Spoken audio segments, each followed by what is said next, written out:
Gates of Imagination presents Thuvia, Maid of Mars by Edgar Rice Burroughs, read by Josh Greenwood. Chapter 1.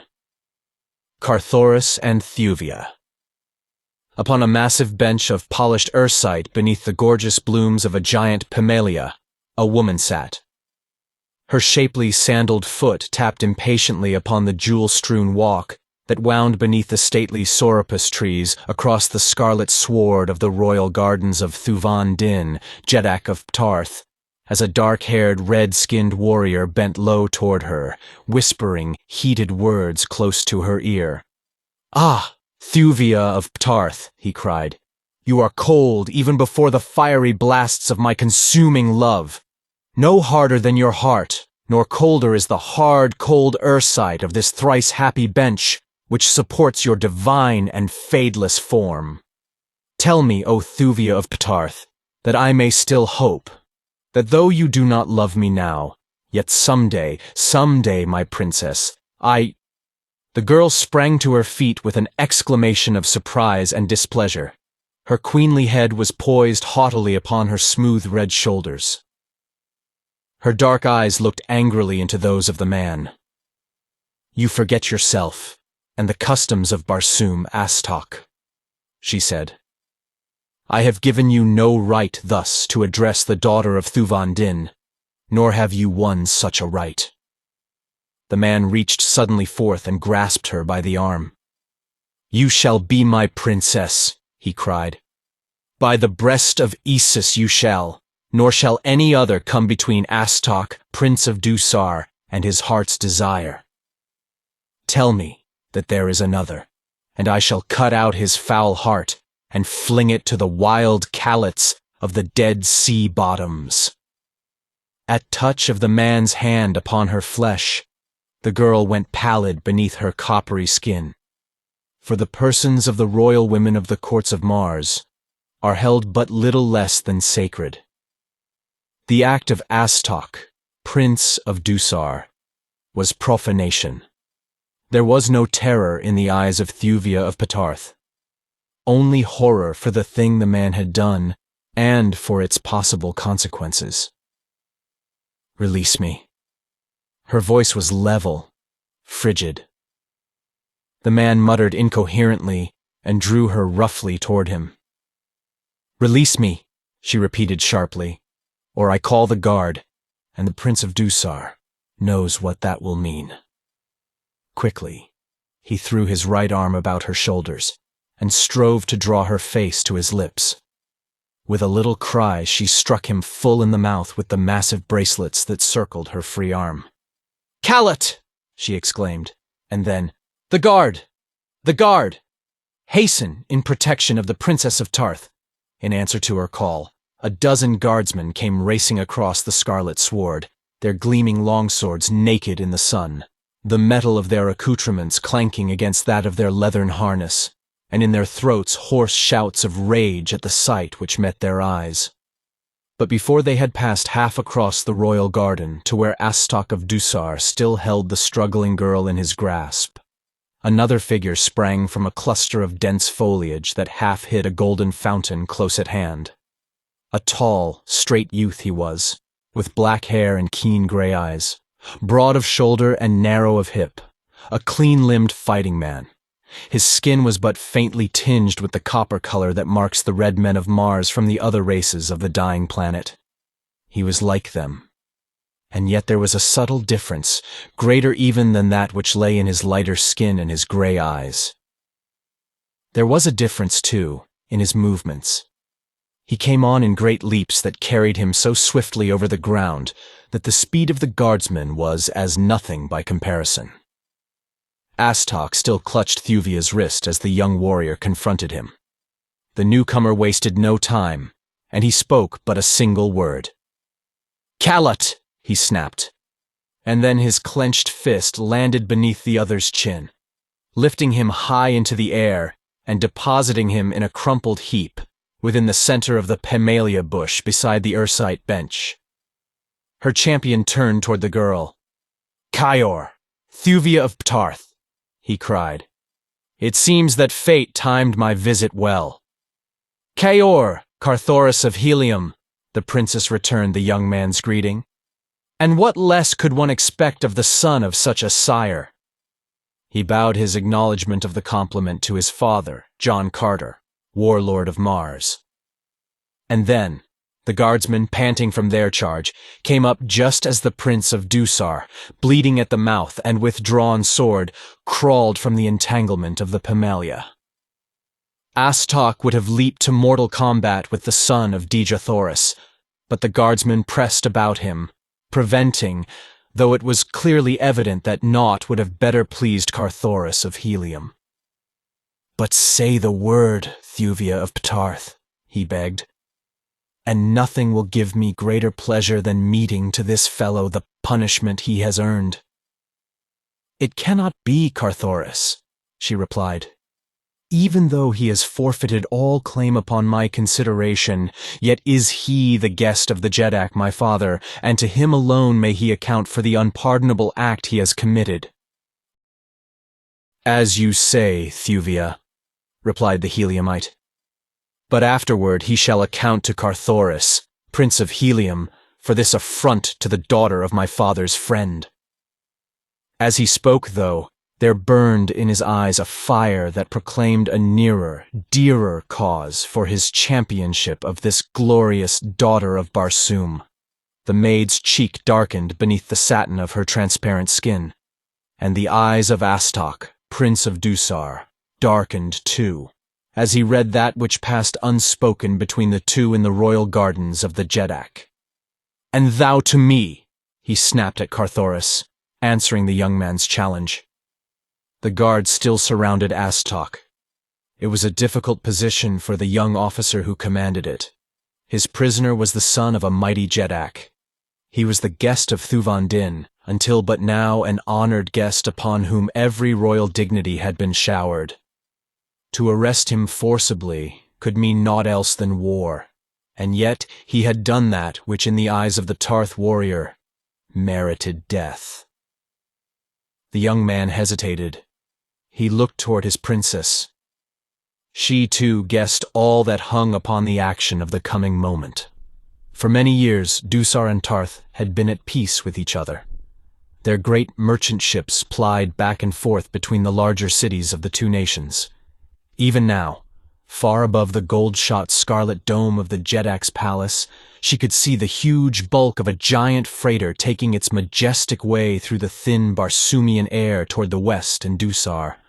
By a word, she might plunge these two mighty nations into a bloody conflict that would drain them of their bravest blood and their incalculable riches, leaving them all helpless against the inroads of their envious and less powerful neighbors, and at last a prey to the savage green hordes of the dead sea bottoms.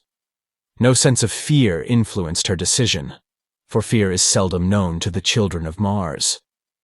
It was rather a sense of the responsibility that she, the daughter of their Jeddak, felt for the welfare of her father's people. "I called you, Padwar," she said to the lieutenant of the guard, "to protect the person of your princess, and to keep the peace that must not be violated within the royal gardens of the Jeddak. That is all. You will escort me to the palace, and the Prince of Helium will accompany me." Without another glance in the direction of Astok, she turned, and taking Carthoris's proffered hand, moved slowly toward the massive marble pile that housed the ruler of Tarth and his glittering court. On either side marched a file of guardsmen. Thus Thuvia of Ptarth found a way out of a dilemma, escaping the necessity of placing her father's royal guest under forcible restraint, and at the same time separating the two princes, who otherwise would have been at each other's throat the moment she and the guard had departed. Beside the Pammelia stood Astok. His dark eyes narrowed to mere slits of hate beneath his lowering brows as he watched the retreating forms of the woman who had aroused the fiercest passions of his nature, and the man whom he now believed to be the one who stood between his love and its consummation. As they disappeared within the structure, Astok shrugged his shoulders, and with a murmured oath crossed the gardens toward another wing of the building where he and his retinue were housed. That night, he took formal leave of Thuvia, and though no mention was made of the happening within the garden, it was plain to see through the cold mask of the Jeddak's courtesy that only the customs of royal hospitality restrained him from voicing the contempt he felt for the Prince of Dusar. Carthoris was not present at the leave-taking, nor was Thuvia. The ceremony was as stiff and formal as court etiquette could make it, and when the last of the Dusarians clambered over the rail of the battleship that had brought them upon this fateful visit to the court of Ptarth, and the mighty engine of destruction had risen slowly from the ways of the landing stage, a note of relief was apparent in the voice of Thuvia as he turned to one of his officers with a word of comment upon a subject foreign to that which had been uppermost in the minds of all for hours. But, after all, was it so foreign? "Inform Prince Sovan," he directed, "that it is our wish that the fleet which departed for Kaol this morning be recalled to cruise to the west of Ptarth." As the warship, bearing Astok back to the court of his father, turned toward the west, Thuvia of Ptarth, sitting upon the same bench where the Prince of Dusar had affronted her, watched the twinkling lights of the craft growing smaller in the distance. Beside her, in the brilliant light of the nearer moon, sat Carthoris. His eyes were not upon the dim bulk of the battleship, but on the profile of the girl's upturned face. "Thuvia," he whispered. The girl turned her eyes toward his. His hand stole out to find hers, but she drew her own gently away. "Thuvia of Ptarth, I love you," cried the young warrior. "Tell me that it does not offend." She shook her head sadly. "The love of Carthoris of Helium," she said simply, "could be naught but an honor to any woman.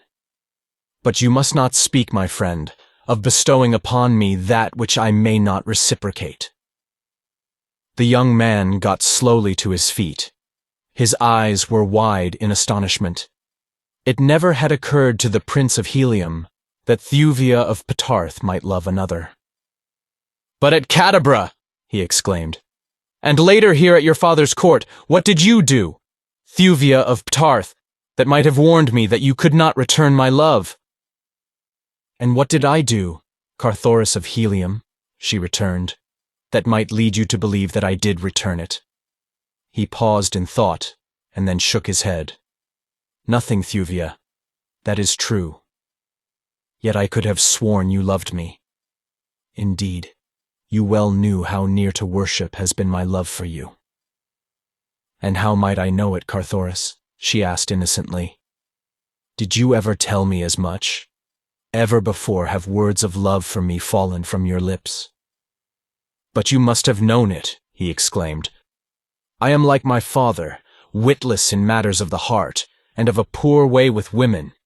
Yet the jewels that strew these royal garden paths, the trees, the flowers, the sward, all must have read the love that has filled my heart since first my eyes were made new by imaging your perfect face and form.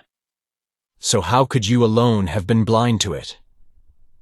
"Do the maids of Helium pay court to their men?" asked Thuvia.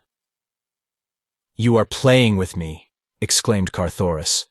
"Say that you are but playing, and that after all you love me, Thuvia." "I cannot tell you that, Carthoris, for I am promised to another." Her tone was level, but was there not within it the hint of an infinite depth of sadness? Who may say? "Promised to another?" Carthoris scarcely breathed the words. His face went almost white, and then his head came up as befitted him in whose veins flowed the blood of the overlord of a world. "Carthoris of Helium wishes you every happiness with the man of your choice," he said. "With—" and then he hesitated, waiting for her to fill in the name. "Kulan Tith, Jeddak of Kaol," she replied. "My father's friend, and Tarth's most puissant ally." The young man looked at her intently for a moment before he spoke again. "You love him, Thuvia of Ptarth?" he asked.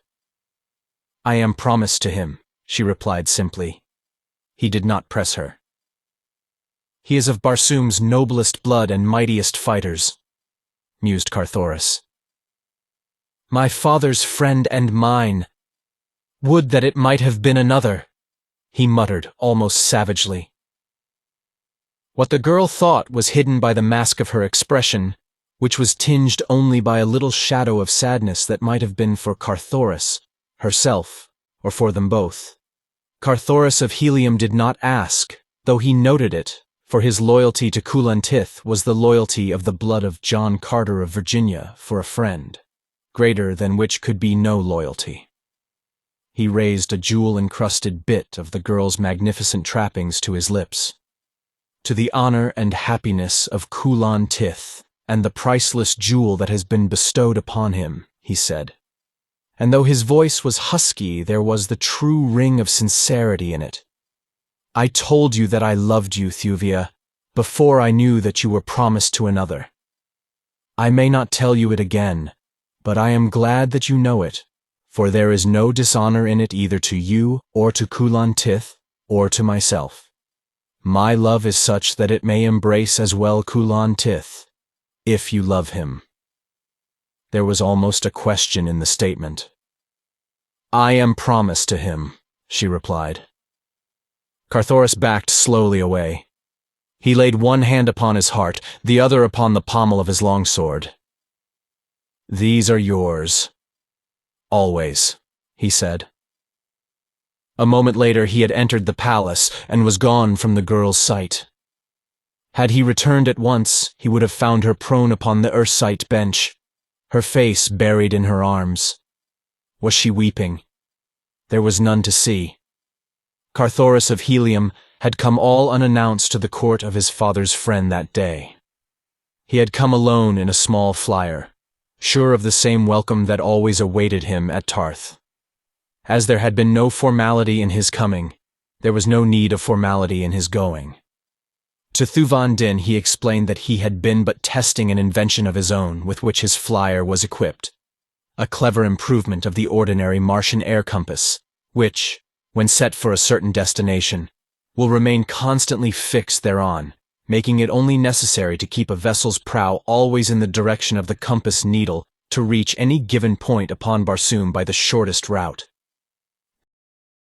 Carthoris's improvement upon this consisted of an auxiliary device which steered the craft mechanically in the direction of the compass, and upon arrival, directly over the point for which the compass was set, brought the craft to a standstill and lowered it, also automatically, to the ground.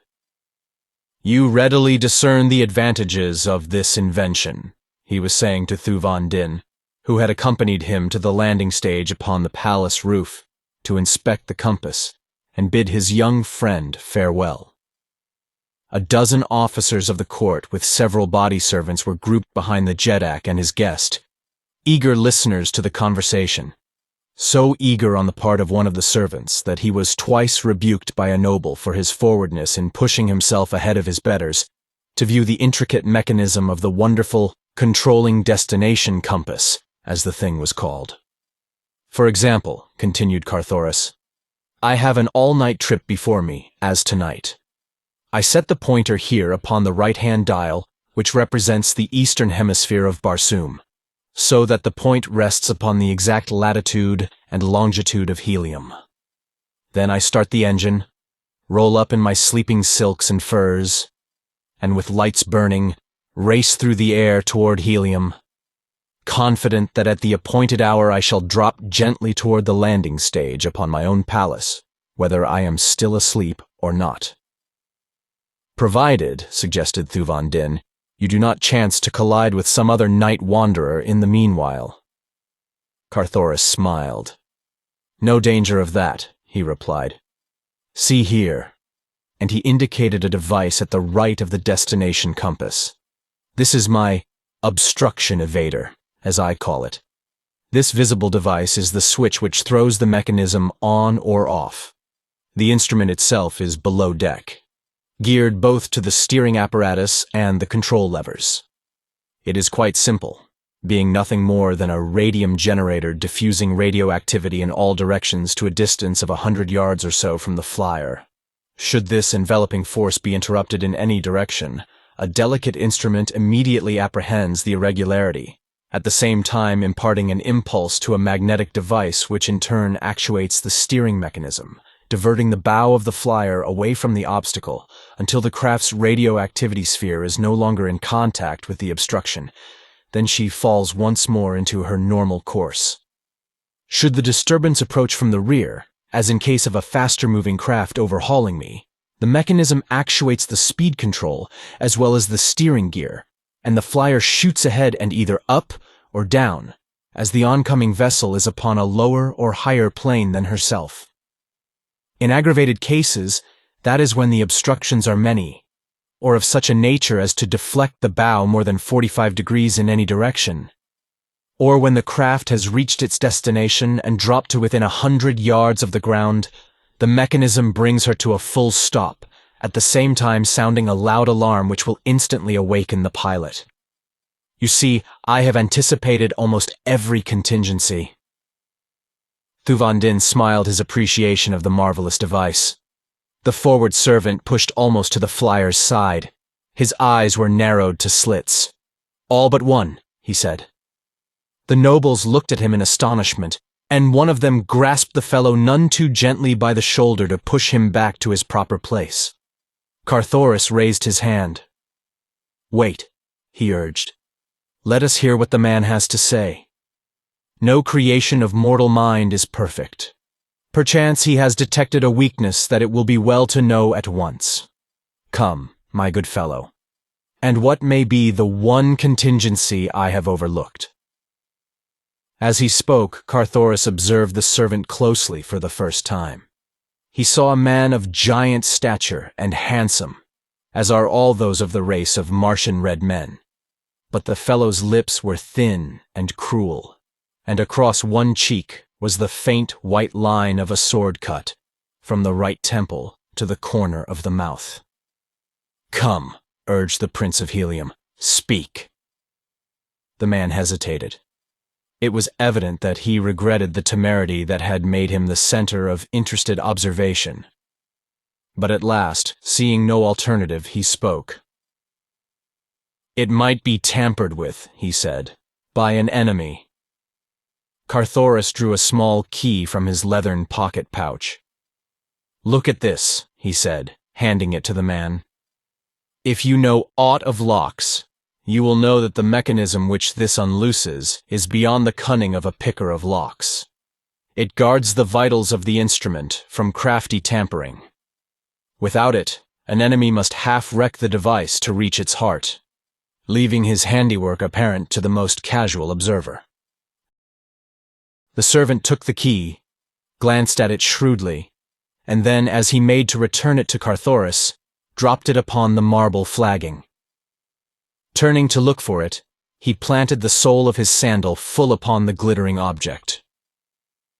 For an instant he bore all his weight upon the foot that covered the key. Then he stepped back and with an exclamation as of pleasure that he had found it, stooped, recovered it, and returned it to the Heliumite. Then he dropped back to his station behind the nobles, and was forgotten. A moment later, Carthoris had made his adieu to Thuvia and his nobles, and with lights twinkling had risen into the star-shot void of the Martian night. Chapter 2. Slavery.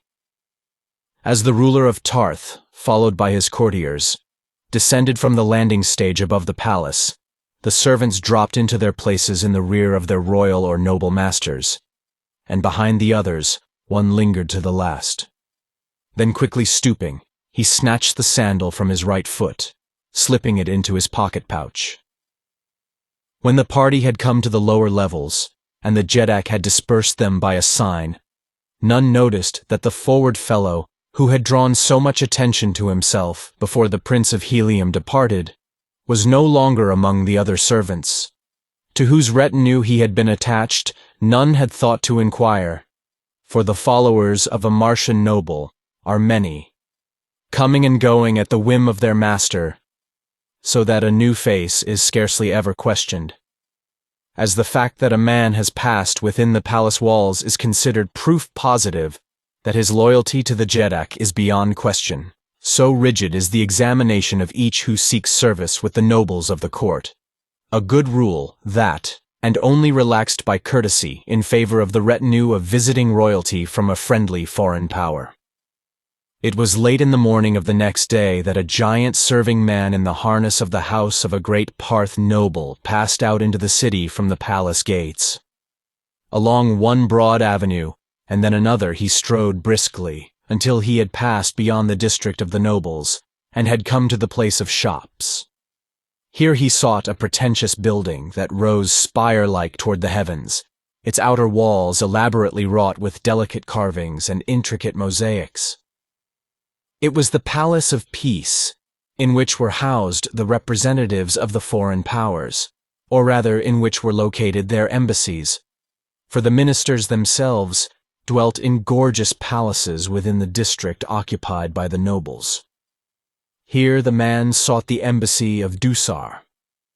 A clerk arose questioningly as he entered, and at his request to have a word with the minister asked his credentials.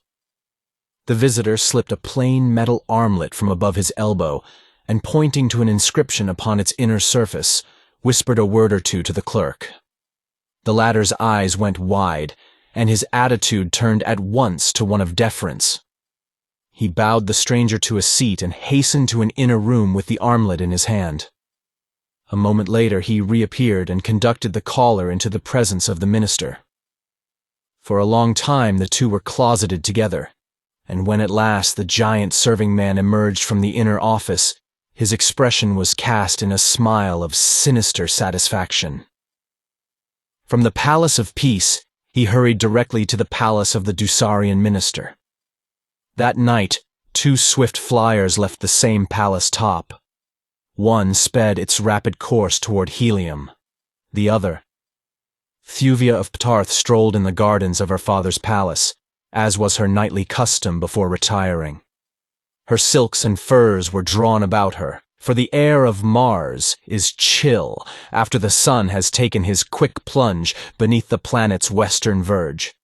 The girl's thoughts wandered from her impending nuptials, that would make her Empress of Chaol, to the person of the trim young Heliumite who had laid his heart at her feet the preceding day. Whether it was pity or regret that saddened her expression as she gazed toward the southern heavens where she had watched the lights of his flyer disappear the previous night, it would be difficult to say. So too is it impossible to conjecture just what her emotions may have been as she discerned the lights of a flyer speeding rapidly out of the distance from that very direction, as though impelled toward her garden by the very intensity of the princess's thoughts. She saw it circle lower above the palace until she was positive that it but hovered in preparation for a landing. Presently, the powerful rays of its searchlight shot downward from the bow. They fell upon the landing stage for a brief instant, revealing the figures of the Tarthian guard, picking into brilliant points of fire the gems upon their gorgeous harnesses. Then the blazing eye swept onward across the burnished domes and graceful minarets, down into court and park and garden to pause at last upon the Ursite bench and the girl standing there beside it, her face upturned full toward the flyer. For but an instant the searchlight halted upon Thuvia of Ptarth. Then it was extinguished as suddenly as it had come to life. The flyer passed on above her to disappear beyond a grove of lofty skeel trees that grew within the palace grounds. The girl stood for some time as it had left her, except that her head was bent and her eyes downcast in thought. Who but Carthoris could it have been? She tried to feel anger that he should have returned thus, spying upon her. But she found it difficult to be angry with the young Prince of Helium. What mad caprice could have induced him so to transgress the etiquette of nations? For lesser things, great powers had gone to war. The princess in her was shocked and angered. But what of the girl? And the guard? What of them? Evidently they too had been so much surprised by the unprecedented action of the stranger that they had not even challenged. but that they had no thought to let the thing go unnoticed was quickly evidenced by the scurrying of motors upon the landing stage and the quick shooting airward of a long-lined patrol boat. Thuvia watched it dart swiftly eastward. So, too, did other eyes watch. Within the dense shadows of the skeel grove, in a wide avenue beneath ore-spreading foliage, a flyer hung a dozen feet above the ground. From its deck, keen eyes watched the far fanning searchlight of the patrol boat. No light shone from the enshadowed craft. Upon its deck was the silence of the tomb. Its crew of a half-dozen red warriors watched the lights of the patrol boat diminishing in the distance. "The intellects of our ancestors are with us tonight," said one in a low tone.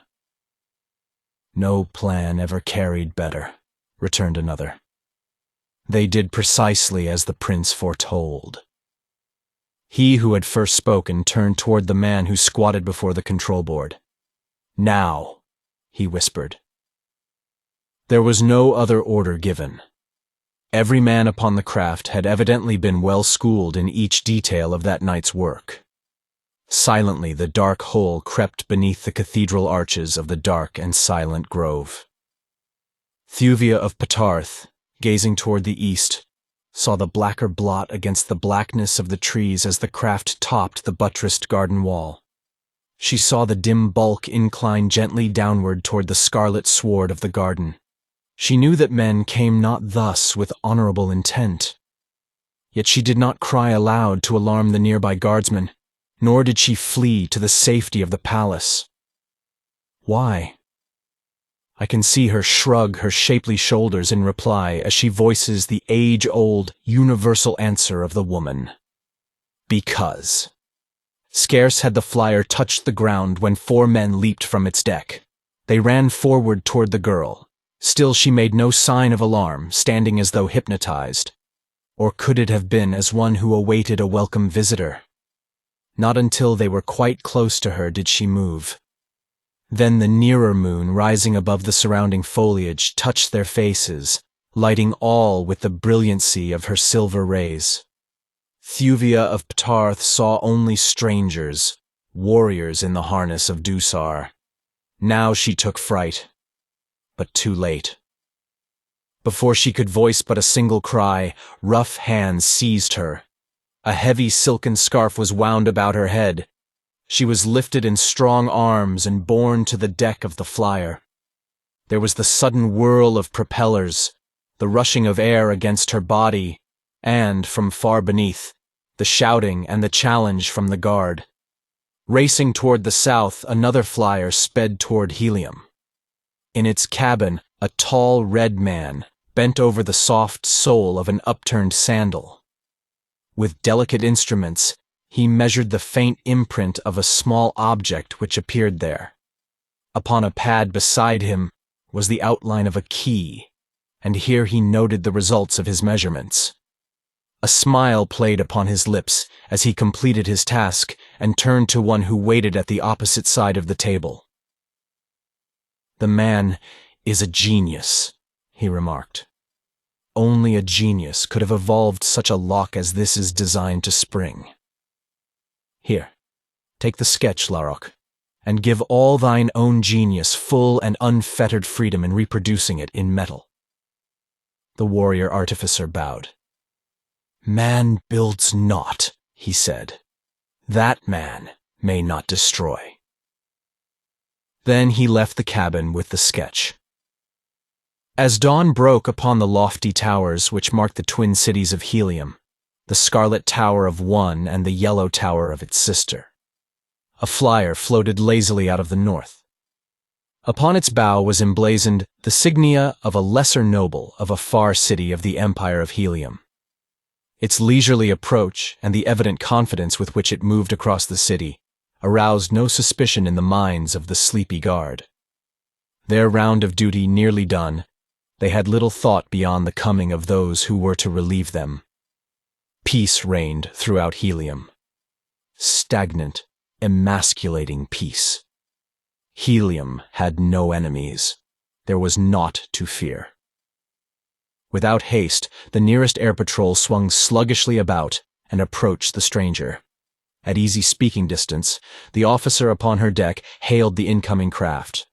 The cheery "Ka-or" and the plausible explanation that the owner had come from distant parts for a few days of pleasure in gay helium sufficed.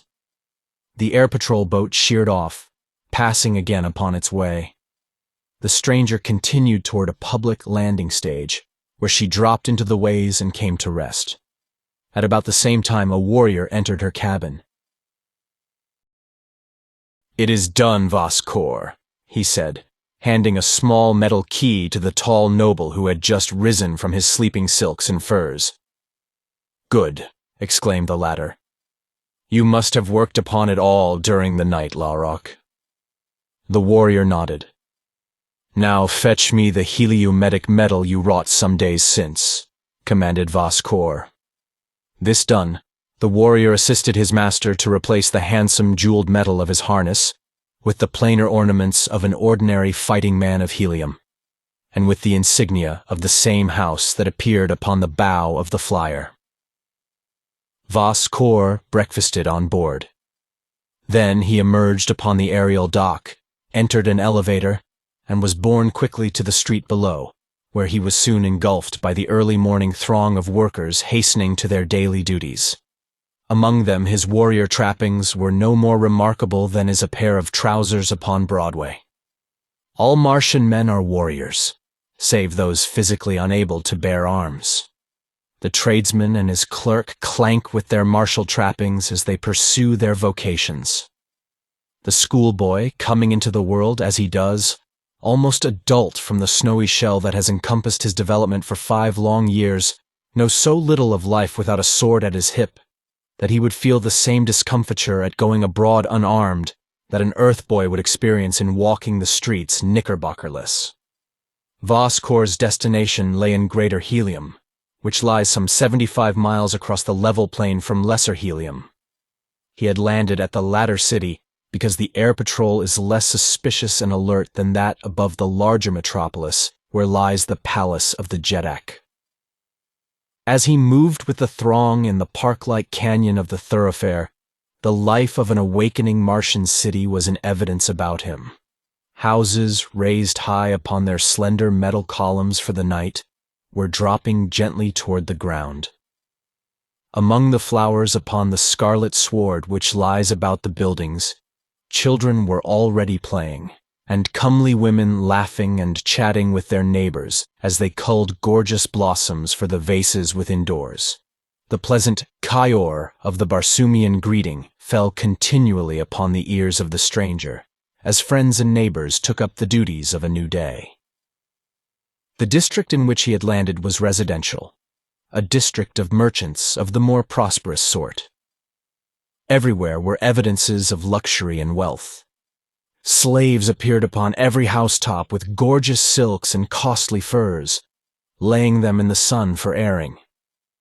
Jewel-encrusted women lolled even thus early upon the carven balconies before their sleeping apartments. Later in the day they would repair to the roofs when the slaves had arranged couches and pitched silken canopies to shade them from the sun.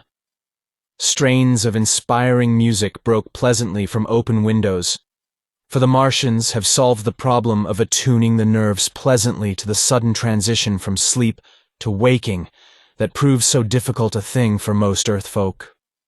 Above him raced the long, light passenger flyers, plying each in its proper plane between the numerous landing stages for internal passenger traffic.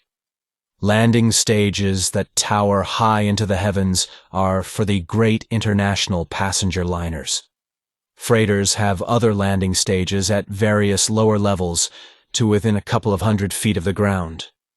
Nor dare any flyer rise or drop from one plane to another except in certain restricted districts where horizontal traffic is forbidden. Along the close-cropped sward which paves the avenue, ground flyers were moving in continuous lines in opposite directions. For the greater part, they skimmed along the surface of the sward, soaring gracefully into the air, at times to pass over a slower-going driver ahead, or at intersections, where the north and south traffic has the right of way and the east and west must rise above it. From private hangars upon many a rooftop, flyers were darting into the line of traffic. Gay farewells and parting admonitions mingled with the whirring of motors and the subdued noises of the city. Yet with all the swift movement and the countless thousands rushing hither and thither, the predominant suggestion was that of luxurious ease and soft noiselessness. Martians dislike harsh, discordant clamor. The only loud noises they can abide are the martial sounds of war, the clash of arms, the collision of two mighty dreadnoughts of the air. To them, there is no sweeter music than this. At the intersection of two broad avenues, VIII descended from the street level to one of the great pneumatic stations of the city. Here, he paid before a little wicket the fare to his destination with a couple of the dull oval coins of helium. Beyond the gatekeeper, he came to a slowly moving line of what to earthly eyes would have appeared to be conical-nosed, 8-foot projectiles for some giant gun. In slow procession, the things moved in single file along a grooved track. A half-dozen attendants assisted passengers to enter, or directed these carriers to their proper destination. VIII approached one that was empty. Upon its nose was a dial and a pointer. He set the pointer for a certain station in greater helium, raised the arched lid of the thing, stepped in and lay down upon the upholstered bottom. An attendant closed the lid, which locked with a little click, and the carrier continued its slow way. Presently, it switched itself automatically to another track. To enter, a moment later, one of the series of dark-mouthed tubes. The instant that its entire length was within the black aperture, it sprang forward with the speed of a rifle ball. There was an instant of whizzing, a soft though sudden stop, and slowly the carrier emerged upon another platform. Another attendant raised the lid, and VIII stepped out at the station beneath the center of greater helium, 75 miles from the point at which he had embarked. Here he sought the street level, stepping immediately into a waiting ground flyer. He spoke no word to the slave sitting in the driver's seat. It was evident that he had been expected, and that the fellow had received his instructions before his coming. Scarcely had VIII taken his seat when the flyer went quickly into the fast-moving procession, turning presently from the broad and crowded avenue into a less congested street. Presently it left the thronged district behind to enter a section of small shops, where it stopped before the entrance to one which bore the sign of a dealer in foreign silks. VIII entered the low-ceiling room. A man at the far end motioned him toward an inner apartment, giving no further sign of recognition until he had passed in after the caller and closed the door. Then he faced his visitor, saluting deferentially. "Most noble," he commenced, but VIII silenced him with a gesture. "No formalities," he said. "We must forget that I am aught other than your slave. If all has been as carefully carried out as it has been planned, we have no time to waste. Instead, we should be upon our way to the slave market. Are you ready?" The merchant nodded, and turning to a great chest, produced the unemblazoned trappings of a slave. These VIII immediately donned. Then the two passed from the shop through a rear door, traversed a winding alley to an avenue beyond, where they entered a flyer which awaited them. 5 minutes later, the merchant was leading his slave to the public market, where a great concourse of people filled the great open space in the center of which stood the slave block. The crowds were enormous today, for Carthoris, Prince of Helium, was to be the principal bidder. One by one the masters mounted the rostrum beside the slave block upon which stood their chattels. Briefly and clearly, each recounted the virtues of his particular offering. When all were done, the major domo of the Prince of Helium recalled to the block such as had favorably impressed him. For such he had made a fair offer. There was little haggling as to price, and none at all when VIII was placed upon the block. His merchant master accepted the first offer that was made for him, and thus a Dusarian noble entered the household of Carthoris. Chapter 3. Treachery. The day following the coming of Vas Kor to the palace of the Prince of Helium, great excitement reigned throughout the twin cities, reaching its climax in the palace of Carthoris. Word had come of the abduction of Thuvia of Tarth from her father's court, and with it the veiled hint that the Prince of Helium might be suspected of considerable knowledge of the act and the whereabouts of the princess. In the council chamber of John Carter, warlord of Mars, was Tardos Mors, Jeddak of Helium.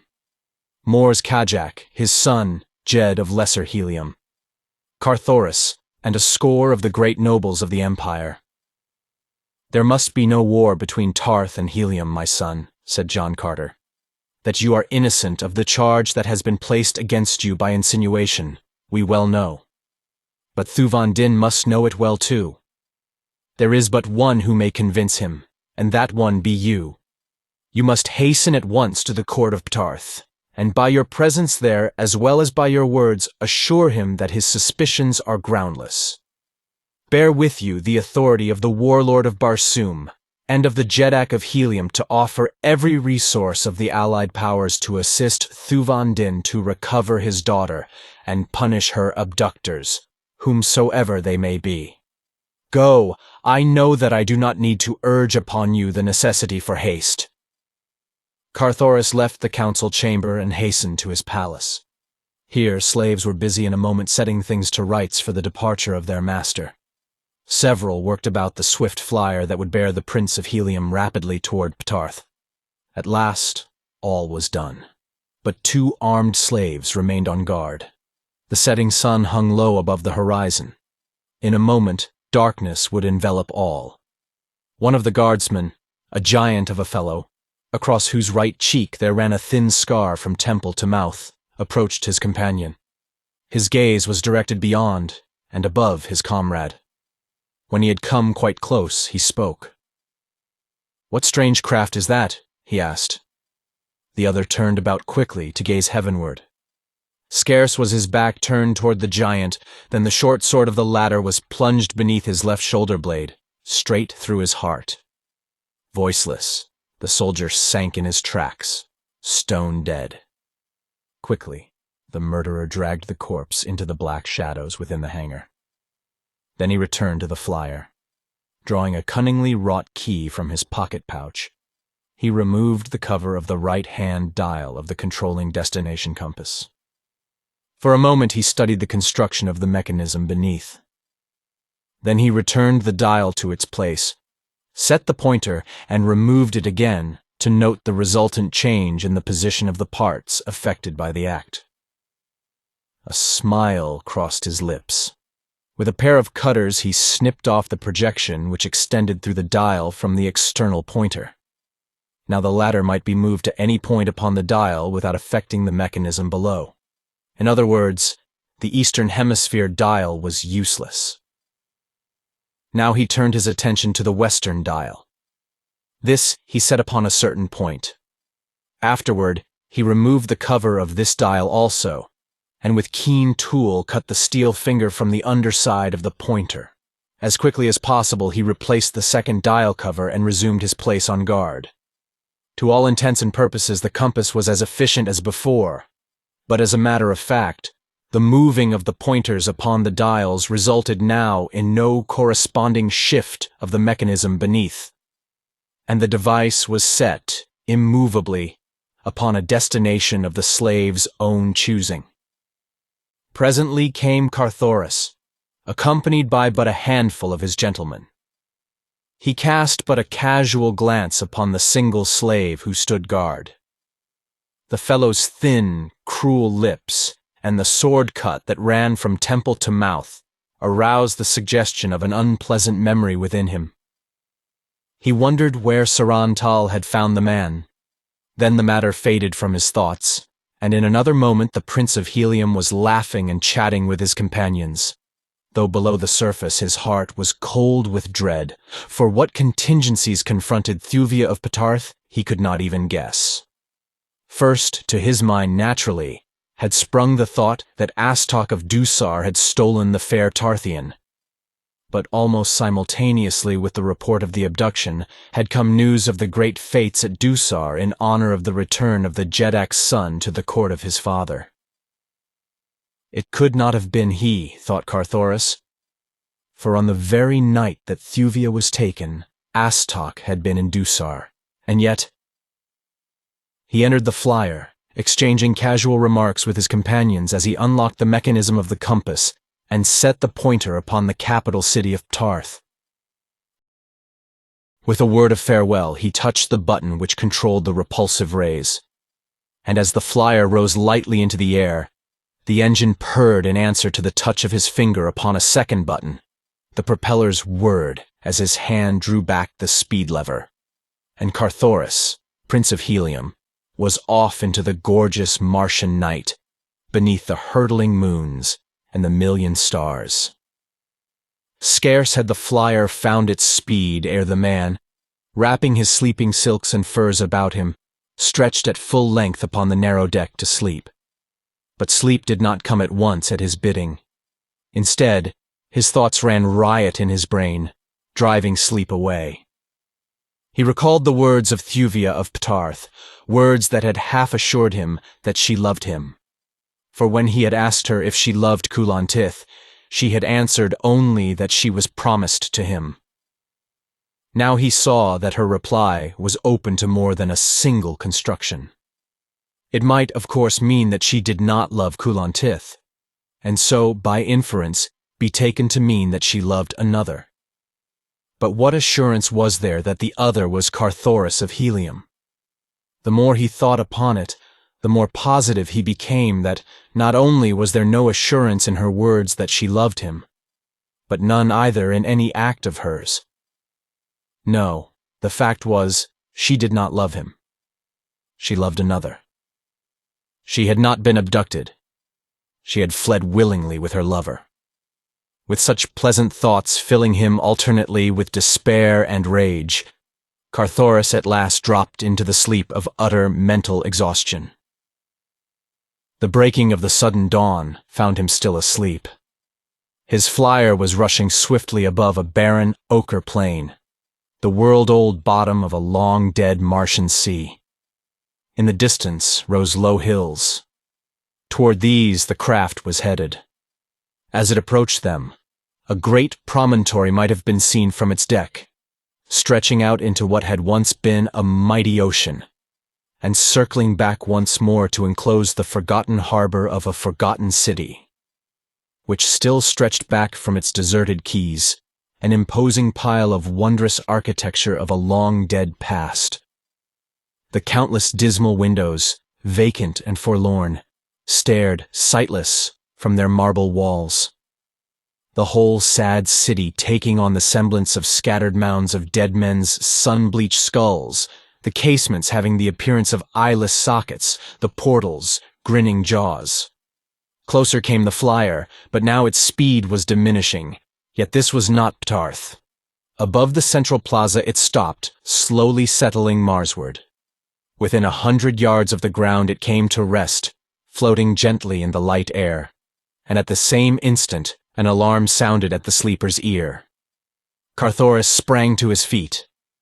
Below him he looked to see the teeming metropolis of Tarth. Beside him already there should have been an air patrol. He gazed about in bewildered astonishment. There indeed was a great city, but it was not Tarth. No multitudes surged through its broad avenues. No signs of life broke the dead monotony of its deserted rooftops. No gorgeous silks, no priceless furs lent life and color to the cold marble and the gleaming ursite.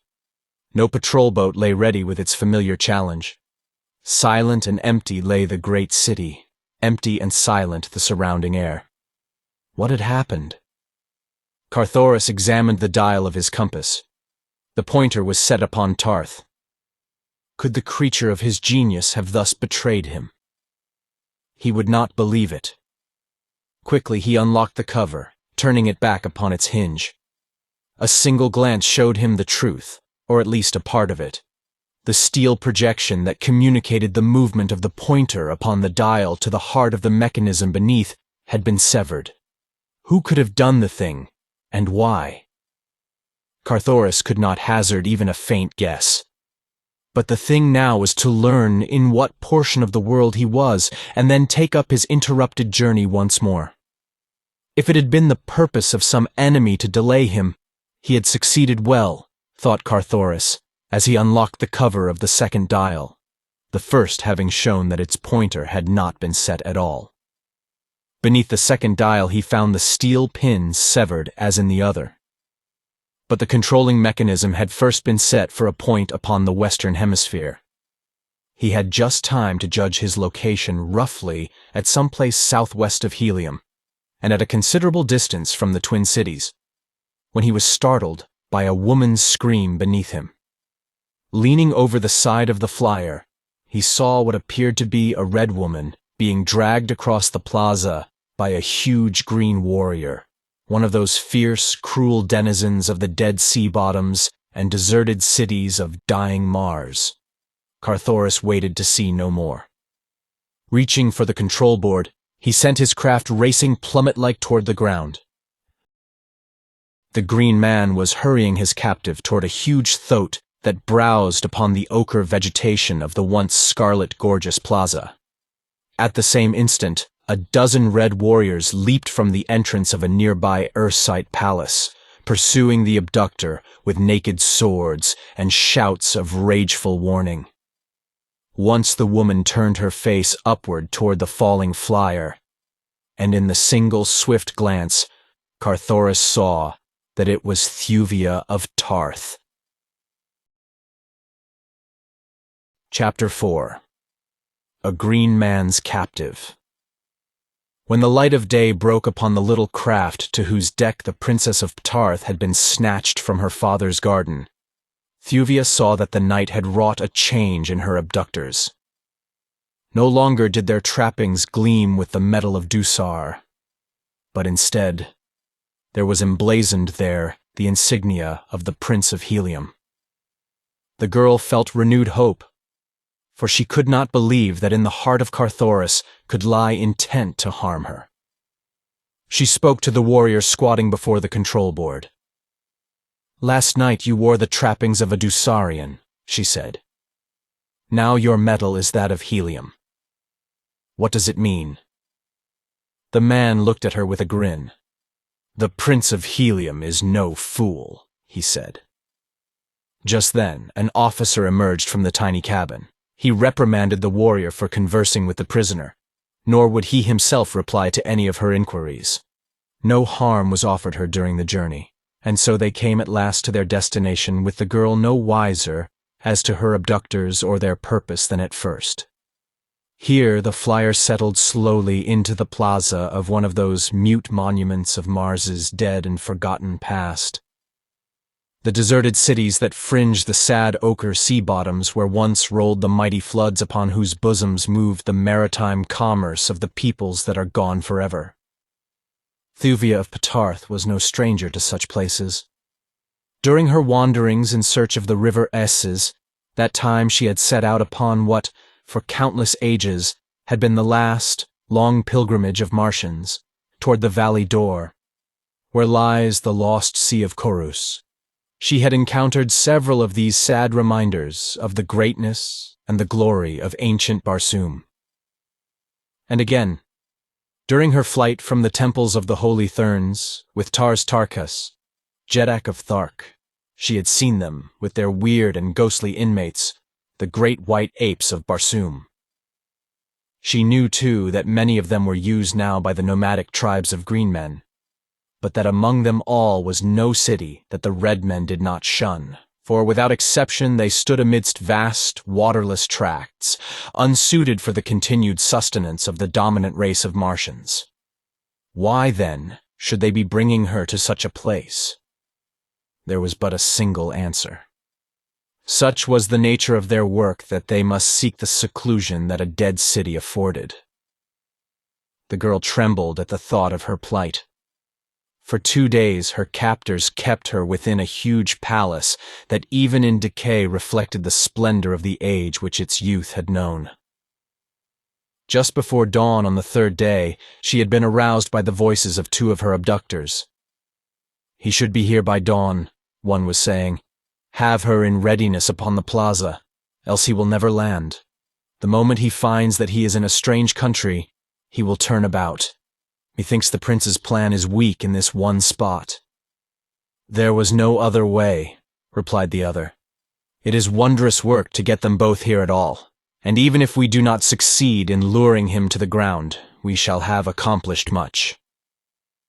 Just then, the speaker caught the eyes of Thuvia upon him, revealed by the quick-moving patch of light cast by Thuvia in her mad race through the heavens. With a quick sign to the other, he ceased speaking, and advancing toward the girl, motioned her to rise. Then he led her out into the night toward the center of the great plaza. "Stand here," he commanded, "until we come for you.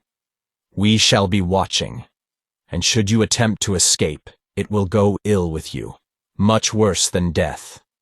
Such are the prince's orders." Then he turned and retraced his steps toward the palace, leaving her alone in the midst of the unseen terrors of the haunted city. For in truth, these places are haunted in the belief of many Martians who still cling to an ancient superstition which teaches that the spirits of holy Therns who die before their allotted 1,000 years pass, on occasions, into the bodies of the great white apes. To Thuvia, however, the real danger of attack by one of these ferocious, man-like beasts was quite sufficient. She no longer believed in the weird soul transmigration that the Therns had taught her before she was rescued from their clutches by John Carter, but she well knew the horrid fate that awaited her should one of the terrible beasts chance to spy her during its nocturnal prowlings. What was that? Surely she could not be mistaken. Something had moved, stealthily, in the shadow of one of the great monoliths that line the avenue where it entered the plaza opposite her. Tharban, Jed among the hordes of Torquas, rode swiftly across the ochre vegetation of the dead sea bottom, toward the ruins of ancient Anthor. He had ridden far that night, and fast, for he had but come from the despoiling of the incubator of a neighboring green horde, with which the hordes of Torquas were perpetually warring. His giant thoat was far from jaded, yet it would be well, thought Tharban, to permit him to graze upon the ochre moss which grows to greater height within the protected courtyards of deserted cities, where the soil is richer than on the sea bottoms, and the plants partly shaded from the sun during the cloudless Martian day. Within the tiny stems of this dry-seeming plant is sufficient moisture for the needs of the huge bodies of the mighty thoats, which can exist for months without water, and for days without even the slight moisture which the ochre moss contains. As Tharban rode noiselessly up the broad avenue which leads from the quays of Anthor to the great central plaza, he and his mount might have been mistaken for specters from a world of dreams.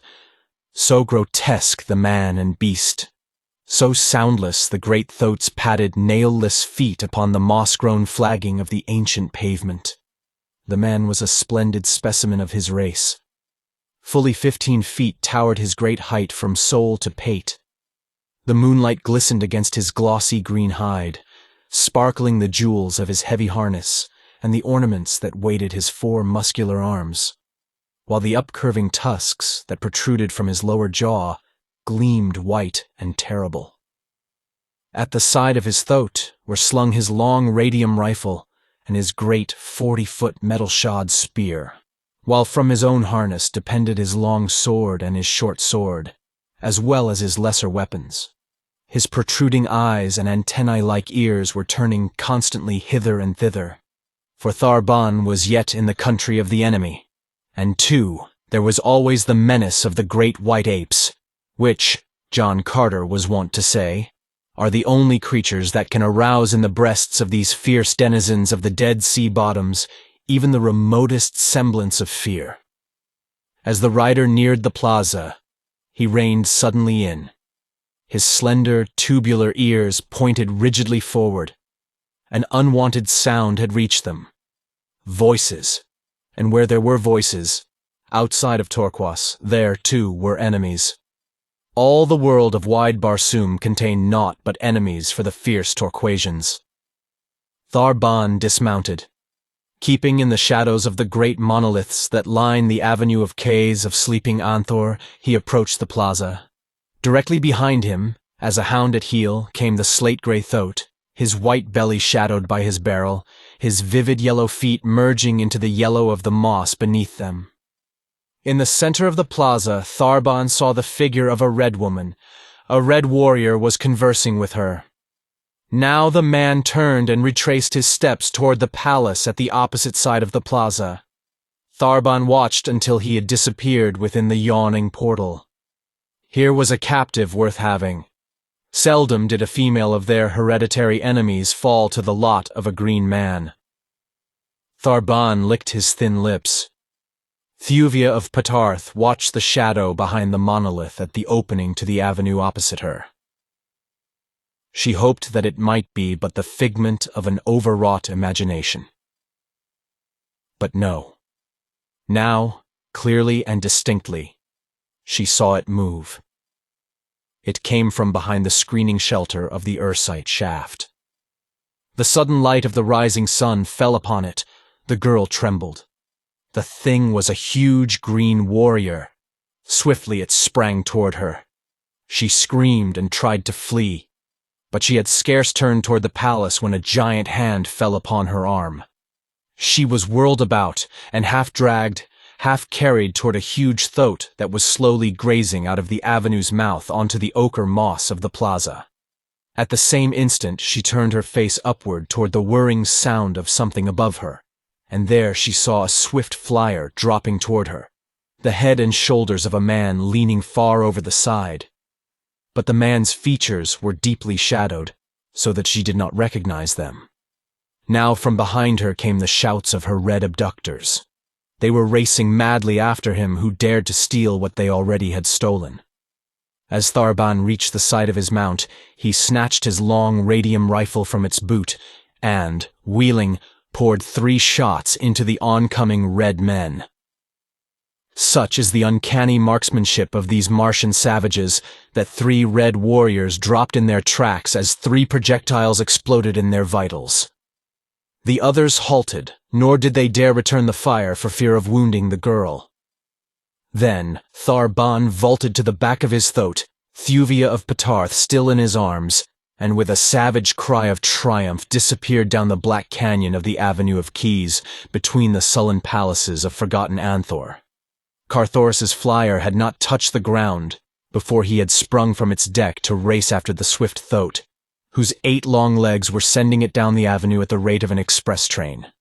But the men of Dusar, who still remained alive, had no mind to permit so valuable a capture to escape them. They had lost the girl. That would be a difficult thing to explain to Astok. But some leniency might be expected could they carry the Prince of Helium to their master instead. So the 3 who remained set upon Carthoris with their long swords, crying to him to surrender, but they might as successfully have cried aloud to Thuvia to cease her mad hurtling through the Barsoomian sky, for Carthoris of Helium was a true son of the warlord of Mars and his incomparable Dejathoris. Carthoris's long sword had been already in his hand as he leaped from the deck of the flyer, so the instant that he realized the menace of the 3 red warriors, he wheeled to face them, meeting their onslaught as only John Carter himself might have done. So swift his sword, so mighty and agile his half-earthly muscles, that one of his opponents was down, crimsoning the ochre moss with his lifeblood when he had scarce made a single pass at Carthoris. Now the 2 remaining Dusarians rushed simultaneously upon the Heliumite. 3 long swords clashed and sparkled in the moonlight, until the great white apes, roused from their slumbers, crept to the lowering windows of the dead city, to view the bloody scene beneath them. Thrice was Carthoris touched, so that the red blood ran down his face, blinding him and dyeing his broad chest. With his free hand he wiped the gore from his eyes, and with the fighting smile of his father touching his lips, leaped upon his antagonist with renewed fury. A single cut of his heavy sword severed the head of one of them, and then the other, backing away clear of that point of death, turned and fled toward the palace at his back. Carthoris made no step to pursue. He had other concern than the meeting of even well-deserved punishment to strange men who masqueraded in the metal of his own house, for he had seen that these men were tricked out in the insignia that marked his personal followers.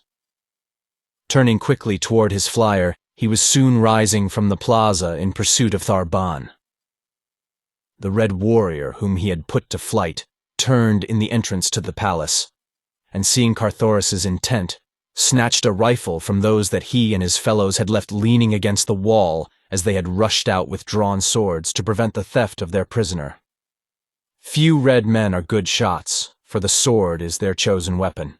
So now, as the Dusarian drew bead upon the rising flyer, and touched the button upon his rifle's stock, it was more to chance than proficiency that he owed the partial success of his aim. The projectile grazed the flyer's side, the opaque coating breaking sufficiently to permit daylight to strike in upon the powder file within the bullet's nose. There was a sharp explosion. Carthoris felt his craft reel drunkenly beneath him, and the engine stopped. The momentum the airboat had gained carried her on over the city toward the sea bottom beyond. The red warrior in the plaza fired several more shots, none of which scored. Then a lofty minaret shut the drifting quarry from his view. In the distance before him, Carthoris could see the green warrior bearing Thuvia of Ptarth away upon his mighty thoat. The direction of his flight was toward the northwest of Ayanthor, where lay a mountainous country little known to red men. The Heliumite now gave his attention to his injured craft. A close examination revealed the fact that one of the buoyancy tanks had been punctured, but the engine itself was uninjured. A splinter from the projectile had damaged one of the control levers beyond the possibility of repair outside a machine shop. But after considerable tinkering, Carthoris was able to propel his wounded flyer at low speed, a rate which could not approach the rapid gait of the thoat, whose 8 long, powerful legs carried it over the ochre vegetation of the dead sea bottom at terrific speed. The Prince of Helium chafed and fretted at the slowness of his pursuit, yet he was thankful that the damage was no worse, for now he could at least move more rapidly than on foot. But even this meager satisfaction was soon to be denied him, for presently the flyer commenced to sag toward the port and by the bow. The damage to the buoyancy tanks had evidently been more grievous than he had at first believed. All the balance of that long day Carthoris crawled erratically through the still air, the bow of the flyer sinking lower and lower, and the list to port becoming more and more alarming, until at last, near dark, he was floating almost bow down, his harness buckled to a heavy deck ring to keep him from being precipitated to the ground below. His forward movement was now confined to a slow drifting with the gentle breeze that blew out of the southeast, and when this died down with the setting of the sun, he let the flyer sink gently to the mossy carpet beneath. Far before him loomed the mountains toward which the green man had been fleeing when last he had seen him. And, with dogged resolution, the son of John Carter, endowed with the indomitable will of his mighty sire, took up the pursuit on foot. All that night he forged ahead until, with the dawning of a new day, he entered the low foothills that guard the approach to the fastness of the mountains of Torquas. Rugged granitic walls towered before him. Nowhere could he discern an opening through the formidable barrier. Yet somewhere into this inhospitable world of stone, the green warrior had borne the woman of the red man's heart's desire. Across the yielding moss of the sea bottom there had been no spoor to follow, for the soft pads of the thoat but pressed down in his swift passage the resilient vegetation which sprang up again behind his fleeting feet, leaving no sign. But here in the hills, where loose rock occasionally strewed the way, where black loam and wildflowers partially replaced the somber monotony of the waste places of the lowlands. Carthoris hoped to find some sign that would lead him in the right direction. Yet, search as he would, the baffling mystery of the trail seemed likely to remain forever unsolved.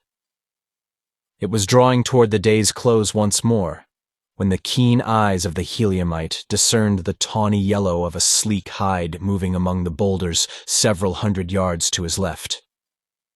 Crouching quickly behind a large rock, Carthoris watched the thing before him. It was a huge banth, one of those savage Barsoomian lions that roam the desolate hills of the dying planet. The creature's nose was close to the ground.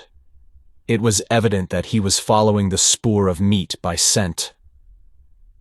As Carthoris watched him, a great hope leaped into the man's heart. Here, possibly, might lie the solution to the mystery he had been endeavoring to solve. This hungry carnivore, keen always for the flesh of man, might even now be trailing the two whom Carthoris sought. Cautiously the youth crept out upon the trail of the man-eater. Along the foot of the perpendicular cliff the creature moved, sniffing at the invisible spoor, and now and then emitting the low moan of the hunting banth. Carthoris had followed the creature for but a few minutes when it disappeared as suddenly and mysteriously as though dissolved into thin air. The man leaped to his feet. Not again was he to be cheated, as the man had cheated him. He sprang forward at a reckless pace to the spot at which he last had seen the great, skulking brute. Before him loomed the sheer cliff, its face unbroken by any aperture into which the huge banth might have wormed its great carcass. Beside him was a small, flat boulder, not larger than the deck of a 10-man flyer, nor standing to a greater height than twice his own stature. Perhaps the banth was in hiding behind this? The brute might have discovered the man upon his trail, and even now be lying in wait for his easy prey. Cautiously, with drawn longsword, Carthoris crept around the corner of the rock.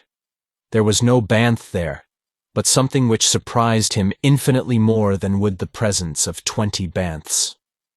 Before him yawned the mouth of a dark cave, leading downward into the ground.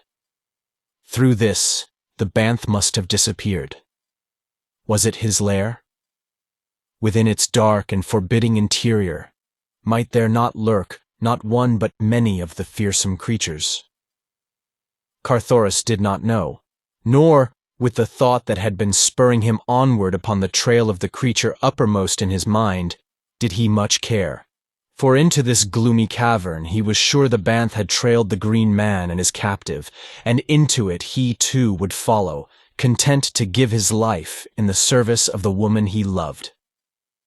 Not an instant did he hesitate, nor yet did he advance rashly, but with ready sword and cautious steps, for the way was dark, he stole on. As he advanced, the obscurity became impenetrable blackness. Chapter 5. The Fair Race.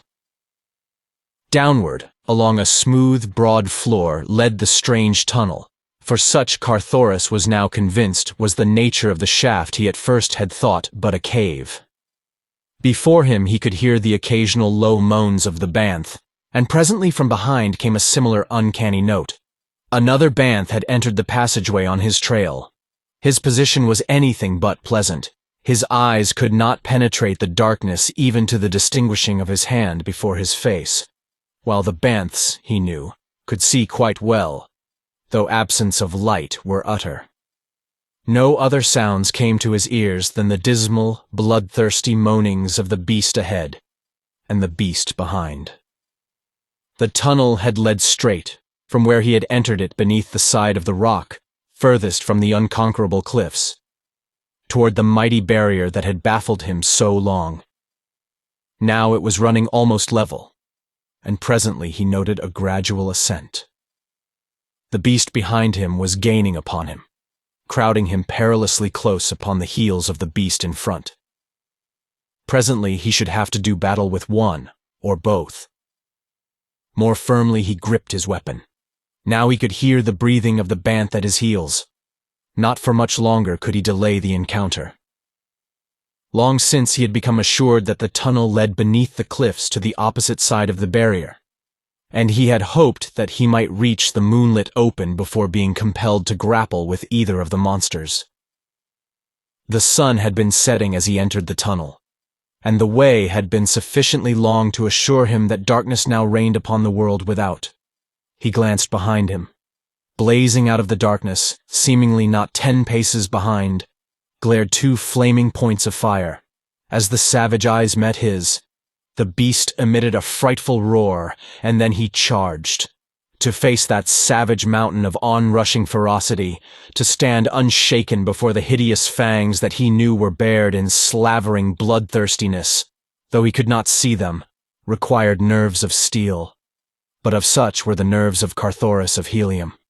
He had the brute's eyes to guide his point, and as true as the sword hand of his mighty sire, his guided the keen point to one of those blazing orbs, even as he leapt lightly to one side. With a hideous scream of pain and rage, the wounded Banth hurtled, clawing, past him.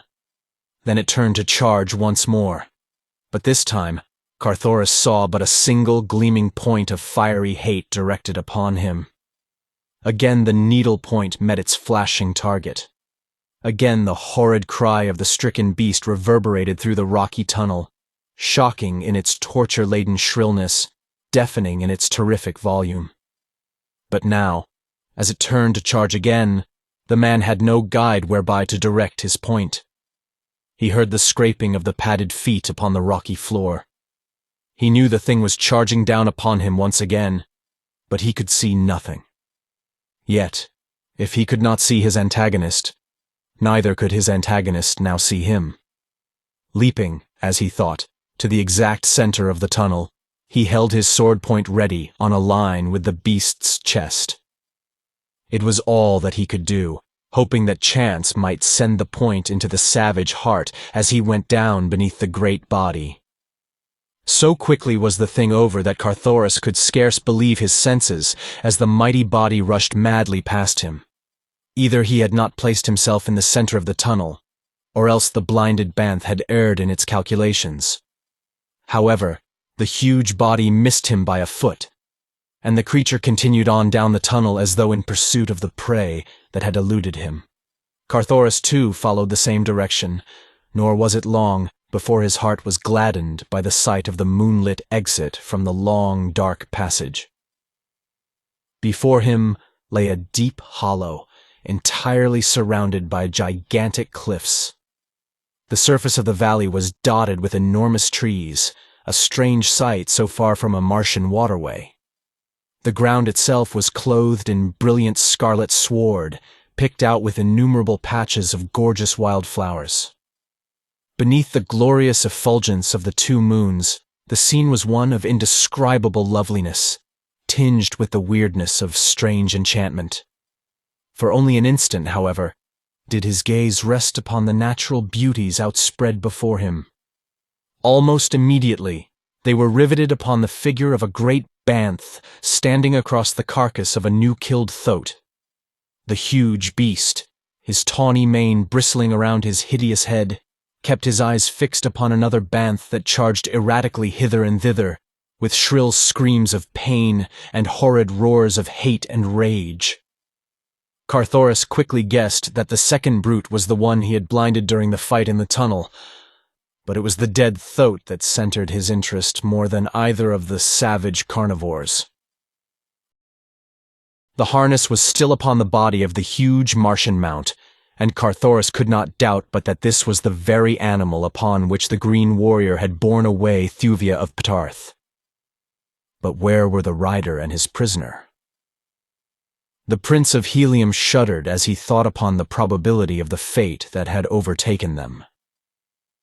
Human flesh is the food most craved by the fierce Barsoomian lion, whose great carcass and giant thews require enormous quantities of meat to sustain them. 2 human bodies would have but whetted the creature's appetite, and that he had killed and eaten the green man and the red girl seemed only too likely to Carthoris. He had left the carcass of the mighty Thoat to be devoured after having consumed the more toothsome portion of his banquet. Now the sightless Banth, in its savage, aimless charging and countercharging, had passed beyond the kill of its fellow, and there the light breeze that was blowing wafted the scent of new blood to its nostrils. No longer were its movements erratic. With outstretched tail and foaming jaws it charged straight as an arrow, for the body of the Thoat and the mighty creature of destruction that stood with forepaws upon the slate-gray side, waiting to defend its meat. When the charging Banth was 20 paces from the dead Thoat, the killer gave vent to its hideous challenge, and with a mighty spring leaped forward to meet it. The battle that ensued awed even the warlike Barsoomian. The mad rending, the hideous and deafening roaring, the implacable savagery of the blood-stained beasts held him in the paralysis of fascination, and when it was over and the two creatures, their heads and shoulders torn to ribbons, lay with their dead jaws still buried in each other's bodies, Carthoris tore himself from the spell only by an effort of the will. Hurrying to the side of the dead Thoat, he searched for traces of the girl he feared had shared the Thoat's fate, but nowhere could he discover anything to confirm his fears. With slightly lightened heart, he started out to explore the valley, but scarce a dozen steps had he taken when the glistening of a jeweled bauble lying on the sward caught his eye. As he picked it up, his first glance showed him that it was a woman's hair ornament, and emblazoned upon it was the insignia of the royal house of Ptarth. But, sinister discovery, blood, still wet, splotched the magnificent jewels of the setting. Carthoris half-choked as the dire possibilities which the thing suggested presented themselves to his imagination. Yet he could not, would not believe it. It was impossible that that radiant creature could have met so hideous an end. It was incredible that the glorious Thuvia should ever cease to be.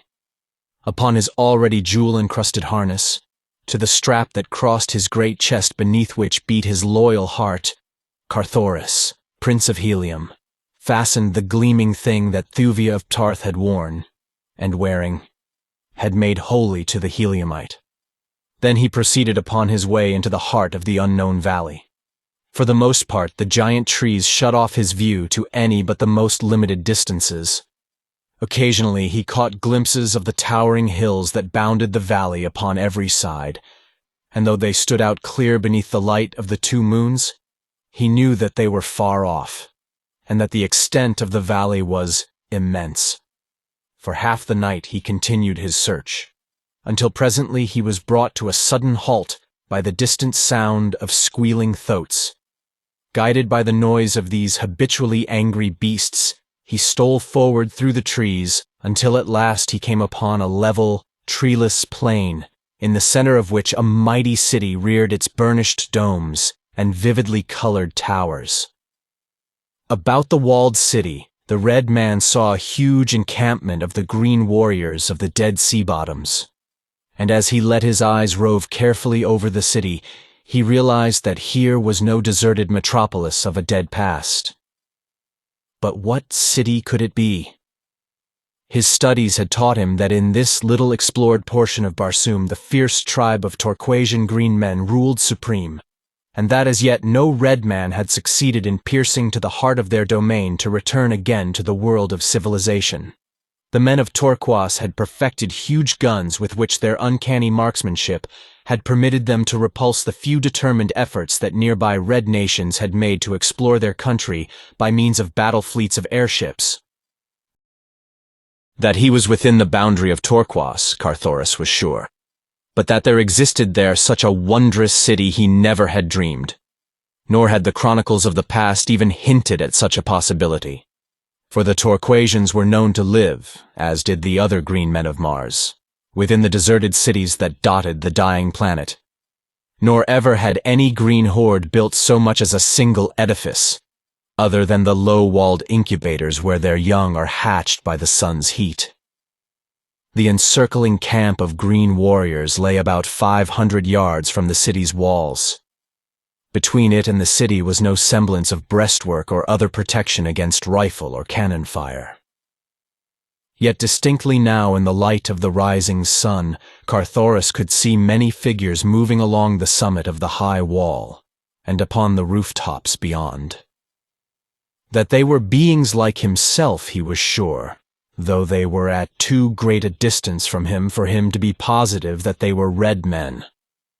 Almost immediately after sunrise, the green warriors commenced firing upon the little figures upon the wall. To Carthoris's surprise, the fire was not returned, but presently the last of the city's inhabitants had sought shelter from the weird marksmanship of the green men, and no further sign of life was visible beyond the wall. Then Carthoris, keeping within the shelter of the trees that fringed the plain, began circling the rear of the besiegers' line, hoping against hope that somewhere he would obtain sight of Thuvia of Tarth, for even now he could not believe that she was dead. That he was not discovered was a miracle, for mounted warriors were constantly riding back and forth from the camp into the forest. But the long day wore on, and still he continued his seemingly fruitless quest, until, near sunset, he came opposite a mighty gate in the city's western wall. Here seemed to be the principal force of the attacking horde. Here a great platform had been erected, whereon Carthoris could see squatting a huge green warrior, surrounded by others of his kind. This, then, must be the notorious Horton Gur, Jeddak of Torquas, the fierce old ogre of the southwestern hemisphere, as only for a Jeddak are platforms raised in temporary camps or upon the march by the green hordes of Barsoom. As the Heliumite watched, he saw another green warrior push his way forward toward the rostrum. Beside him he dragged a captive, and as the surrounding warriors parted to let the two pass, Carthoris caught a fleeting glimpse of the prisoner. His heart leaped in rejoicing. Thuvia of Tarth still lived. It was with difficulty that Carthoris restrained the impulse to rush forward to the side of the Tarthian princess. But in the end his better judgment prevailed, for in the face of such odds he knew that he should have been but throwing away, uselessly, any future opportunity he might have to succor her. He saw her dragged to the foot of the rostrum. He saw Horton Gur address her. He could not hear the creature's words nor Thuvia's reply, but it must have angered the green monster, for Carthoris saw him leap toward the prisoner, striking her a cruel blow across the face with his metal-banded arm.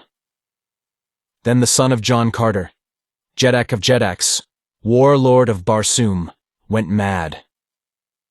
The old blood-red haze through which his sire had glared at countless foes floated before his eyes. His half-earthly muscles, responding quickly to his will, sent him in enormous leaps and bounds toward the green monster that had struck the woman he loved. The Torquasians were not looking in the direction of the forest.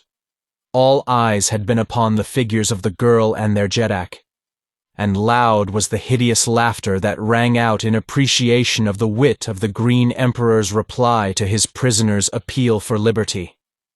Carthoris had covered about half the distance between the forest and the green warriors, when a new factor succeeded in still further directing the attention of the latter from him. Upon a high tower within the beleaguered city, a man appeared. From his upturned mouth there issued a series of frightful shrieks, uncanny shrieks that swept, shrill and terrifying, across the city's walls, over the heads of the besiegers, and out across the forest to the uttermost confines of the valley. Once, twice, thrice the fearsome sound smote upon the ears of the listening green men, and then far, far off across the broad woods came sharp and clear from the distance an answering shriek. It was but the first. From every point rose similar savage cries, until the world seemed to tremble to their reverberations. The green warriors looked nervously this way and that. They knew not fear, as Earthmen may know it, but in the face of the unusual their wonted self-assurance deserted them. And then the great gate in the city wall opposite the platform of Hortan Gur swung suddenly wide. From it issued as strange a sight as Carthoris ever had witnessed, though at the moment he had time to cast but a single fleeting glance at the tall bowmen emerging through the portal behind their long oval shields, to note their flowing auburn hair, and to realize that the growling things at their side were fierce Barsoomian lions. Then he was in the midst of the astonished Torquasians. With drawn longsword he was among them, and to Thuvia of Tarth, whose startled eyes were the first to fall upon him, it seemed that she was looking upon John Carter himself. So strangely similar to the fighting of the father was that of the son. Even to the famous fighting smile of the Virginian was the resemblance true. And the sword arm. Ah, the subtleness of it, and the speed. All about was turmoil and confusion. Green warriors were leaping to the backs of their restive, squealing thoats. Callets were growling out their savage gutturals, whining to be at the throats of the oncoming foemen. Tharban, and another by the side of the rostrum, had been the first to note the coming of Carthoris, and it was with them he battled for possession of the Red Girl, while the others hastened to meet the host advancing from the beleaguered city. Carthoris sought both to defend Thuvia of Tarth and reach the side of the hideous Hortan Gur, that he might avenge the blow the creature had struck the girl. He succeeded in reaching the rostrum, over the dead bodies of two warriors who had turned to join Tharban and his companion in repulsing this adventurous red man, just as Hortan Gur was about to leap from it to the back of his thoat. The attention of the green warriors turned principally upon the bowmen advancing upon them from the city, and upon the savage banths that paced beside them, cruel beasts of war, infinitely more terrible than their own savage callets. As Carthoris leapt to the rostrum, he drew Thuvia up beside him, and then he turned upon the departing Jeddak with an angry challenge and a sword thrust. As the Heliumite's point pricked his green hide, Hortan Gur turned upon his adversary with a snarl, but at the same instant two of his chieftains called to him to hasten, for the charge of the fair-skinned inhabitants of the city was developing into a more serious matter than the Torquasians had anticipated. Instead of remaining to battle with the Red Man, Hortan Gur promised him his attention after he had disposed of the presumptuous citizens of the walled city, and leaping astride his thoat, galloped off to meet the rapidly advancing bowmen. The other warriors quickly followed their Jeddak, leaving Thuvia and Carthoris alone upon the platform. Between them and the city raged a terrific battle. The fair-skinned warriors, armed only with their long bows and a kind of short-handled war-axe, were almost helpless beneath the savage mounted green men at close quarters. But at a distance their sharp arrows did fully as much execution as the radium projectiles of the green men. But if the warriors themselves were outclassed, not so their savage companions, the fierce banths. Scarce had the two lines come together when hundreds of these appalling creatures had leaped among the Torquasians, dragging warriors from their thoats, dragging down the huge thoats themselves, and bringing consternation to all before them. The numbers of the citizenry, too, was to their advantage, for it seemed that scarce a warrior fell, but his place was taken by a score more. In such a constant stream did they pour from the city's great gate. And so it came, what with the ferocity of the banths and the numbers of the bowmen, that at last the Torquasians fell back, until presently the platform upon which stood Carthoris and Thuvia lay directly in the center of the fight. That neither was struck by a bullet or an arrow seemed a miracle to both, but at last the tide had rolled completely past them, so that they were alone between the fighters and the city, except for the dying and the dead, and a score or so of growling banths, less well-trained than their fellows, who prowled among the corpses seeking meat. To Carthoris, the strangest part of the battle had been the terrific toll taken by the Bowmen with their relatively puny weapons. Nowhere that he could see was there a single wounded green man, but the corpses of their dead lay thick upon the field of battle. Death seemed to follow instantly the slightest pinprick of a bowman's arrow, nor apparently did one ever miss its goal. There could be but one explanation. The missiles were poison-tipped. Presently, the sounds of conflict died in the distant forest. Quiet reigned, broken only by the growling of the devouring banths. Carthoris turned toward Thuvia of Ptarth. As yet neither had spoken. "Where are we, Thuvia?" he asked. The girl looked at him questioningly. His very presence had seemed to proclaim a guilty knowledge of her abduction. How else might he have known the destination of the flyer that brought her? "Who should know better than the Prince of Helium?" she asked in return. "Did he not come hither of his own free will?" "From Anthor I came voluntarily upon the trail of the green man who had stolen you, Thuvia," he replied.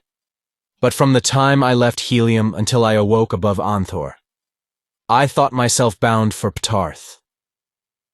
It had been intimated that I had guilty knowledge of your abduction," he explained simply, "and I was hastening to the Jeddak, your father, to convince him of the falsity of the charge, and to give my service to your recovery. Before I left Helium, someone tampered with my compass, so that it bore me to Anthor instead of to Ptarth. That is all. You believe me?" "But the warriors who stole me from the garden," she exclaimed. "After we arrived at Anthor, they wore the metal of the Prince of Helium. When they took me, they were trapped in Dusarian harness. There seemed but a single explanation. Whoever dared the outrage wished to put the onus upon another, should he be detected in the act. But once safely away from Ptarth, he felt safe in having his minions return to their own harness." "You believe that I did this thing, Thuvia?" he asked. "Ah, Carthoris," she replied sadly. "I did not wish to believe it, but when everything pointed to you, even then I would not believe it." "I did not do it, Thuvia," he said. "But let me be entirely honest with you. As much as I love your father, as much as I respect Kulan Tith, to whom you are betrothed, as well as I know the frightful consequences that must have followed such an act of mine, hurling into war, as it would, 3 of the greatest nations of Barsoom. Yet notwithstanding all this, I should not have hesitated to take you thus, Thuvia of Ptarth, had you even hinted that it would not have displeased you. But you did nothing of the kind, and so I am here, not in my own service, but in yours, and in the service of the man to whom you are promised, to save you for him, if it lies within the power of man to do so," he concluded, almost bitterly. Thuvia of Ptarth looked into his face for several moments. Her breast was rising and falling as though to some resistless emotion. She half took a step toward him, her lips parted as though to speak, swiftly and impetuously. And then she conquered whatever had moved her. "The future acts of the Prince of Helium," she said coldly, "must constitute the proof of his past honesty of purpose." Carthoris was hurt by the girl's tone, as much as by the doubt as to his integrity which her words implied. He had half hoped that she might hint that his love would be acceptable. Certainly there was due him at least a little gratitude for his recent acts in her behalf, but the best he received was cold skepticism. The Prince of Helium shrugged his broad shoulders. The girl noted it, and the little smile that touched his lips, so that it became her turn to be hurt. Of course she had not meant to hurt him. He might have known that after what he had said she could not do anything to encourage him. But he need not have made his indifference quite so palpable. The men of Helium were noted for their gallantry, not for boorishness. Possibly it was the earth blood that flowed in his veins. How could she know that the shrug was but Carthoris's way of attempting, by physical effort, to cast blighting sorrow from his heart? Or that the smile upon his lips was the fighting smile of his father, with which the son gave outward evidence of the determination he had reached to submerge his own great love in his efforts to save Thuvia of Ptarth for another, because he believed that she loved this other. He reverted to his original question. "Where are we?" he asked. "I do not know." "Nor I," replied the girl. "Those who stole me from Tarth spoke among themselves of Anthor, so that I thought it possible that the ancient city to which they took me was that famous ruin. But where we may be now, I have no idea. When the Bowmen return, we shall doubtless learn all that there is to know," said Carthoris. "Let us hope that they prove friendly. What race may they be?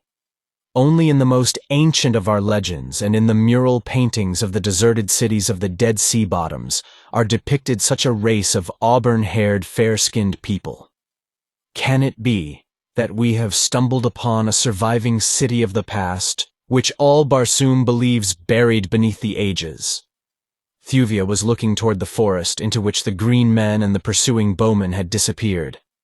From a great distance came the hideous cries of banths and an occasional shot. "It is strange that they do not return," said the girl. "One would expect to see the wounded limping or being carried back to the city," replied Carthoris, with a puzzled frown. "But how about the wounded nearer the city? Have they carried them within?" Both turned their eyes toward the field between them and the walled city, where the fighting had been most furious. There were the banths, still growling about their hideous feast. Carthoris looked at Thuvia in astonishment. Then he pointed toward the field. "Where are they?" he whispered. "What has become of their dead and wounded?" Chapter 6. The Jeddak of Lothar. The girl looked her incredulity. "They lay in piles," she murmured. "There were thousands of them but a minute ago." "And now," continued Carthoris, "there remain but the banths and the carcasses of the green men." "They must have sent forth and carried the dead bowmen away while we were talking," said the girl. "It is impossible," replied Carthoris. "Thousands of dead lay there upon the field but a moment since. It would have required many hours to have removed them. The thing is uncanny." "I had hoped," said Thuvia, "that we might find an asylum with these fair-skinned people. Notwithstanding their valor upon the field of battle, they did not strike me as a ferocious or warlike people. I had been about to suggest that we seek entrance to the city, but now I scarce know if I care to venture among people whose dead vanish into thin air." "Let us chance it," replied Carthoris. "We can be no worse off within their walls than without. Here we may fall prey to the banths or the no less fierce Torquasians. There, at least, we shall find beings molded after our own images. All that causes me to hesitate," he added, "is the danger of taking you past so many banths. A single sword would scarce prevail were even a couple of them to charge simultaneously." "Do not fear on that score," replied the girl, smiling. "The banths will not harm us." As she spoke, she descended from the platform, and with Carthoris at her side, stepped fearlessly out upon the bloody field in the direction of the walled city of mystery. They had advanced but a short distance when a banth, looking up from its gory feast, descried them. With an angry roar, the beast walked quickly in their direction, and at the sound of its voice a score of others followed its example. Carthoris drew his longsword. The girl stole a quick glance at his face. She saw the smile upon his lips, and it was as wine to sick nerves. For even upon warlike Barsoom, where all men are brave, woman reacts quickly to quiet indifference to danger, to dare deviltry that is without bombast. "You may return your sword," she said. "I told you that the banths would not harm us. Look!" And as she spoke, she stepped quickly toward the nearest animal. Carthoris would have leaped after her to protect her. But with a gesture she motioned him back. He heard her calling to the banths in a low sing-song voice that was half purr. Instantly the great heads went up, and all the wicked eyes were riveted upon the figure of the girl. Then, stealthily, they commenced moving toward her. She had stopped now and was standing, waiting them. One, closer to her than the others, hesitated. She spoke to him imperiously, as a master might speak to a refractory hound. The great carnivore let its head droop, and with tail between its legs came slinking to the girl's feet. And after it came the others, until she was entirely surrounded by the savage man-eaters. Turning, she led them to where Carthoris stood. They growled a little as they neared the man, but a few sharp words of command put them in their places. "How do you do it?" exclaimed Carthoris. "Your father once asked me that same question in the galleries of the golden cliffs within the Ots mountains, beneath the temples of the Therns. I could not answer him, nor can I answer you. I do not know whence comes my power over them, but ever since the day that Satyr Throg threw me among them in the banth pit of the holy Therns, and the great creatures fawned upon instead of devouring me, I ever have had the same strange power over them. They come at my call and do my bidding, even as the faithful Woola does the bidding of your mighty sire." With a word, the girl dispersed the fierce pack. Roaring, they returned to their interrupted feast, while Carthoris and Thuvia passed among them toward the walled city. As they advanced, the man looked with wonder upon the dead bodies of those of the green men that had not been devoured or mauled by the banths. He called the girl's attention to them. No arrows protruded from the great carcasses. Nowhere upon any of them was the sign of mortal wound, nor even the slightest scratch or abrasion. Before the Bowmen's dead had disappeared, the corpses of the Torquasians had bristled with the deadly arrows of their foes. Where had the slender messengers of death departed? What unseen hand had plucked them from the bodies of the slain? Despite himself, Carthoris could scarce repress a shudder of apprehension as he glanced toward the silent city before them. No longer was sign of life visible upon wall or rooftop. All was quiet, brooding, ominous quiet. Yet he was sure that eyes watched them from somewhere behind that blank wall. He glanced at Thuvia. She was advancing with wide eyes fixed upon the city gate. He looked in the direction of her gaze, but saw nothing. His gaze upon her seemed to arouse her as from a lethargy. She glanced up at him, a quick, brave smile touching her lips, and then, as though the act was involuntary, she came close to his side and placed one of her hands in his. He guessed that something within her that was beyond her conscious control was appealing to him for protection. He threw an arm about her, and thus they crossed the field. She did not draw away from him. It is doubtful that she realized that his arm was there, so engrossed was she in the mystery of the strange city before them. They stopped before the gate. It was a mighty thing. From its construction, Carthoris could but dimly speculate upon its unthinkable antiquity. It was circular, closing a circular aperture, and the Heliumite knew from his study of ancient Barsoomian architecture that it rolled to one side, like a huge wheel, into an aperture in the wall. Even such world-old cities as ancient Anthor were as yet undreamed of when the races lived that built such gates as these. As he stood speculating upon the identity of this forgotten city, a voice spoke to them from above. Both looked up. There, leaning over the edge of the high wall, was a man. His hair was auburn, his skin fair, fairer even than that of John Carter the Virginian. His forehead was high, his eyes large and intelligent. The language that he used was intelligible to the two below, yet there was a marked difference between it and their Barsoomian tongue. "Who are you?" he asked. "And what do you here before the gate of Lothar?" "We are friends," replied Carthoris. "This is the princess, Thuvia of Ptarth, who was captured by the Torquasian horde. I am Carthoris of Helium, prince of the house of Tardos Mors, Jeddak of Helium, and son of John Carter, warlord of Mars, and of his wife, Deja Thoris." "Ptarth?" repeated the man. "Helium." He shook his head.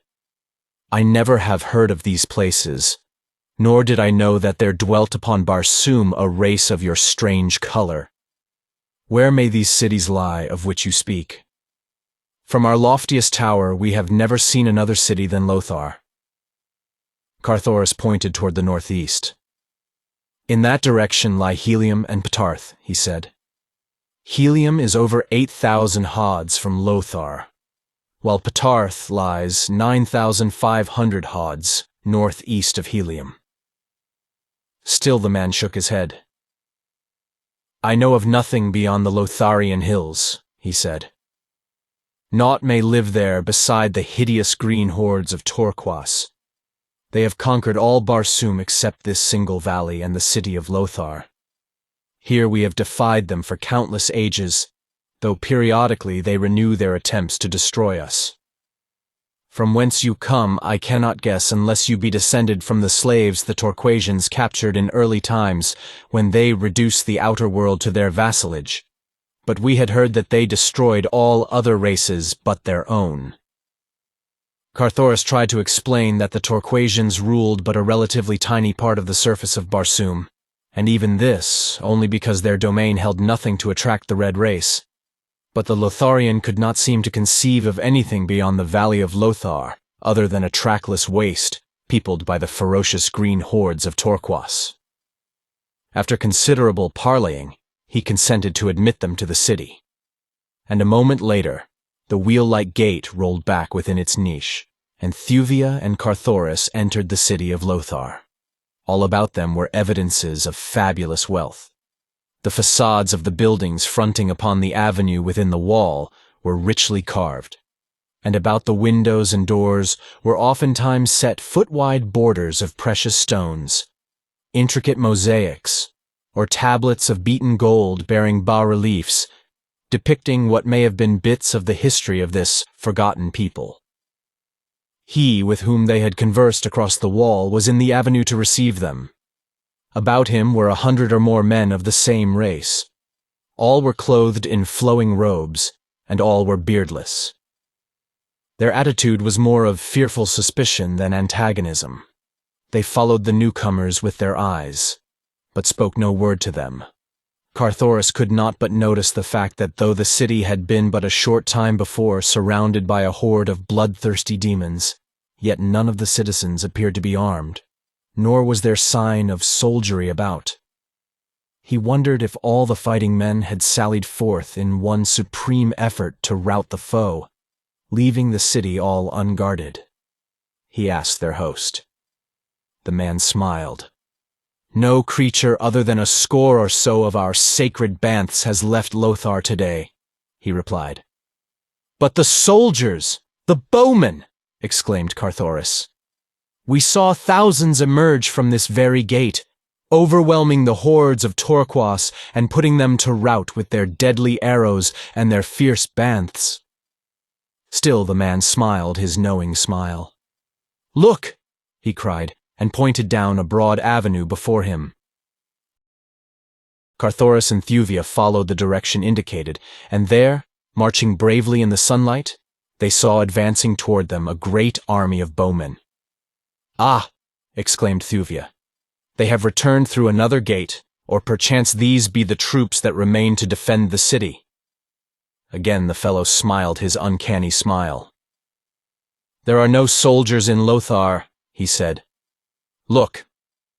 Both Carthoris and Thuvia had turned toward him while he spoke, and now, as they turned back again toward the advancing regiments, their eyes went wide in astonishment, for the broad avenue before them was as deserted as the tomb.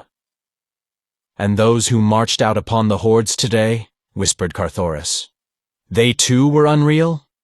The man nodded. But their arrows slew the green warriors, insisted Thuvia. Let us go before Tario, replied the Lotharian. He will tell you that which he deems it best you know. I might tell you too much. Who is Tario? Asked Carthoris.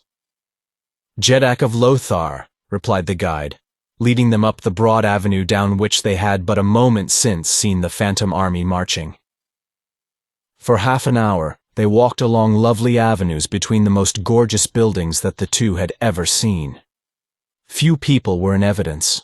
Carthoris could not but note the deserted appearance of the mighty city. At last they came to the royal palace. Carthoris saw it from a distance, and guessing the nature of the magnificent pile wondered that even here there should be so little sign of activity and life.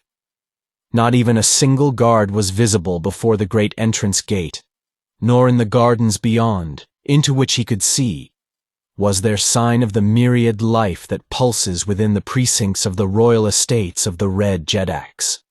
Here, said their guide, is the palace of Tario. As he spoke, Carthoris again let his gaze rest upon the wondrous palace. With a startled exclamation he rubbed his eyes and looked again. No, he could not be mistaken. Before the massive gate stood a score of sentries. Within, the avenue leading to the main building was lined on either side by ranks of bowmen. The gardens were dotted with officers and soldiers moving quickly to and fro, as though bent upon the duties of the minute. What manner of people were these who could conjure an army out of thin air? He glanced toward Thuvia. She, too, evidently had witnessed the transformation.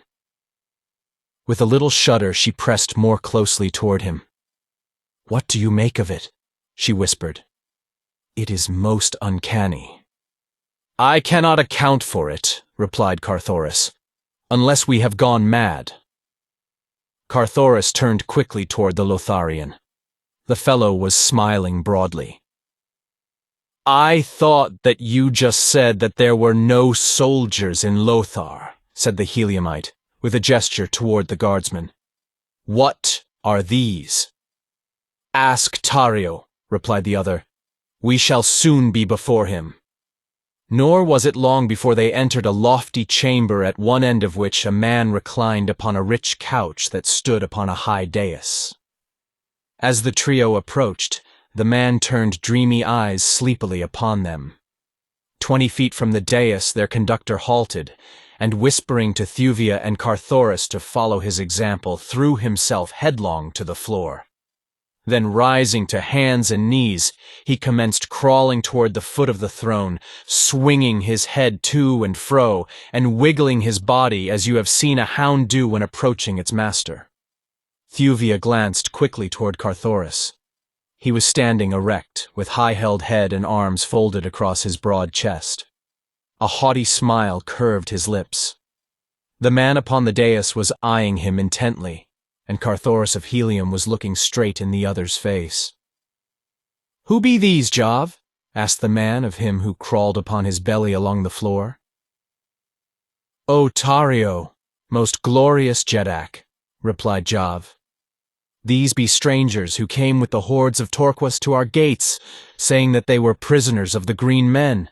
They tell strange tales of cities far beyond Lothar. Arise, Jav, commanded Tario, and ask these two why they show not to Tario the respect that is his due. Jav arose and faced the strangers. At sight of their erect positions, his face went livid. He leaped toward them. Creatures! He screamed. Down!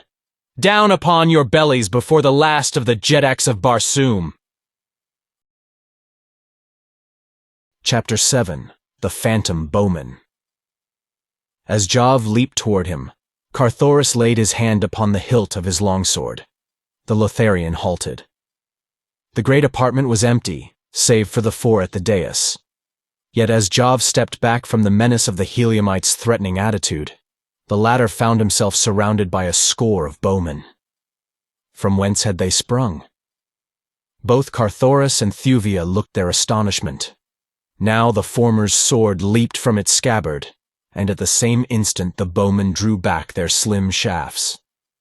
Tario had half raised himself upon one elbow. For the first time he saw the full figure of Thuvia, who had been concealed behind the person of Carthoris. "Enough!" cried the Jeddak, raising a protesting hand. But at that very instant the sword of the Heliumite cut viciously at its nearest antagonist. As the keen edge reached its goal, Carthoris let the point fall to the floor. As with wide eyes he stepped backward in consternation, throwing the back of his left hand across his brow. His steel had cut but empty air. His antagonist had vanished. There were no bowmen in the room. "It is evident that these are strangers," said Tario to Jav. "Let us first determine that they knowingly affronted us before we take measures for punishment." Then he turned to Carthoris, but ever his gaze wandered to the perfect lines of Thuvia's glorious figure, which the harness of a Barsoomian princess accentuated rather than concealed. "Who are you?" he asked, "who knows not the etiquette of the court of the last of Jeddaks?" "I am Carthoris, Prince of Helium," replied the Heliumite, "and this is Thuvia, Princess of Tarth. In the courts of our fathers, men do not prostrate themselves before royalty. Not since the firstborn tore their immortal goddess limb from limb have men crawled upon their bellies to any throne upon Barsoom. Now think you that the daughter of one mighty Jeddak and the son of another would so humiliate themselves?" Tario looked at Carthoris for a long time. At last he spoke. "There is no other Jeddak upon Barsoom than Tario," he said. "There is no other race than that of Lothar, unless the hordes of Torquas may be dignified by such an appellation. Lotharians are white, your skins are red. There are no women left upon Barsoom. Your companion is a woman." He half rose from the couch, leaning far forward and pointing an accusing finger at Carthoris. "You are a lie!" he shrieked. "You are both lies, and you dare to come before Tario, last and mightiest of the Jeddaks of Barsoom, and assert your reality. Someone shall pay well for this, Jav, and unless I mistake, it is yourself, who has dared thus flippantly to trifle with the good nature of your Jeddak. Remove the man, leave the woman. We shall see if both be lies. And later, Jav, you shall suffer for your temerity. There be few of us left, but Komal must be fed. Go." Carthoris could see that Jav trembled as he prostrated himself once more before his ruler, and then rising, turned toward the Prince of Helium. "Come," he said. "And leave the Princess of Ptarth here alone?" cried Carthoris. Jav brushed closely past him, whispering, "Follow me. He cannot harm her, except to kill, and that he can do whether you remain or not. We had best go now. Trust me." Carthoris did not understand, but something in the urgency of the other's tone assured him, and so he turned away, but not without a glance toward Thuvia, in which he attempted to make her understand that it was in her own interest that he left her. For answer, she turned her back full upon him, but not without first throwing him such a look of contempt that brought the scarlet to his cheek. Then he hesitated, but Jav seized him by the wrist. "Come," he whispered, "or he will have the bowmen upon you, and this time there will be no escape. Did you not see how futile is your steel against thin air?" Carthoris turned unwillingly to follow. As the two left the room, he turned to his companion. "If I may not kill thin air," he asked, "how then shall I fear that thin air may kill me?" "You saw the Torquasians fall before the bowmen?" asked Jav.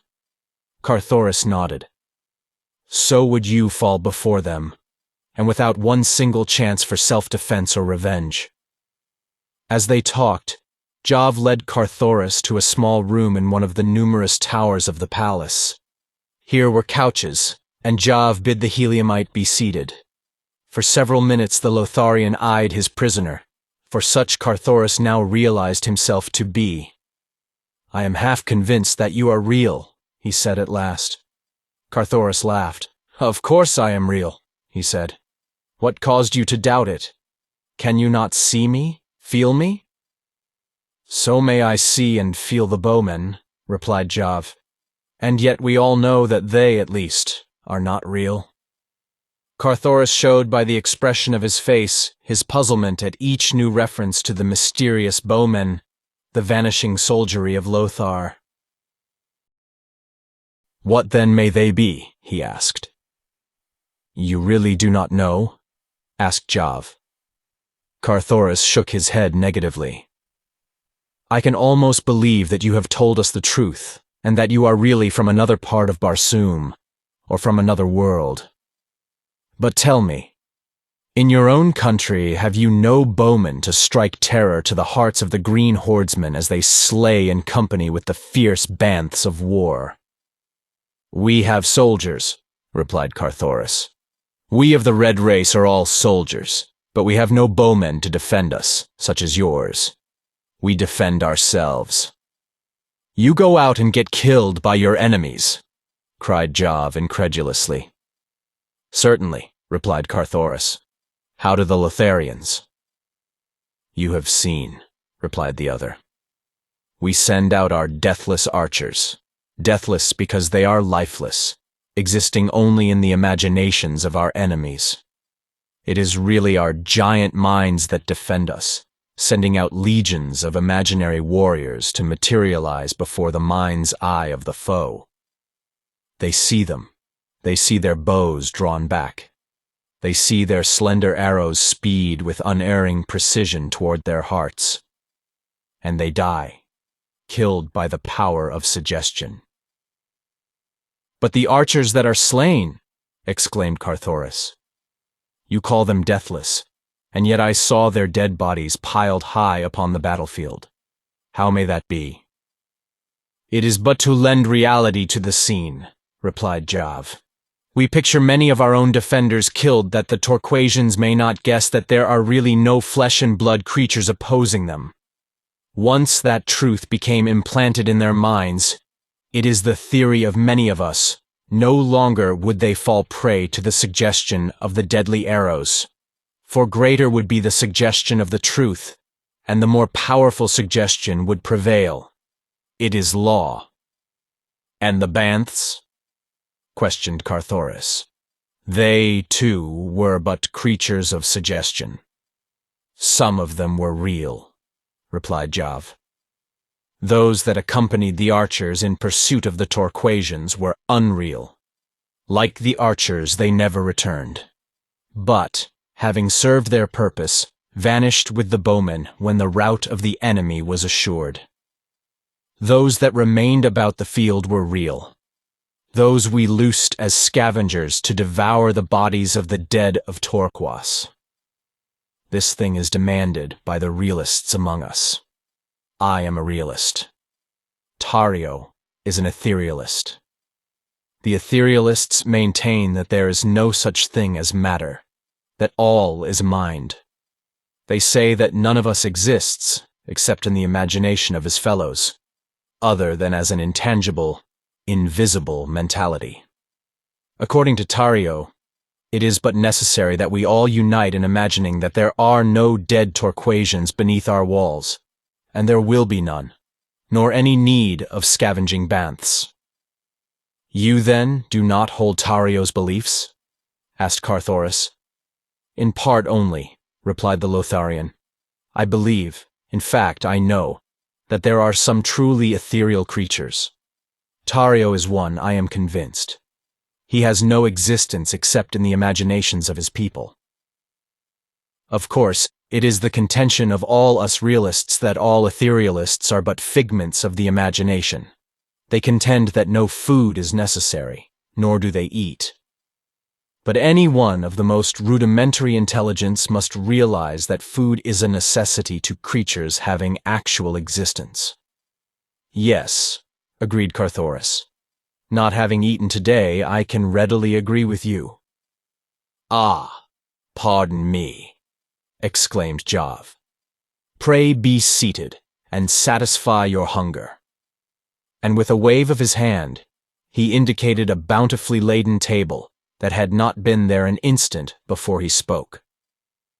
Of that Carthoris was positive, for he had searched the room diligently with his eyes several times.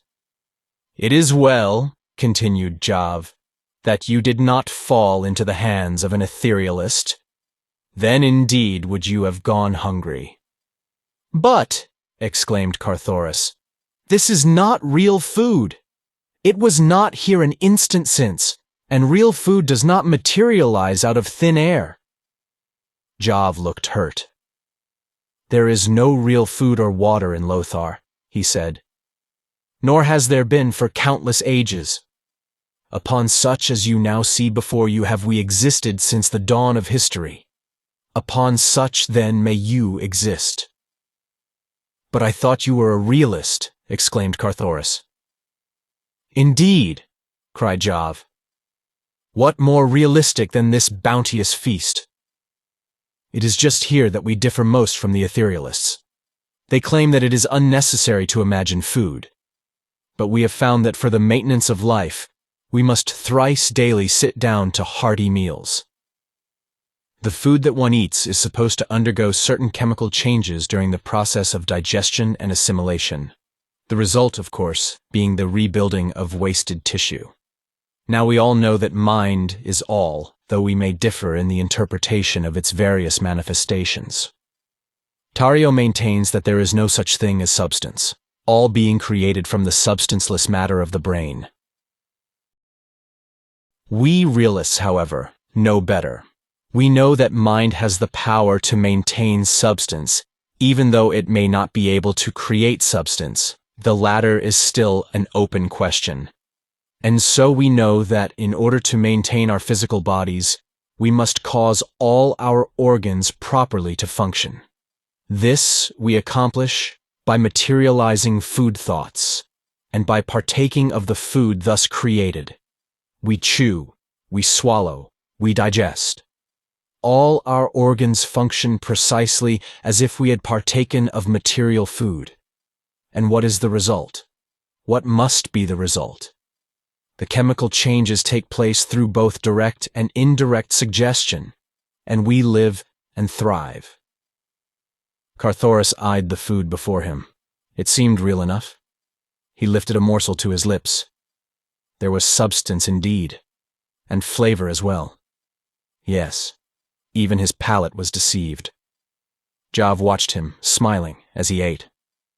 Is it not entirely satisfying? He asked. I must admit that it is, replied Carthoris. But tell me, how does Tario live, and the other etherealists who maintain that food is unnecessary? Jav scratched his head. That is a question we often discuss, he replied. It is the strongest evidence we have of the non-existence of the etherealists. But who may know other than Komal? Who is Komal? Asked Carthoris. I heard your Jeddak speak of him. Jav bent low toward the ear of the heliumite, looking fearfully about before he spoke. Komal is the essence, he whispered. Even the etherealists admit that mind itself must have substance in order to transmit to imaginings the appearance of substance. For if there really was no such thing as substance, it could not be suggested. What never has been cannot be imagined. Do you follow me? I am groping, replied Carthoris dryly. So the essence must be substance, continued Jav. Komal is the essence of the all, as it were. He is maintained by substance. He eats. He eats the real. To be explicit, he eats the realists. That is Tario's work.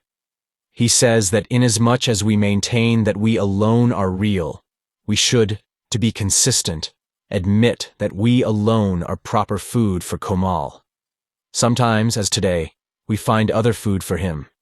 He is very fond of Torquasians. And Komal is a man? Asked Carthoris. He is all, I told you, replied Jav.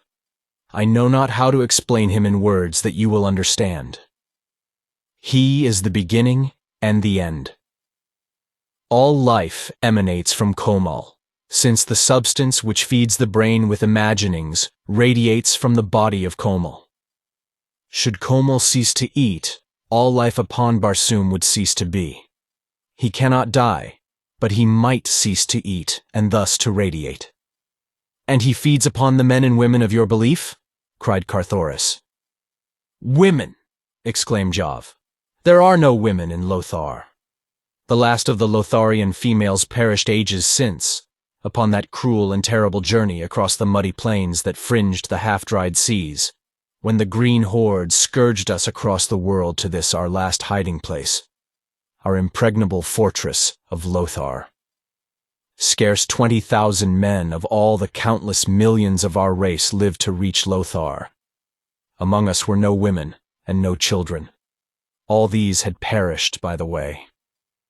As time went on, we too were dying and the race fast approaching extinction when the great truth was revealed to us, that mind is all.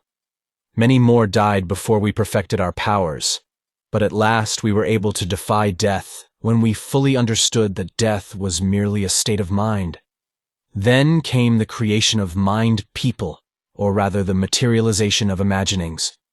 We first put these to practical use when the Torquasians discovered our retreat, and fortunate for us, it was that it required ages of search upon their part before they found the single tiny entrance to the valley of Lothar. That day, we threw our first bowmen against them. The intention was purely to frighten them away by the vast numbers of bowmen which we could muster upon our walls. All Lothar bristled with the bows and arrows of our ethereal host.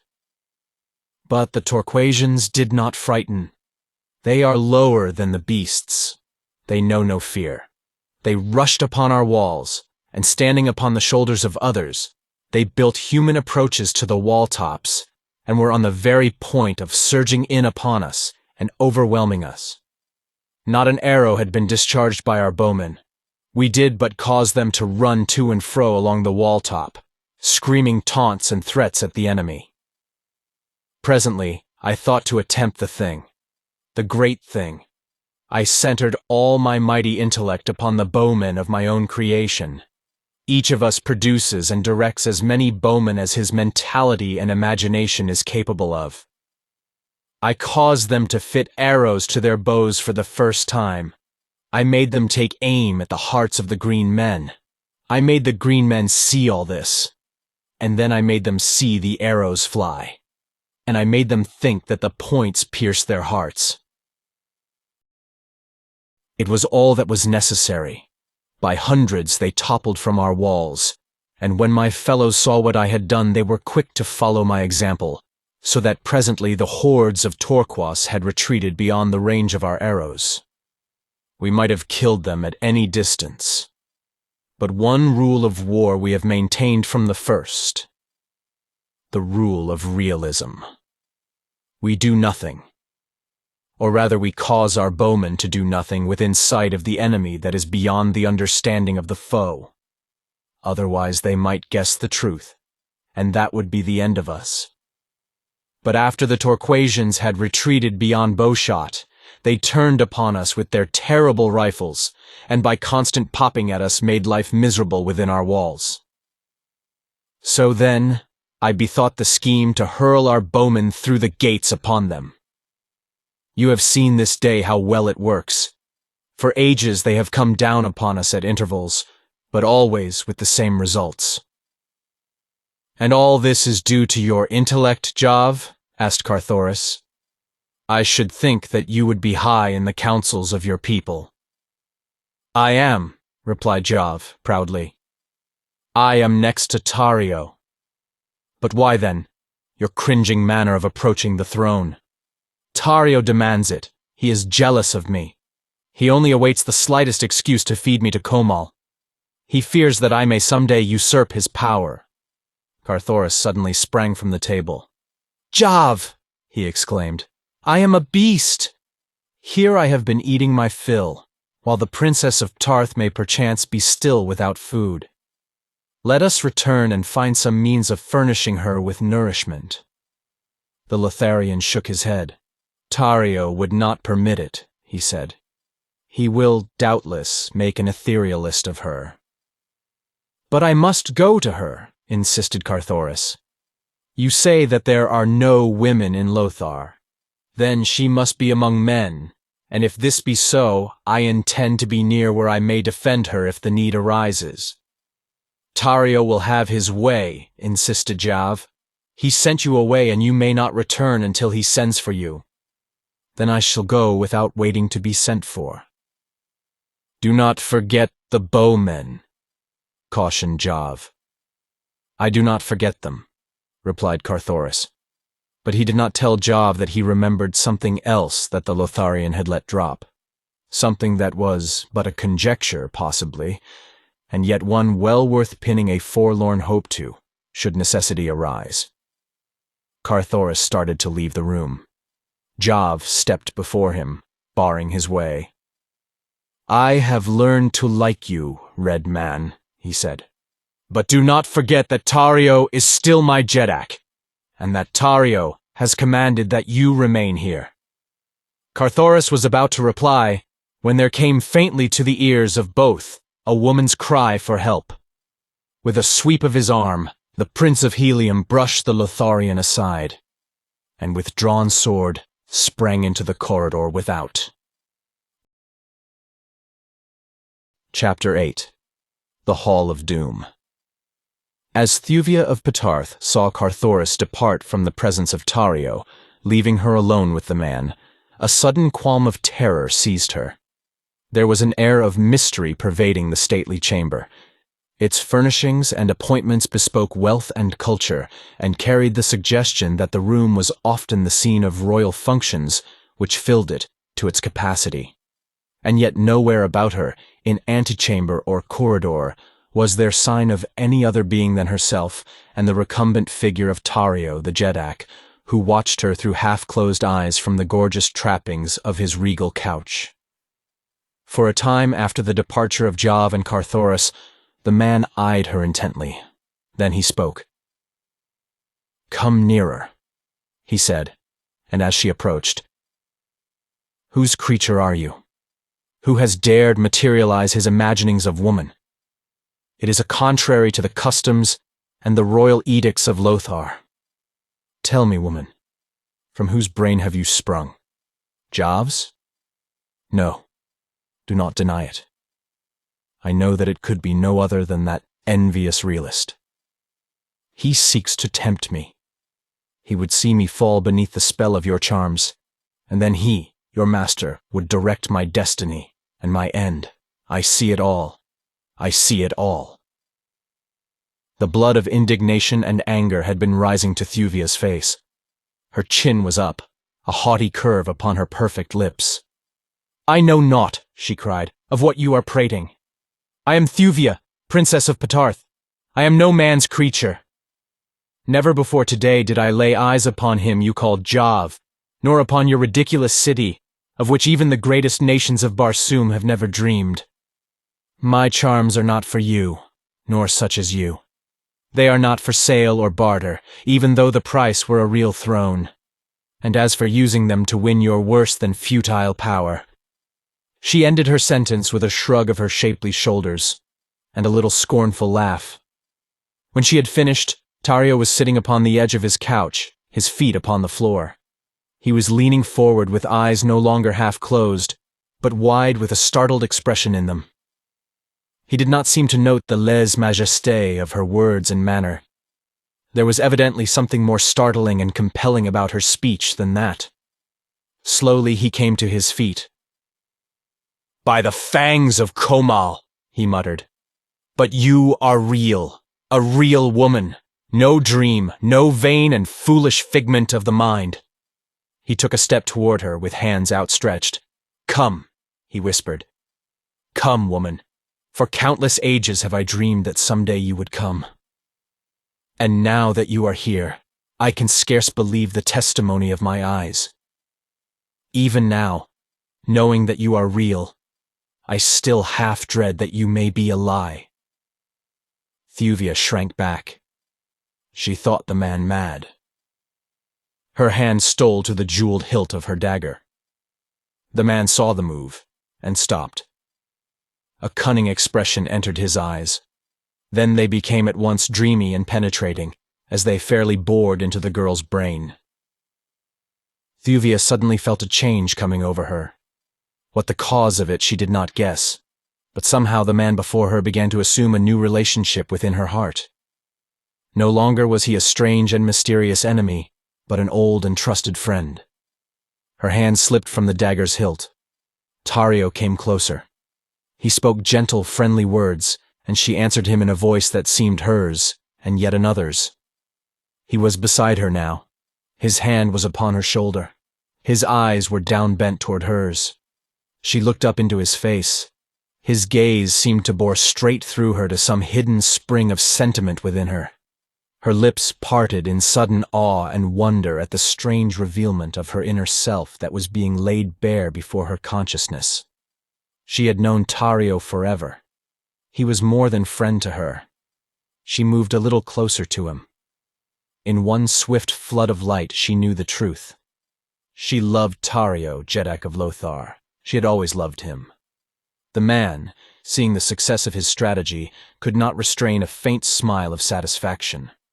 Whether there was something in the expression of his face, or whether from Carthoris of Helium in a far chamber of the palace came a more powerful suggestion, who may say? But something there was that suddenly dispelled the strange, hypnotic influence of the man. As though a mask had been torn from her eyes, Thuvia suddenly saw Tario as she had formerly seen him, and, accustomed as she was to the strange manifestations of highly developed mentality which are common upon Barsoom, she quickly guessed enough of the truth to know that she was in grave danger. Quickly, she took a step backward, tearing herself from his grasp. But the momentary contact had aroused within Tario all the long-buried passions of his loveless existence. With a muffled cry, he sprang upon her, throwing his arms about her and attempting to drag her lips to his. "Woman," he cried, "lovely woman. Tario would make you queen of Lothar. Listen to me. Listen to the love of the last of the Jeddaks of Barsoom." Thuvia struggled to free herself from his embrace. "Stop, creature!" she cried. "Stop! I do not love you. Stop, or I shall scream for help." Tario laughed in her face. "Scream for help," he mimicked. "And who within the halls of Lothar is there who might come in answer to your call? Who would dare enter the presence of Tario unsummoned?" "There is one," she replied, "who would come, and coming, dare to cut you down upon your own throne if he thought that you had offered affront to Thuvia of Ptarth." "Who, Jav?" asked Tario. "Not Jav, nor any other soft-skinned Lotharian," she replied, "but a real man, a real warrior, Carthoris of Helium." Again the man laughed at her. "You forget the Bowmen," he reminded her. "What could your red warrior accomplish against my fearless legions?" Again he caught her roughly to him, dragging her towards his couch. "If you will not be my queen," he said, "you shall be my slave." "Neither!" cried the girl. As she spoke the single word, there was a quick move of her right hand. Tario, releasing her, staggered back, both hands pressed to his side. At the same instant, the room filled with Bowmen, and then the Jeddak of Lothar sank senseless to the marble floor. At the instant that he lost consciousness, the Bowmen were about to release their arrows into Thuvia's heart. Involuntarily, she gave a single cry for help, though she knew that not even Carthoris of Helium could save her now. Then she closed her eyes and waited for the end.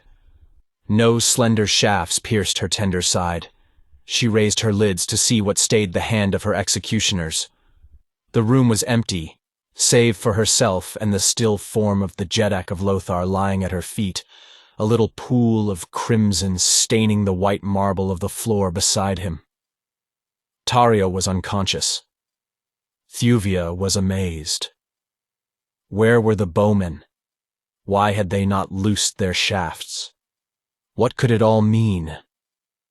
An instant before, the room had been mysteriously filled with armed men, evidently called to protect their Jeddak.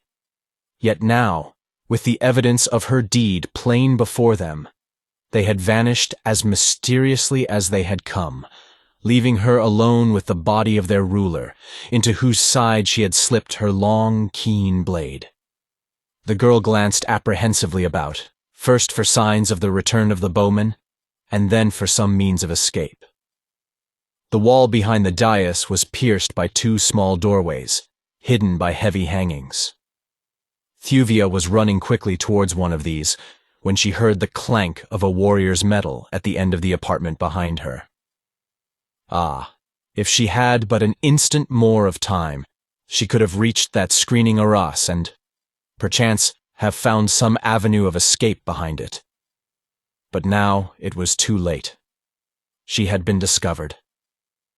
With a feeling that was akin to apathy, she turned to meet her fate, and there, before her, running swiftly across the broad chamber to her side, was Carthoris, his naked longsword gleaming in his hand.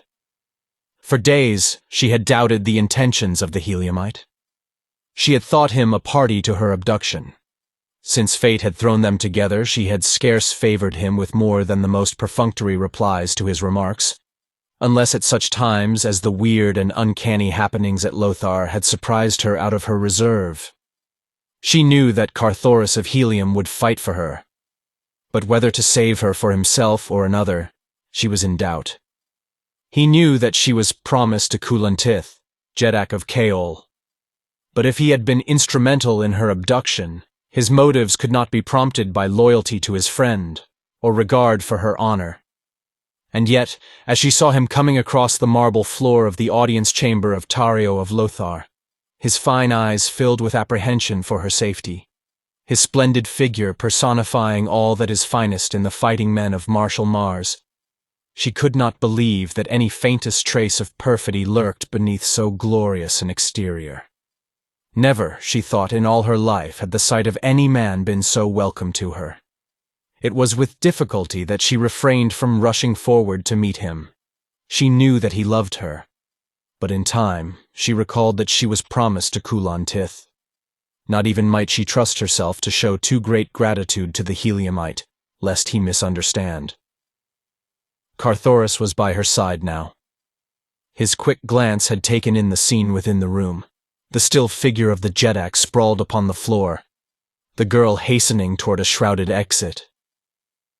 "Did he harm you, Thuvia?" he asked. She held up her crimsoned blade that he might see it. "No," she said. "He did not harm me." A grim smile lighted Carthoris's face. "Praised be our first ancestor," he murmured. "And now let us see if we may not make good our escape from this accursed city before the Lotharians discover that their Jeddak is no more." With the firm authority that sat so well upon him, in whose veins flowed the blood of John Carter of Virginia and Deja Thoris of Helium, he grasped her hand, and turning back across the hall, strode toward the great doorway through which Jav had brought them into the presence of the Jeddak earlier in the day. They had almost reached the threshold when a figure sprang into the apartment through another entrance. It was Jav. He, too, took in the scene within at a glance. Carthoris turned to face him, his sword ready in his hand, and his great body shielding the slender figure of the girl. "Come, Jav of Lothar," he cried. "Let us face the issue at once, for only one of us may leave this chamber alive with Thuvia of Tarth." Then, seeing that the man wore no sword, he exclaimed, "Bring on your bowmen, then, or come with us as my prisoner until we have safely passed the outer portals of thy ghostly city." "You have killed Tario!" exclaimed Jav, ignoring the other's challenge. "You have killed Tario! I see his blood upon the floor, real blood, real death. Tario was, after all, as real as I. Yet he was an etherealist. He would not materialize his sustenance. Can it be that they are right? Well, we too are right, and all these ages we have been quarreling, each saying that the other was wrong. However, he is dead now. Of that I am glad. Now shall Jav come into his own. Now shall Jav be Jeddak of Lothar. As he finished, Tario opened his eyes, and then quickly sat up. "Traitor! Assassin!" he screamed, and then, "Kadar! Kadar!" which is the Barsoomian for guard. Jav went sickly white. He fell upon his belly, wriggling toward Tario. "Oh, my Jeddak! My Jeddak!" he whimpered. Jav had no hand in this. Jav, your faithful Jav, but just this instant entered the apartment to find you lying prone upon the floor, and these two strangers about to leave. How it happened I know not. Believe me, most glorious Jeddak."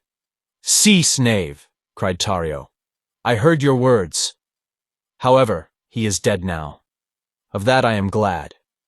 Now shall Jav come into his own. Now shall Jav be Jeddak of Lothar. At last, traitor, I have found you out. Your own words have condemned you as surely as the acts of these red creatures have sealed their fates. Unless—" he paused. "Unless the woman—" But he got no further. Carthoris guessed what he would have said, and before the words could be uttered, he had sprung forward and struck the man across the mouth with his open palm. Tario frothed in rage and mortification. "And should you again affront the Princess of Ptarth," warned the Heliumite, "I shall forget that you wear no sword. Not forever may I control my itching sword hand." Tario shrank back toward the little doorways behind the dais. He was trying to speak, but so hideously were the muscles of his face working that he could utter no word for several minutes. At last he managed to articulate intelligibly. "Die!" he shrieked. "Die!" And then he turned toward the exit at her back. Jav leapt forward, screaming in terror. "Have pity, Tario, have pity. Remember the long ages that I have served you faithfully. Remember all that I have done for Lothar. Do not condemn me now to the death hideous. Save me, save me." But Tario only laughed a mocking laugh and continued to back toward the hangings that hid the little doorway. Jav turned toward Carthoris. "Stop him!" he screamed. "Stop him! If you love life, let him not leave this room." And as he spoke, he leaped in pursuit of his Jeddak. Carthoris followed Jav's example, but the last of the Jeddaks of Barsoom was too quick for them. By the time they reached the arras behind which he had disappeared, they found a heavy stone door blocking their further progress. Jav sank to the floor in a spasm of terror. "Come, man!" cried Carthoris. "We are not dead yet. Let us hasten to the avenues and make an attempt to leave the city. We are still alive, and while we live we may yet endeavor to direct our own destinies. Of what avail to sink spineless to the floor? Come, be a man." Jav but shook his head. "Did you not hear him call the guards?" he moaned. "Ah, if we could have but intercepted him. Then there might have been hope. But alas, he was too quick for us." "Well, well," exclaimed Carthoris impatiently. "What if he did call the guards? There will be time enough to worry about that after they come. At present, I see no indication that they have any idea of overexerting themselves to obey their Jeddak's summons." Jav shook his head mournfully. "You do not understand," he said. "The guards have already come and gone. They have done their work, and we are lost. Look to the various exits." Carthoris and Thuvia turned their eyes in the direction of the several doorways which pierced the walls of the great chamber. Each was tightly closed by huge stone doors. "Well?" asked Carthoris. "We are to die the death," whispered Jav faintly. Further than that, he would not say. He just sat upon the edge of the Jeddak's couch and waited. Carthoris moved to Thuvia's side, and standing there with naked sword, he let his brave eyes roam ceaselessly about the great chamber, that no foe might spring upon them unseen. For what seemed hours, no sound broke the silence of their living tomb. No sign gave their executioners of the time or manner of their death. The suspense was terrible. Even Carthoris of Helium began to feel the terrible strain upon his nerves. If he could but know how and whence the hand of death was to strike, he could meet it unafraid. But to suffer longer the hideous tension of this blighting ignorance of the plans of their assassins was telling upon him grievously. Thuvia of Patarth drew quite close to him. She felt safer with the feel of his arm against hers, and with the contact of her, the man took a new grip upon himself. With his old-time smile, he turned toward her. "It would seem that they are trying to frighten us to death," he said, laughing. "And shame be upon me that I should confess it. I think they were close to accomplishing their designs upon me." She was about to make some reply when a fearful shriek broke from the lips of the Lotharian. "The end is coming!" he cried. "The end is coming! The floor! The floor! Oh, Komal, be merciful!" Thuvia and Carthoris did not need to look at the floor to be aware of the strange movement that was taking place. Slowly the marble flagging was sinking in all directions toward the center. At first the movement, being gradual, was scarce noticeable. But presently the angle of the floor became such that one might stand easily only by bending one knee considerably. Jav was shrieking still and clawing at the royal couch that had already commenced to slide toward the center of the room, where both Thuvia and Carthoris suddenly noted a small orifice which grew in diameter as the floor assumed more closely a funnel-like contour. Now it became more and more difficult to cling to the dizzy inclination of the smooth and polished marble. Carthoris tried to support Thuvia, but himself commenced to slide and slip toward the ever-enlarging aperture. Better to cling to the smooth stone, he kicked off his sandals of Zitadar hide, and with his bare feet braced himself against the sickening tilt, at the same time throwing his arms supportingly about the girl. In her terror, her own hands clasped about the man's neck. Her cheek was close to his. Death, unseen and of unknown form, seemed close upon them, and because unseen and unknowable, infinitely more terrifying. "Courage, my princess," he whispered. She looked up into his face to see smiling lips above hers and brave eyes, untouched by terror, drinking deeply of her own. Then the floor sagged and tilted more swiftly. There was a sudden slipping rush as they were precipitated toward the aperture. Jav's screams rose weird and horrible in their ears, and then the three found themselves piled upon the royal couch of Tario, which had stuck within the aperture at the base of the marble funnel. For a moment they breathed more freely, but presently they discovered that the aperture was continuing to enlarge. The couch slipped downward. Jav shrieked again. There was a sickening sensation as they felt all let go beneath them, as they fell through darkness to an unknown death. Chapter 9. The Battle in the Plain. The distance from the bottom of the funnel to the floor of the chamber beneath it could not have been great, for all three of the victims of Tario's wrath alighted unscathed. Carthoris, still clasping Thuvia tightly to his breast, came to the ground cat-like upon his feet, breaking the shock for the girl. Scarce had his feet touched the rough stone flagging of this new chamber, than his sword flashed out ready for instant use. But though the room was lighted, there was no sign of enemy about. Carthoris looked toward Jav. The man was pasty white with fear. "What is to be our fate?" asked the Heliumite. "Tell me, man. Shake off your terror long enough to tell me, so I may be prepared to sell my life and that of the Princess of Tarth as dearly as possible." "Komal," whispered Jav. "We are to be devoured by Komal." "Your deity?" asked Carthoris. The Lotharian nodded his head. Then he pointed toward a low doorway at one end of the chamber. From thence will he come upon us. Lay aside your puny sword, fool. It will but enrage him the more, and make our sufferings the worse.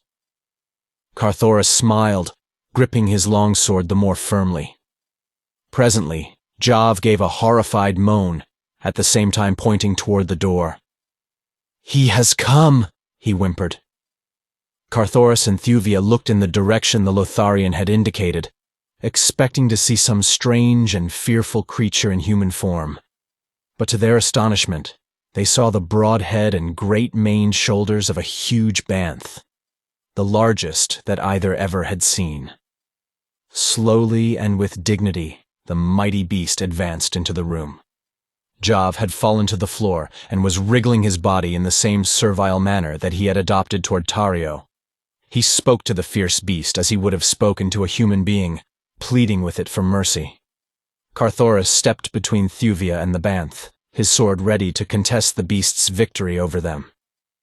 Thuvia turned toward Jav.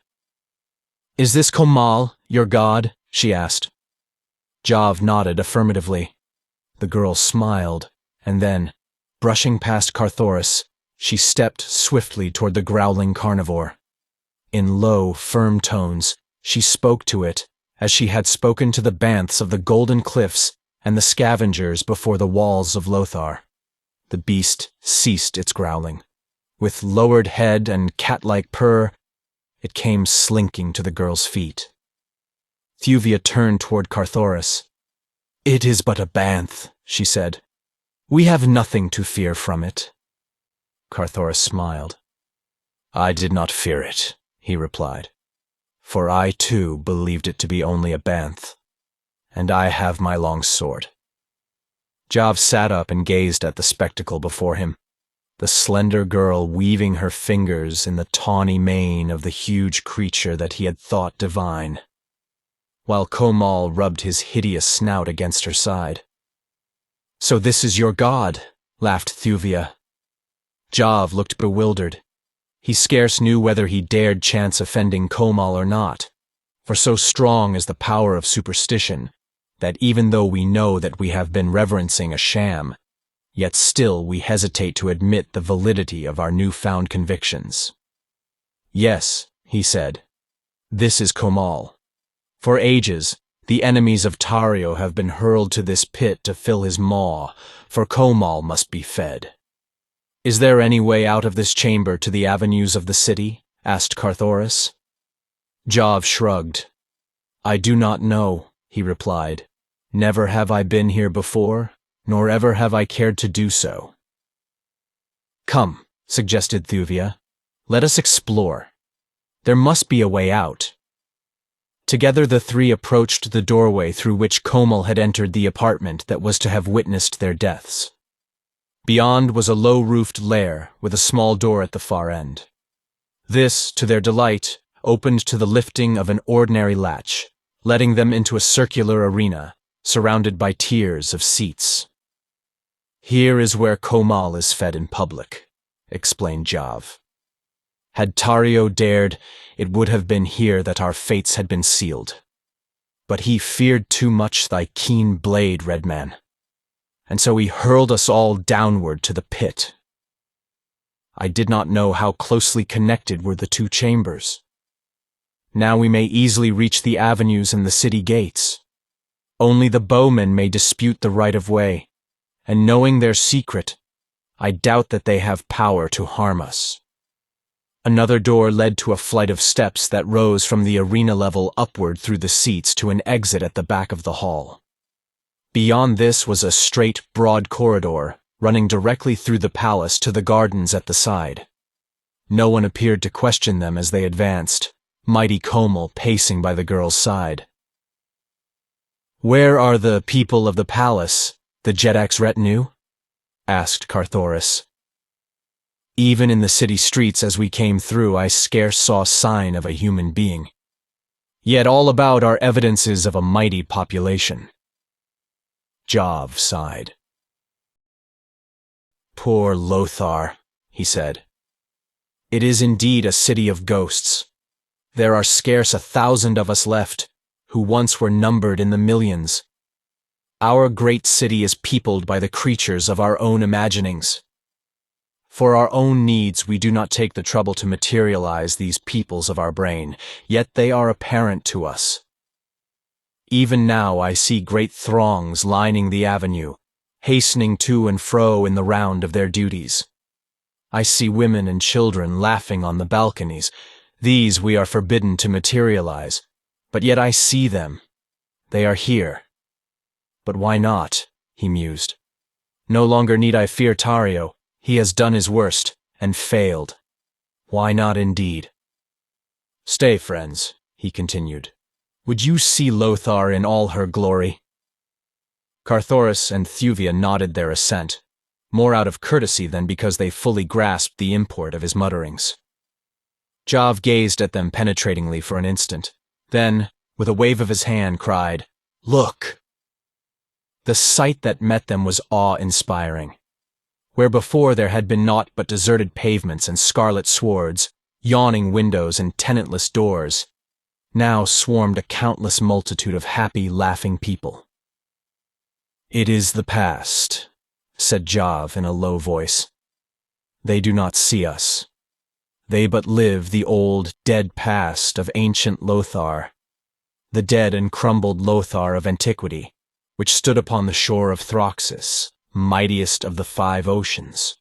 See those fine, upstanding men swinging along the broad avenue. See the young girls and the women smile upon them.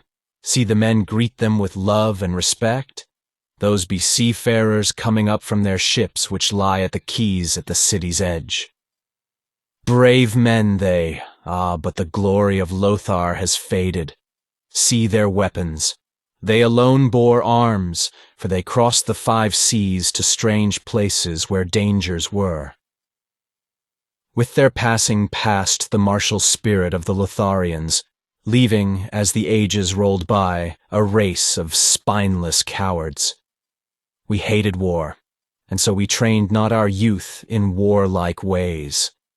Thus followed our undoing, for when the seas dried and the green hordes encroached upon us, we could do naught but flee. But we remembered the seafaring bowmen of the days of our glory.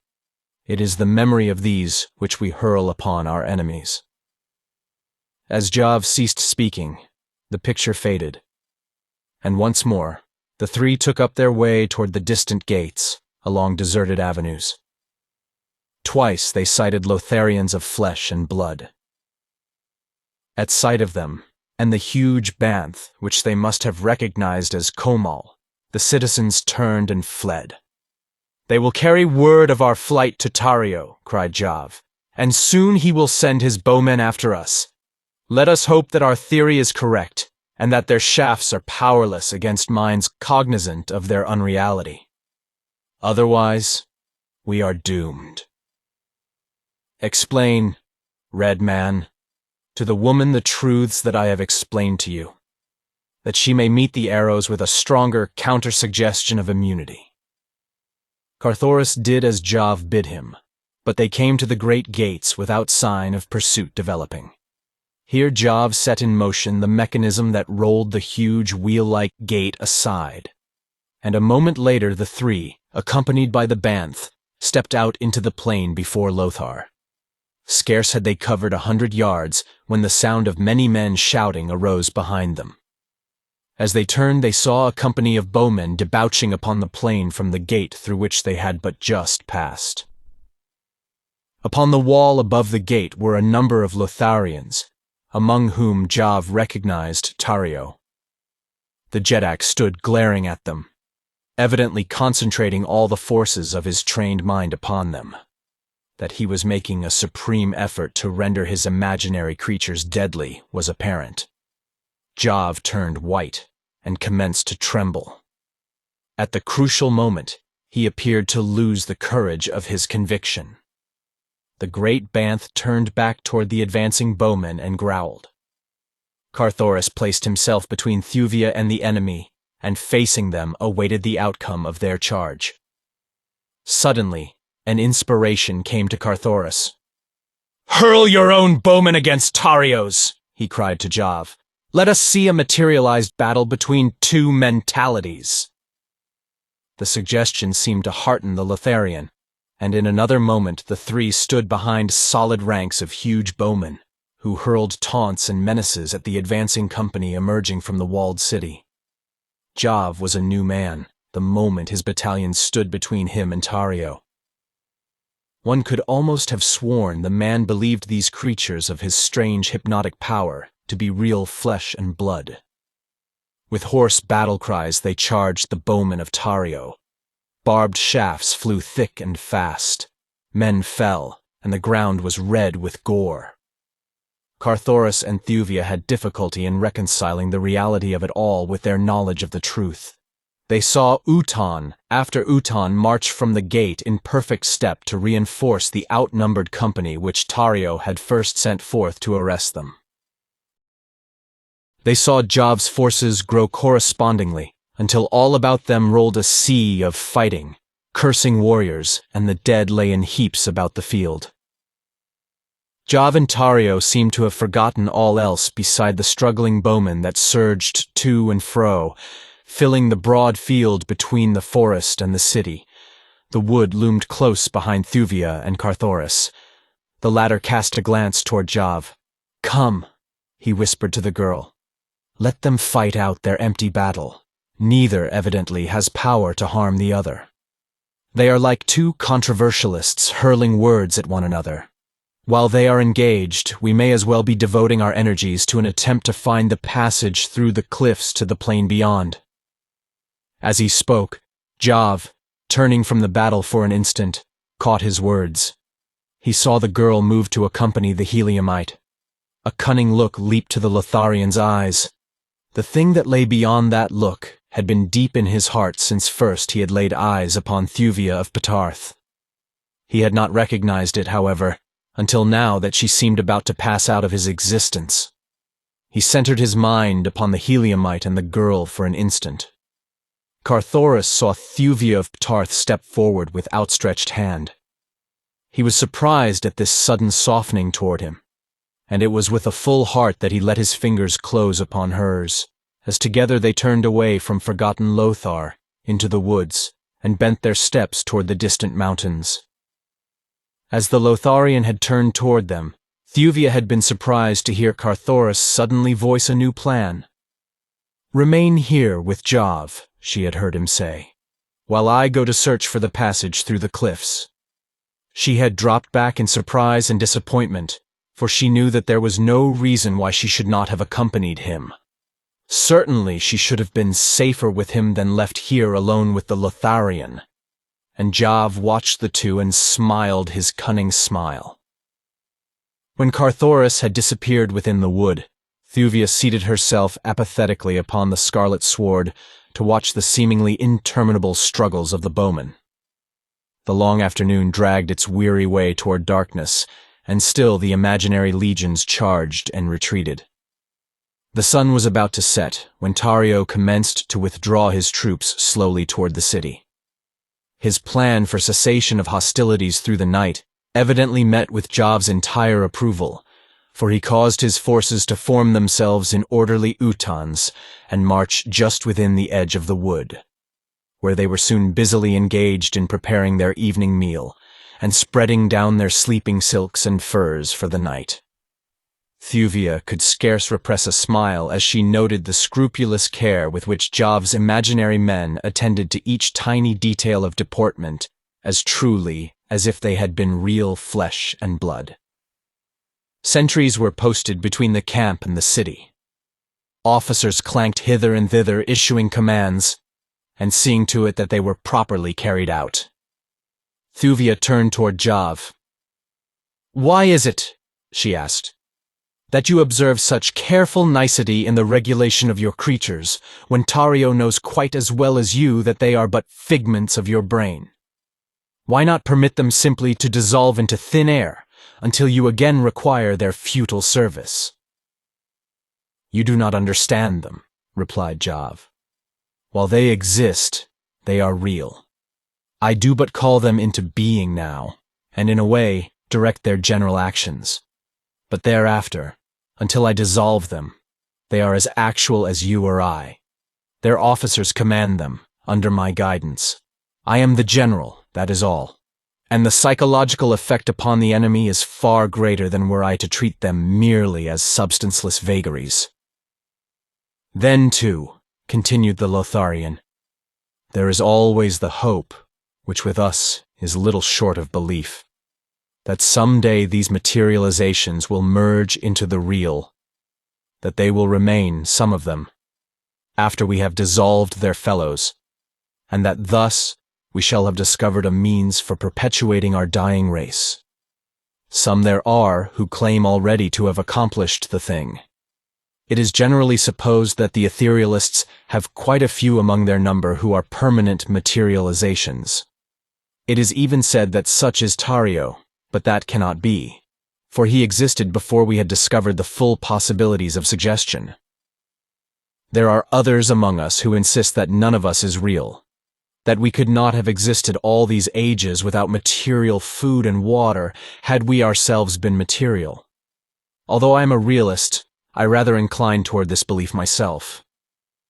It seems well and sensibly based upon the belief that our ancient forebears developed before their extinction such wondrous mentalities that some of the stronger minds among them lived after the death of their bodies, that we are but the deathless minds of individuals long dead.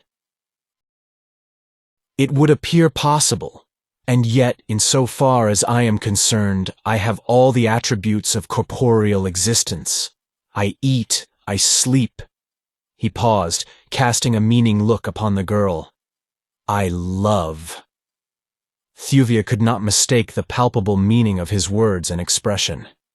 She turned away with a little shrug of disgust that was not lost upon the Lotharian. He came close to her and seized her arm. "Why not Jav?" he cried. "Who more honorable than the second of the world's most ancient race? Your Heliumite. He has gone. He has deserted you to your fate to save himself. Come, be Jav's." Thuvia of Ptarth rose to her full height, her lifted shoulder turned toward the man, her haughty chin upraised, a scornful twist to her lips. "You lie," she said quietly. "The Heliumite knows less of disloyalty than he knows of fear, and of fear he is as ignorant as the unhatched young." "Then where is he?" taunted the Lotharian. "I tell you he has fled the valley. He has left you to your fate. But Jav will see that it is a pleasant one. Tomorrow we shall return into Lothar at the head of my victorious army, and I shall be Jeddak, and you shall be my consort. Come." And he attempted to crush her to his breast. The girl struggled to free herself, striking at the man with her metal armlets. Yet still he drew her toward him, until both were suddenly startled by a hideous growl that rumbled from the dark wood close behind them. Chapter 10. Komak, the Bowman. As Carthoris moved through the forest toward the distant cliffs with Thuvia's hand still tight pressed in his, he wondered a little at the girl's continued silence, yet the contact of her cool palm against his was so pleasant that he feared to break the spell of her newfound reliance in him by speaking. Onward through the dim wood they passed until the shadows of the quick-coming Martian night commenced to close down upon them. Then it was that Carthoris turned to speak to the girl at his side. They must plan together for the future.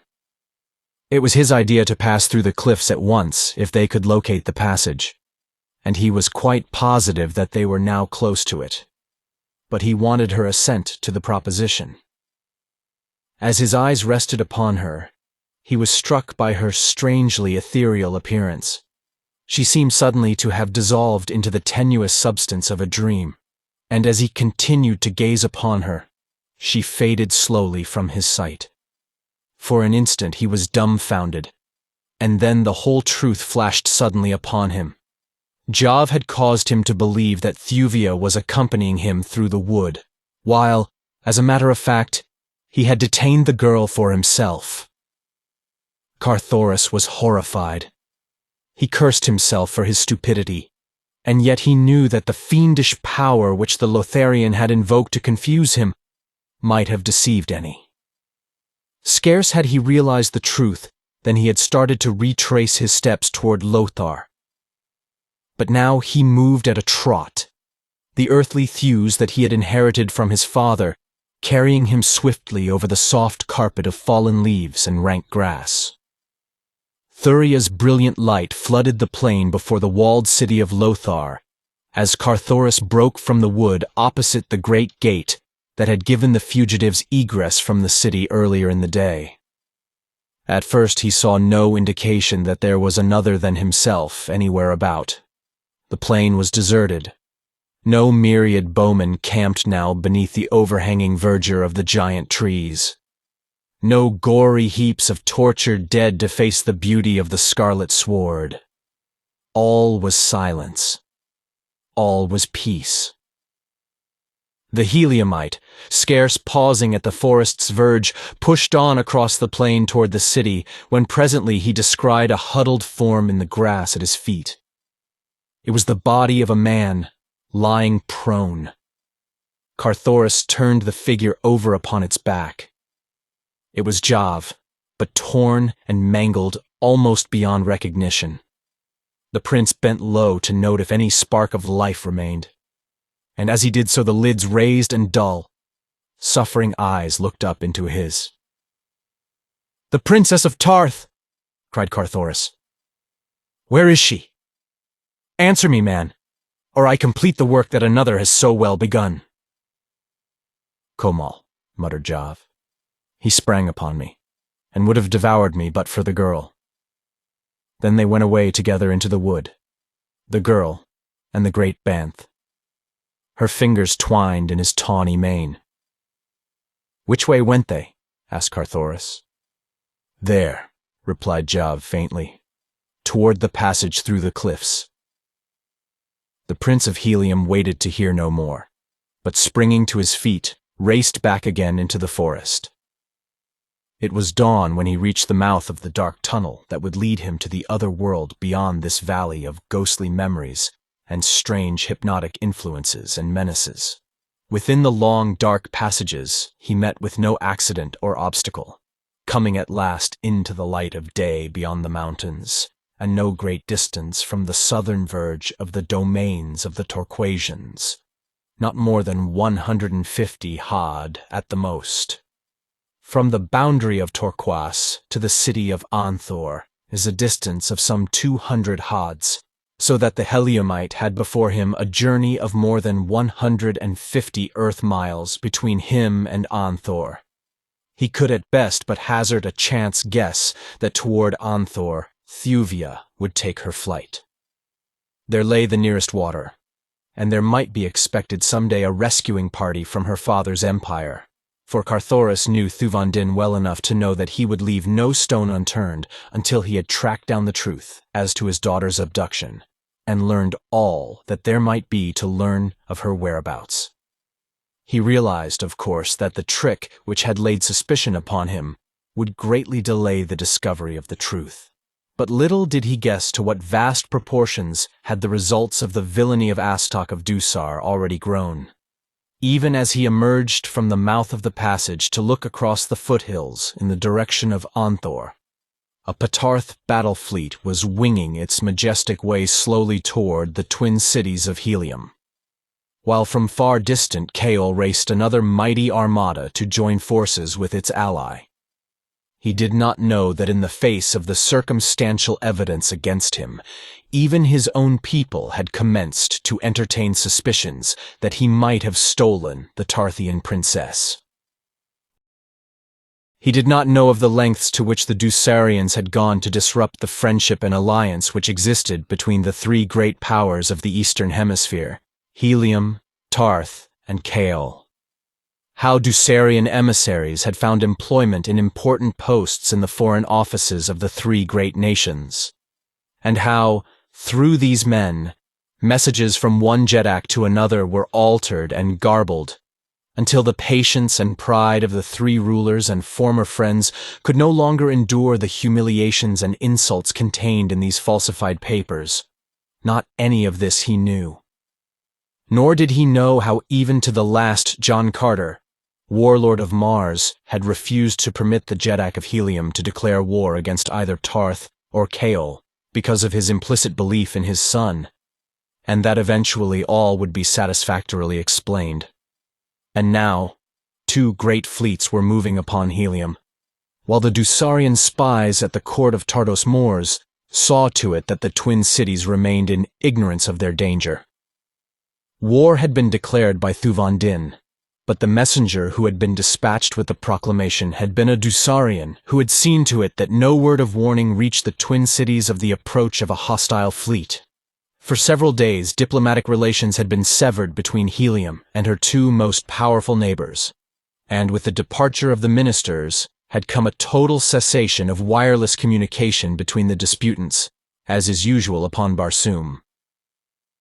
But of all this, Carthoris was ignorant. All that interested him at present was the finding of Thuvia of Patarth. Her trail beside that of the huge Banth had been well marked to the tunnel, and was once more visible leading southward into the foothills. As he followed rapidly downward toward the Dead Sea bottom, where he knew he must lose the spoor in the resilient ochre vegetation, he was suddenly surprised to see a naked man approaching him from the northeast. As the fellow drew closer, Carthoris halted to await his coming. He knew that the man was unarmed, and that he was apparently a Lotharian, for his skin was white and his hair auburn. He approached the Heliumite without sign of fear, and when quite close, called out the cheery Barsoomian Kaor of greeting. "Who are you?" asked Carthoris. "I am Komak, Odwar of the Bowmen," replied the other. "A strange thing has happened to me. For ages, Tario has been bringing me into existence as he needed the services of the army of his mind. Of all the Bowmen, it has been Komak who has been oftenest materialized. For a long time, Tario has been concentrating his mind upon my permanent materialization. It has been an obsession with him that someday this thing could be accomplished and the future of Lothar assured. He asserted that matter was non-existent except in the imagination of man, that all was mental, and so he believed that by persisting in his suggestion, he could eventually make of me a permanent suggestion in the minds of all creatures. Yesterday he succeeded, but at such a time, it must have come all unknown to him, as it came to me without my knowledge, as with my horde of yelling bowmen, I pursued the fleeing Torquasians back to their ochre plains. As darkness settled, and the time came for us to fade once more into thin air, I suddenly found myself alone upon the edge of the great plain which lies yonder at the foot of the low hills. My men were gone back to the nothingness from which they had sprung, but I remained, naked and unarmed. At first, I could not understand, but at last came a realization of what had occurred. Tario's long suggestions had at last prevailed, and Komak had become a reality in the world of men. But my harness and my weapons had faded away with my fellows, leaving me naked and unarmed in a hostile country far from Lothar. "You wish to return to Lothar?" asked Carthoris. "No," replied Komak quickly. "I have no love for Tario. Being a creature of his mind, I know him too well. He is cruel and tyrannical, a master I have no desire to serve. Now that he has succeeded in accomplishing my permanent materialization, he will be unbearable, and he will go on until he has filled Lothar with his creatures. I wonder if he has succeeded as well with the Maid of Lothar." "I thought there were no women there," said Carthoris. "In a hidden apartment in the palace of Tario," replied Komak. "The Jeddak has maintained the suggestion of a beautiful girl, hoping that someday she would become permanent. I have seen her there. She is wonderful. But for her sake I hope that Tario succeeds not so well with her as he has with me. Now, Red Man, I have told you of myself. What of you?" Carthoris liked the face and manner of the bowman. There had been no sign of doubt or fear in his expression as he had approached the heavily armed Heliumite, and he had spoken directly and to the point. So the Prince of Helium told the bowman of Lothar who he was and what adventure had brought him to this far country. "Good," exclaimed the other when he had done. "Komak will accompany you. Together we shall find the Princess of Patarth, and with you Komak will return to the world of men, such a world as he knew in the long-gone past when the ships of mighty Lothar plowed angry Throxus, and the roaring surf beat against the barrier of these parched and dreary hills." "What mean you?" asked Carthoris. "Had you really a former actual existence?" "Most assuredly," replied Komak. "In my day I commanded the fleets of Lothar, mightiest of all the fleets that sailed the 5 salt seas. Wherever men lived upon Barsoom, there was the name of Komak known and respected. Peaceful were the land races in those distant days. Only the seafarers were warriors. But now has the glory of the past faded. Nor did I think until I met you that there remained upon Barsoom a single person of our own mold who lived and loved and fought as did the ancient seafarers of my time. Ah, but it will seem good to see men once again, real men. Never had I much respect for the landsmen of my day.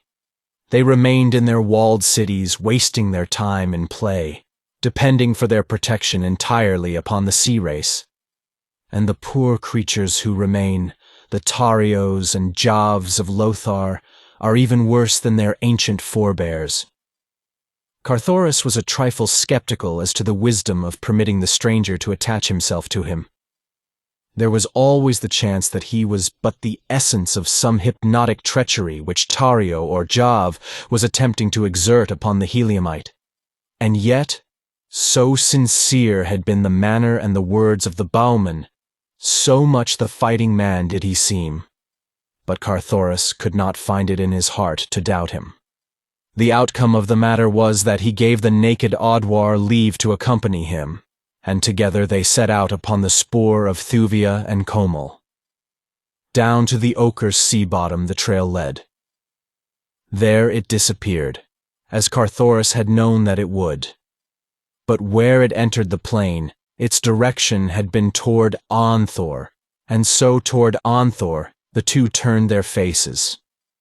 It was a long and tedious journey, fraught with many dangers.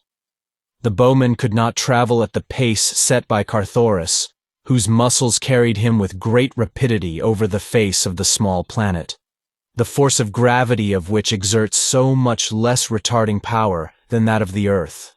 50 miles a day is a fair average for a Barsoomian, but the son of John Carter might easily have covered 100 or more miles had he cared to desert his newfound comrade. All the way, they were in constant danger of discovery by roving bands of Torquasians, and especially was this true before they reached the boundary of Torquas. Good fortune was with them, however, and although they sighted 2 detachments of the savage green men, they were not themselves seen. And so they came, upon the morning of the 3rd day, within sight of the glistening domes of distant Anthor. Throughout the journey, Carthoris had ever strained his eyes ahead in search of Thuvia and the great Banth, but not till now had he seen aught to give him hope. This morning, far ahead, halfway between themselves and Anthor, the men saw 2 tiny figures moving toward the city. For a moment, they watched them intently. Then Carthoris, convinced, leaped forward at a rapid run, Komak following as swiftly as he could.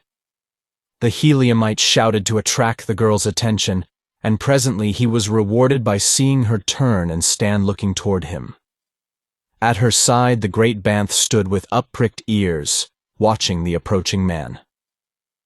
Not yet could Thuvia of Ptarth have recognized Carthoris, though that it was he she must have been convinced, for she waited there for him without sign of fear. Presently he saw her point toward the northwest, beyond him. Without slackening his pace, he turned his eyes in the direction she indicated.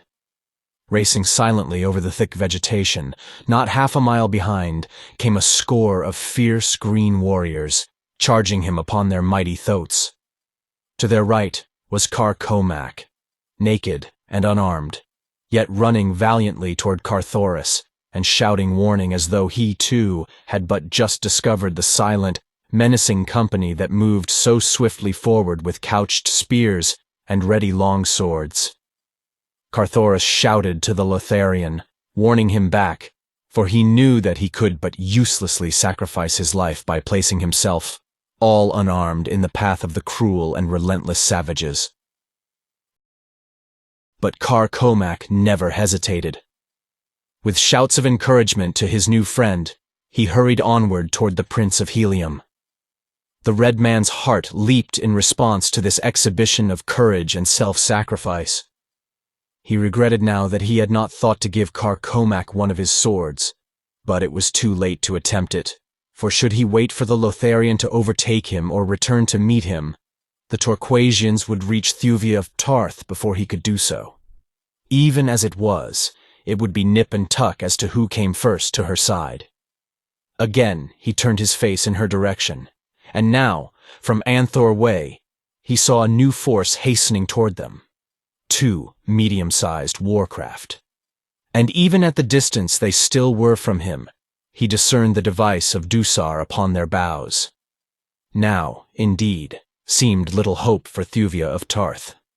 With savage warriors of the hordes of Torquas charging toward her from one direction, and no less implacable enemies, in the form of the creatures of Astok, Prince of Dusar, bearing down upon her from another, while only a Banth, a red warrior, and an unarmed bowman were near to defend her. Her plight was quite hopeless, and her cause already lost ere ever it was contested.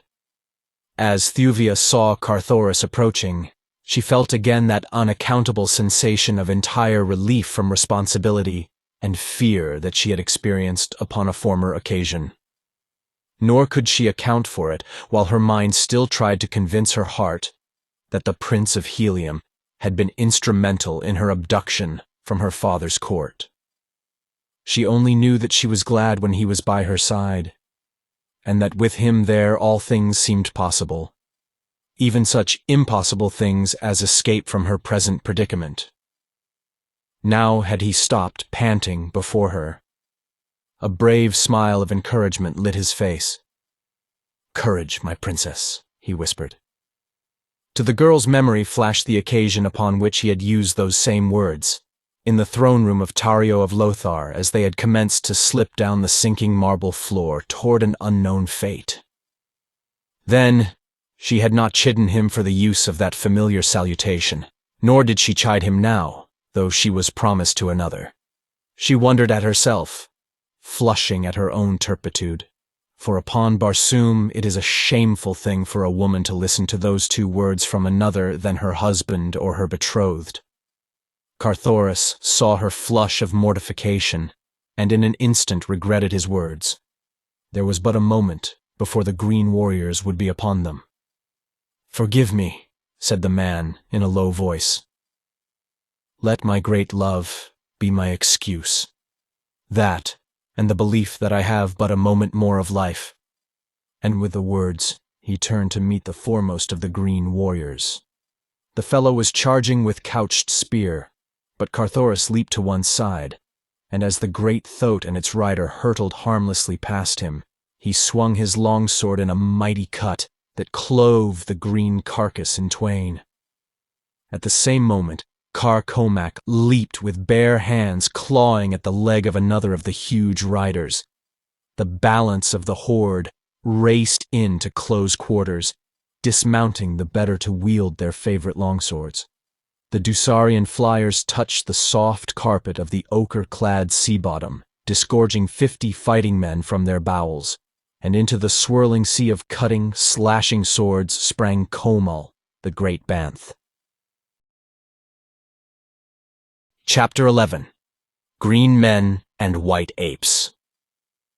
A Torquasian sword smote a glancing blow across the forehead of Carthoris. He had a fleeting vision of soft arms about his neck and warm lips close to his before he lost consciousness. How long he lay there senseless, he could not guess. But when he opened his eyes again, he was alone, except for the bodies of the dead green men and Dusarians, and the carcass of a great Banth that lay half across his own. Thuvia was gone, nor was the body of Komak among the dead. Weak from loss of blood, Carthoris made his way slowly toward Anthor, reaching its outskirts at dark. He wanted water more than any other thing, and so he kept on up a broad avenue toward the great central plaza, where he knew the precious fluid was to be found in a half-ruined building opposite the great palace of the ancient Jeddak, who once had ruled this mighty city. Disheartened and discouraged by the strange sequence of events that seemed foreordained to thwart his every attempt to serve the Princess of Tarth, he paid little or no attention to his surroundings, moving through the deserted city as though no great white apes lurked in the black shadows of the mystery-haunted piles that flanked the broad avenues and the great plaza.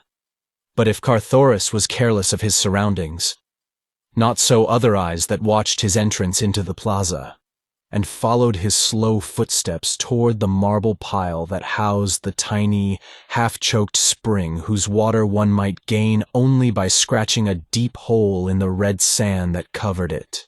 And as the Heliumite entered the small building, a dozen mighty grotesque figures emerged from the doorway of the palace to speed noiselessly across the plaza toward him. For half an hour, Carthoris remained in the building, digging for water and gaining the few much-needed drops which were the fruits of his labor. Then he rose and slowly left the structure. Scarce had he stepped beyond the threshold than 12 Torquasian warriors leapt upon him. No time then to draw long sword, but swift from his harness flew his long, slim dagger, and as he went down beneath them, more than a single green heart ceased beating at the bite of that keen point. Then they overpowered him and took his weapons away. But only 9 of the 12 warriors who had crossed the plaza returned with their prize. They dragged their prisoner roughly to the palace pits, where in utter darkness they chained him with rusty links to the solid masonry of the wall. "Tomorrow Thar Ban will speak with you," they said. "Now he sleeps. But great will be his pleasure when he learns who has wandered amongst us, and great will be the pleasure of Horton Gur when Thar Ban drags before him the mad fool who dared prick the great Jeddak with his sword." Then they left him to the silence and the darkness.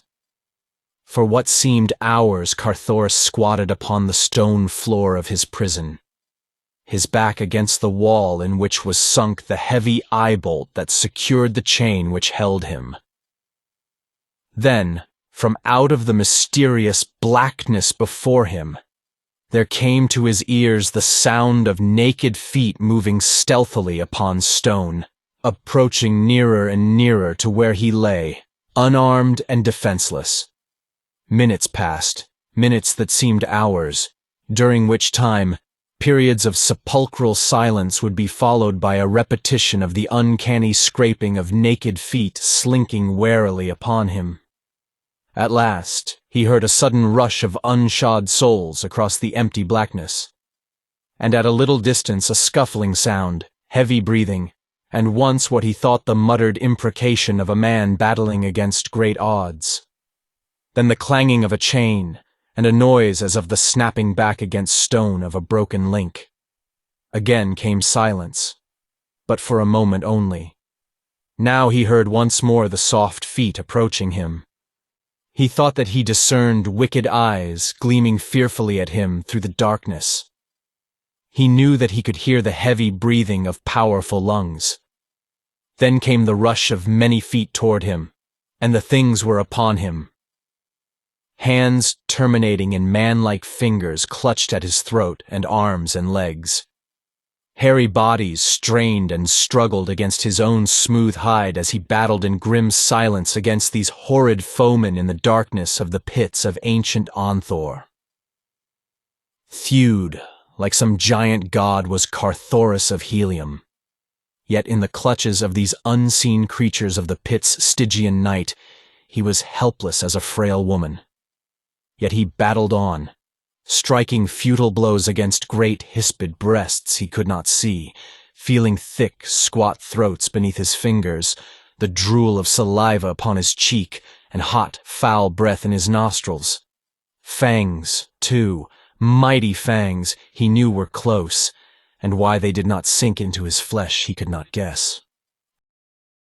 At last he became aware of the mighty surging of a number of his antagonists back and forth upon the great chain that held him, and presently came the same sound that he had heard at a little distance from him a short time before he had been attacked. His chain had parted and the broken end snapped back against the stone wall. Now he was seized upon either side and dragged at a rapid pace through the dark corridors, toward what fate he could not even guess. At first he had thought his foes might be of the tribe of Torquas, but their hairy bodies belied that belief.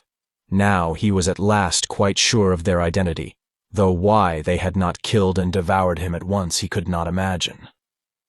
After half an hour or more of rapid racing through the underground passages that are a distinguishing feature of all Barsoomian cities, modern as well as ancient, his captors suddenly emerged into the moonlight of a courtyard, far from the central plaza.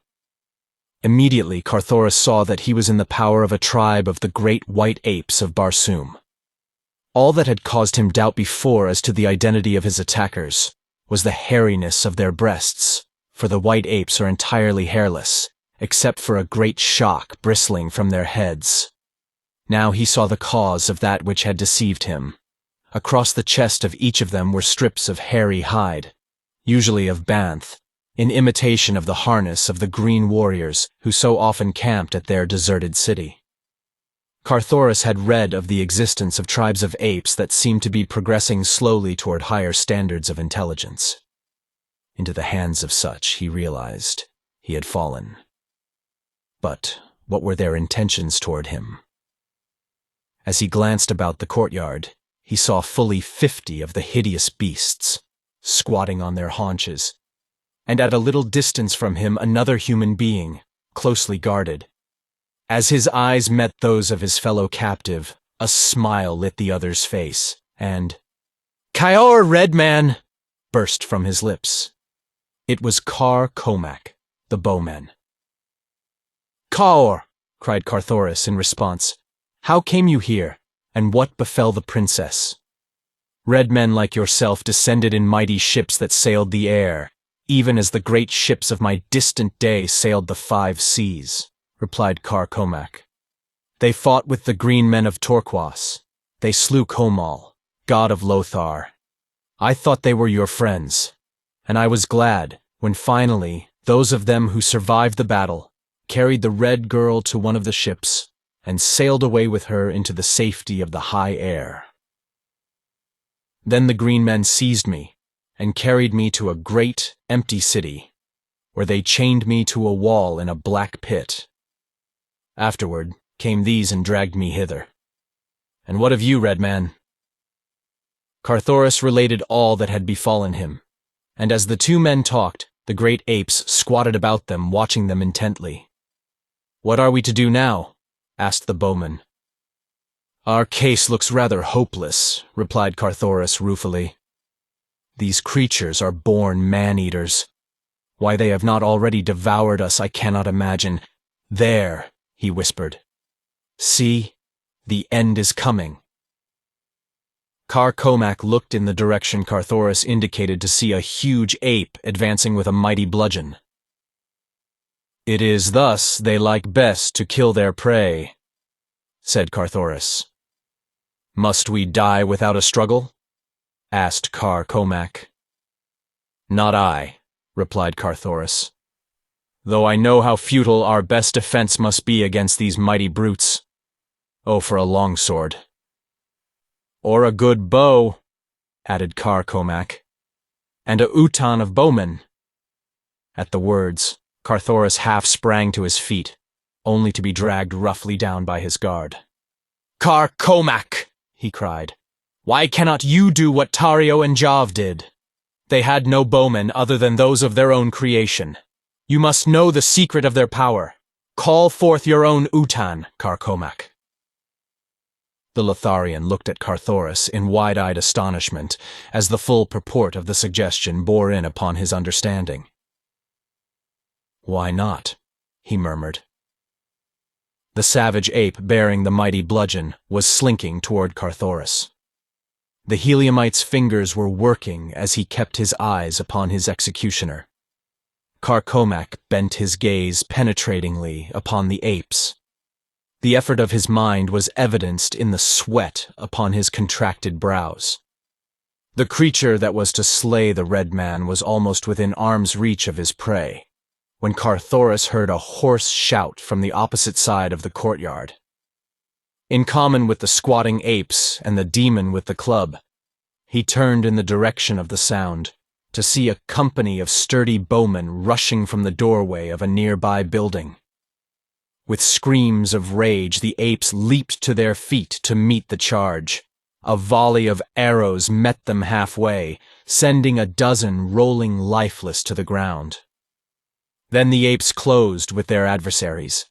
All their attention was occupied by the attackers. Even the guard had deserted the prisoners to join in the battle. Come, whispered Komak.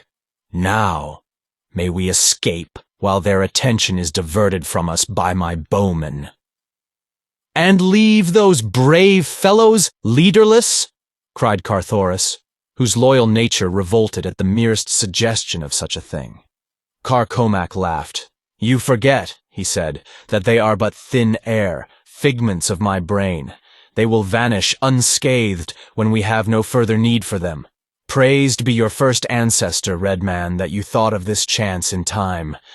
It would never have occurred to me to imagine that I might wield the same power that brought me into existence. You are right, said Carthoris. Still, I hate to leave them, though there is naught else to do. And so the two turned from the courtyard, and making their way into one of the broad avenues, crept stealthily in the shadows of the building toward the great central plaza, upon which were the buildings occupied by the Green Warriors when they visited the deserted city. When they had come to the plaza's edge, Carthoris halted. Wait here, he whispered. I go to fetch Thotes, since on foot we may never hope to escape the clutches of these green fiends.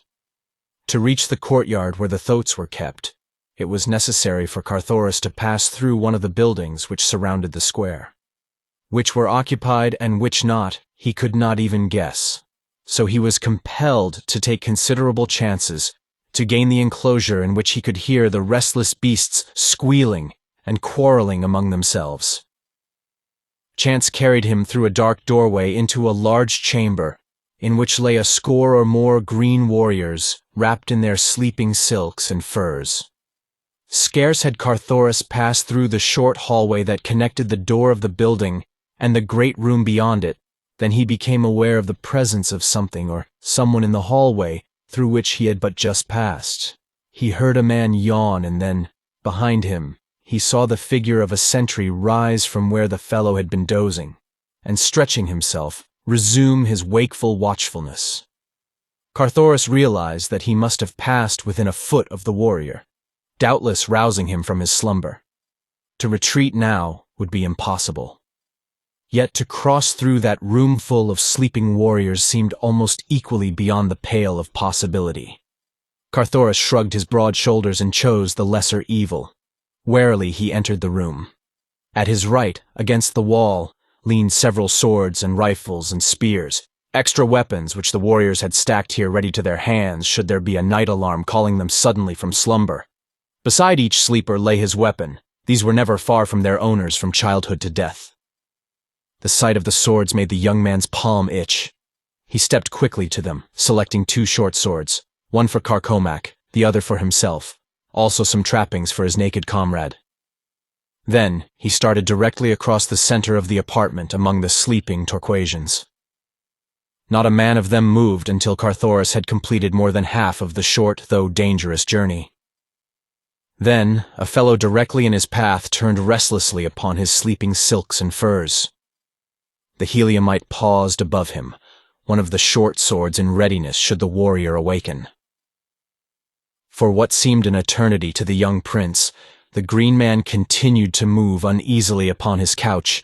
Then, as though actuated by springs, he leaped to his feet and faced the red man. Instantly Carthoris struck, but not before a savage grunt escaped the other's lips. In an instant the room was in turmoil. Warriors leaped to their feet, grasping their weapons as they rose, and shouting to one another for an explanation of the disturbance. To Carthoris, all within the room was plainly visible in the dim light reflected from without, for the further moon stood directly at zenith. But to the eyes of the newly awakened green men, objects as yet had not taken on familiar forms. They but saw vaguely the figures of warriors moving about their apartment. Now one stumbled against the corpse of him whom Carthoris had slain. The fellow stooped, and his hand came in contact with the cleft skull. He saw about him the giant figures of other green men, and so he jumped to the only conclusion that was open to him. "The Thirds!" he cried. "The Thirds are upon us! Rise, warriors of Torquas, and drive home your swords within the hearts of Torquas's ancient enemies." Instantly, the green men began to fall upon one another with naked swords. Their savage lust of battle was aroused. To fight, to kill, to die with cold steel buried in their vitals. Ah, that to them was nirvana.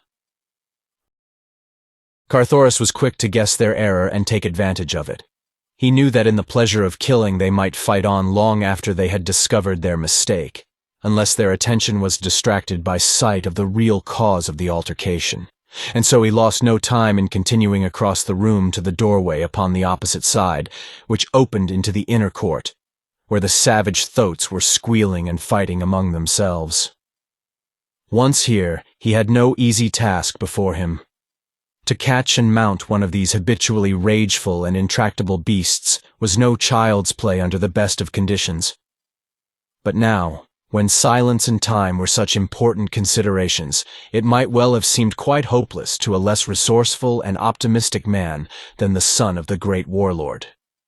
From his father, he had learned much concerning the traits of these mighty beasts, and from Tars Tarkas also, when he had visited that great green Jeddak among his horde at Thark. So now he centered upon the work in hand all that he had ever learned about them from others, and from his own experience, for he, too, had ridden and handled them many times. The temper of the thoats of Torquas appeared even shorter than their vicious cousins among the Tharks and Warhoons, and for a time it seemed unlikely that he should escape a savage charge on the part of a couple of old bulls that circled, squealing, about him. But at last he managed to get close enough to one of them to touch the beast. With the feel of his hand upon the sleek hide the creature quieted, and in answer to the telepathic command of the red man sank to its knees. In a moment Carthoris was upon its back, guiding it toward the great gate that leads from the courtyard through a large building at one end into an avenue beyond. The other bull, still squealing and enraged, followed after his fellow. There was no bridle upon either, for these strange creatures are controlled entirely by suggestion, when they are controlled at all. Even in the hands of the giant green men, bridle reins would be hopelessly futile against the mad savagery and mastodonic strength of the thoat, and so they are guided by that strange telepathic power with which the men of Mars have learned to communicate in a crude way with the lower orders of their planet. With difficulty Carthoris urged the two beasts to the gate, where, leaning down, he raised the latch. Then the thoat that he was riding placed his great shoulder to the skeel-wood planking, pushed through, and a moment later the man and the two beasts were swinging silently down the avenue to the edge of the plaza, where Komak hid. Here Carthoris found considerable difficulty in subduing the second thoat, and as Komak had never before ridden one of the beasts, it seemed a most hopeless job. But at last the Bowman managed to scramble to the sleek back, and again the two beasts fled softly down the moss-grown avenues toward the open sea bottom beyond the city. All that night and the following day and the second night they rode toward the northeast. No indication of pursuit developed, and at dawn of the second day, Carthoris saw in the distance the waving ribbon of great trees that marked one of the long Barsoomian waterways. Immediately, they abandoned their thoats and approached the cultivated district on foot. Carthoris also discarded the metal from his harness, or such of it as might serve to identify him as a Heliumite, or of royal blood, for he did not know to what nation belonged this waterway, and upon Mars it is always well to assume every man and nation your enemy until you have learned the contrary. It was mid-forenoon when the two at last entered one of the roads that cut through the cultivated districts at regular intervals, joining the arid wastes on either side with the great, white, central highway that follows through the center from end to end of the far-reaching, thread-like farmlands. The high wall surrounding the fields served as a protection against surprise by raiding green hordes, as well as keeping the savage banths and other carnivora from the domestic animals and the human beings upon the farms. Carthoris stopped before the first gate he came to, pounding for admission. The young man who answered his summons greeted the two hospitably, though he looked with considerable wonder upon the white skin and auburn hair of the Bowman. After he had listened for a moment to a partial narration of their escape from the Torquasians, he invited them within, took them to his house, and bade the servants there prepare food for them. As they waited in the low-ceiled, pleasant living room of the farmhouse until the meal should be ready, Carthoris drew his host into conversation, that he might learn his nationality, and thus the nation under whose dominion lay the waterway where circumstance had placed him. "I am Halvas," said the young man, "son of Vaskor of Dusar, a noble in the retinue of Astok, Prince of Dusar. At present, I am Dwar of the Road for this district." Carthoris was very glad that he had not disclosed his identity, for though he had no idea of anything that had transpired since he had left Helium, or that Astok was at the bottom of all his misfortunes, he well knew that the Dusarian had no love for him, and that he could hope for no assistance within the dominions of Dusar. "And who are you?" asked Halvas. "By your appearance, I take you for a fighting man, but I see no insignia upon your harness. Can it be that you are a Panthan?"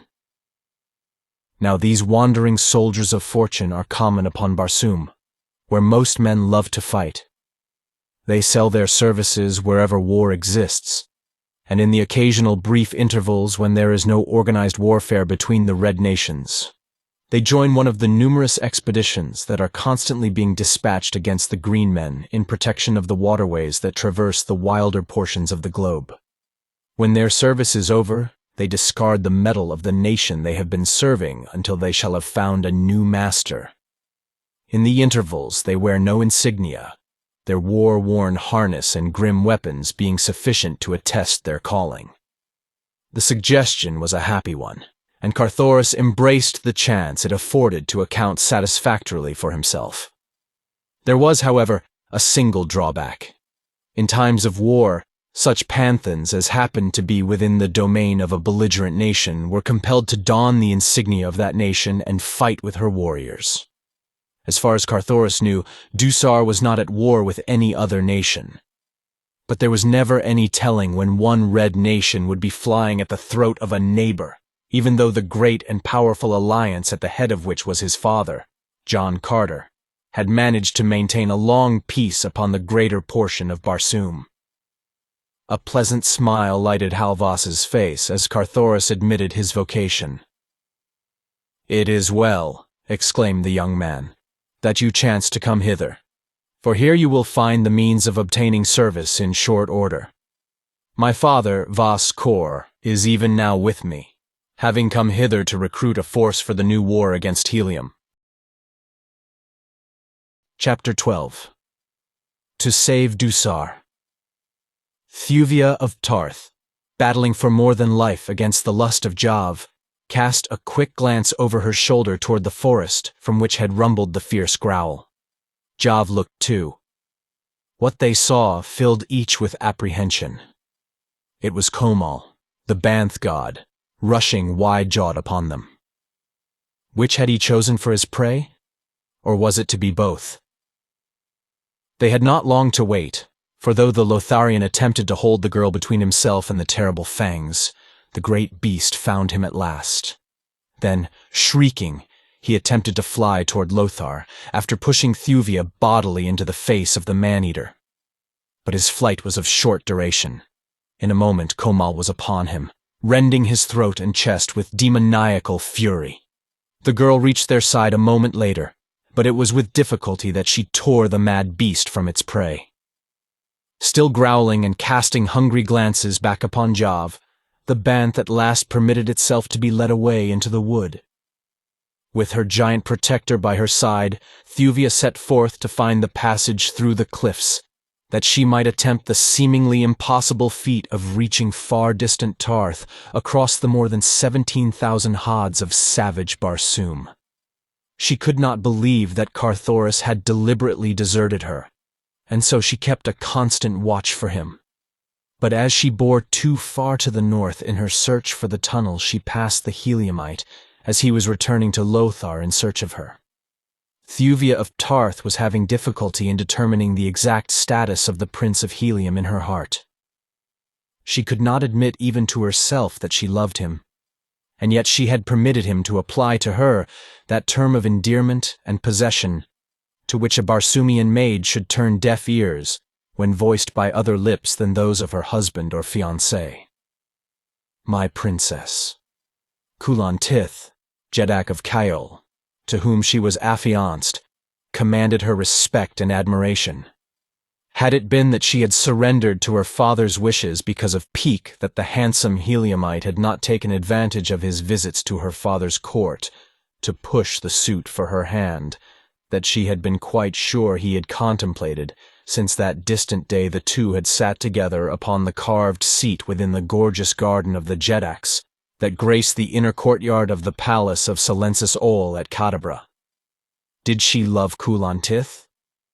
Bravely she tried to believe that she did. But all the while her eyes wandered through the coming darkness for the figure of a clean-limbed fighting man, black-haired and gray-eyed. Black was the hair of Kulan Tith, but his eyes were brown. It was almost dark when she found the entrance to the tunnel. Safely, she passed through to the hills beyond, and here, under the bright light of Mars's 2 moons, she halted to plan her future action. Should she wait here in the hope that Carthoris would return in search of her? Or should she continue her way northeast toward Ptarth? Where, first, would Carthoris have gone after leaving the valley of Lothar? Her parched throat and dry tongue gave her the answer. Toward Anthor and water. Well, she too would go first to Anthor, where she might find more than the water she needed. With Komal by her side she felt little fear, for he would protect her from all other savage beasts. Even the great white apes would flee the mighty Banth in terror. Men only need she fear. But she must take this and many other chances before she could hope to reach her father's court again. When at last Carthoris found her, only to be struck down by the long sword of a green man, Thuvia prayed that the same fate might overtake her. The sight of the red warriors leaping from their flyers had, for a moment, filled her with renewed hope. Hope that Carthoris of Helium might be only stunned, and that they would rescue him. But when she saw the Dusarian metal upon their harness, and that they sought only to escape with her alone from the charging Torquasians, she gave up. Komal too was dead. Dead across the body of the Heliumite. She was indeed alone now. There was none to protect her. The Dusarian warriors dragged her to the deck of the nearest flyer. All about them, the green warriors surged in an attempt to wrest her from the red. At last, those who had not died in the conflict gained the decks of the two craft. The engines throbbed and purred, the propellers whirred. Quickly the swift boats shot heavenward. Thuvia of Ptarth glanced about her. A man stood near, smiling down into her face. With a gasp of recognition, she looked full into his eyes, and then with a little moan of terror and understanding, she buried her face in her hands and sank to the polished, skeelwood deck. It was Astok, Prince of Dusar, who bent above her. Swift were the flyers of Astok of Dusar, and great the need for reaching his father's court as quickly as possible, for the fleets of war of Helium and Tarth and Kaol were scattered far and wide above Barsoom. Nor would it go well with Astok of Dusar should any one of them discover Thuvia of Ptarth, a prisoner upon his own vessel. Anthor lies in 50 south latitude and 40 east of Hortz, the deserted seat of ancient Barsoomian culture and learning, while Dusar lies 15 degrees north of the equator and 20 degrees east from Hortz. Great though the distance is, the flyers covered it without a stop. Long before they had reached their destination, Thuvia of Ptarth had learned several things that cleared up the doubts that had assailed her mind for many days. Scarce had they risen above Anthor, than she recognized one of the crew as a member of the crew of that other flyer that had borne her from her father's gardens to Anthor. The presence of Astok upon the craft settled the whole question. She had been stolen by emissaries of the Dusarian prince. Carthoris of Helium had had nothing to do with it, nor did Astok deny the charge when she accused him. He only smiled and pleaded his love for her. "I would sooner mate with a white ape," she cried, when he would have urged his suit. Astok glowered sullenly upon her. "You shall mate with me, Thuvia of Ptarth," he growled, "or by your first ancestor, you shall have your preference, and mate with a white ape." The girl made no reply, nor could he draw her into conversation during the balance of the journey. As a matter of fact, Astok was a trifle awed by the proportions of the conflict which his abduction of the Tarthian princess had induced, nor was he overcomfortable with the weight of responsibility which the possession of such a prisoner entailed.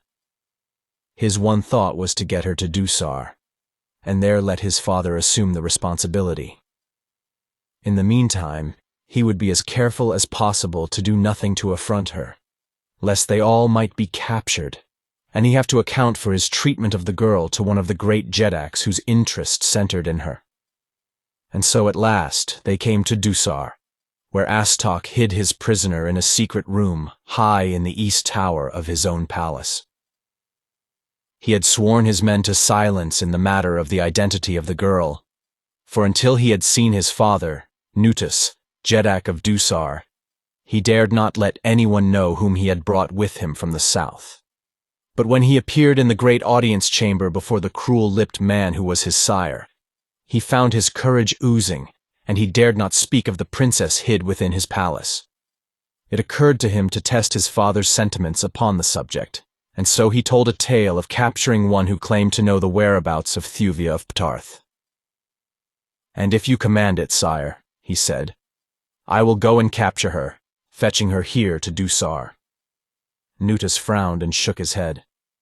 "You have done enough already to set Tarth and Kaol and Helium all three upon us at once, should they learn your part in the theft of the Tarth princess.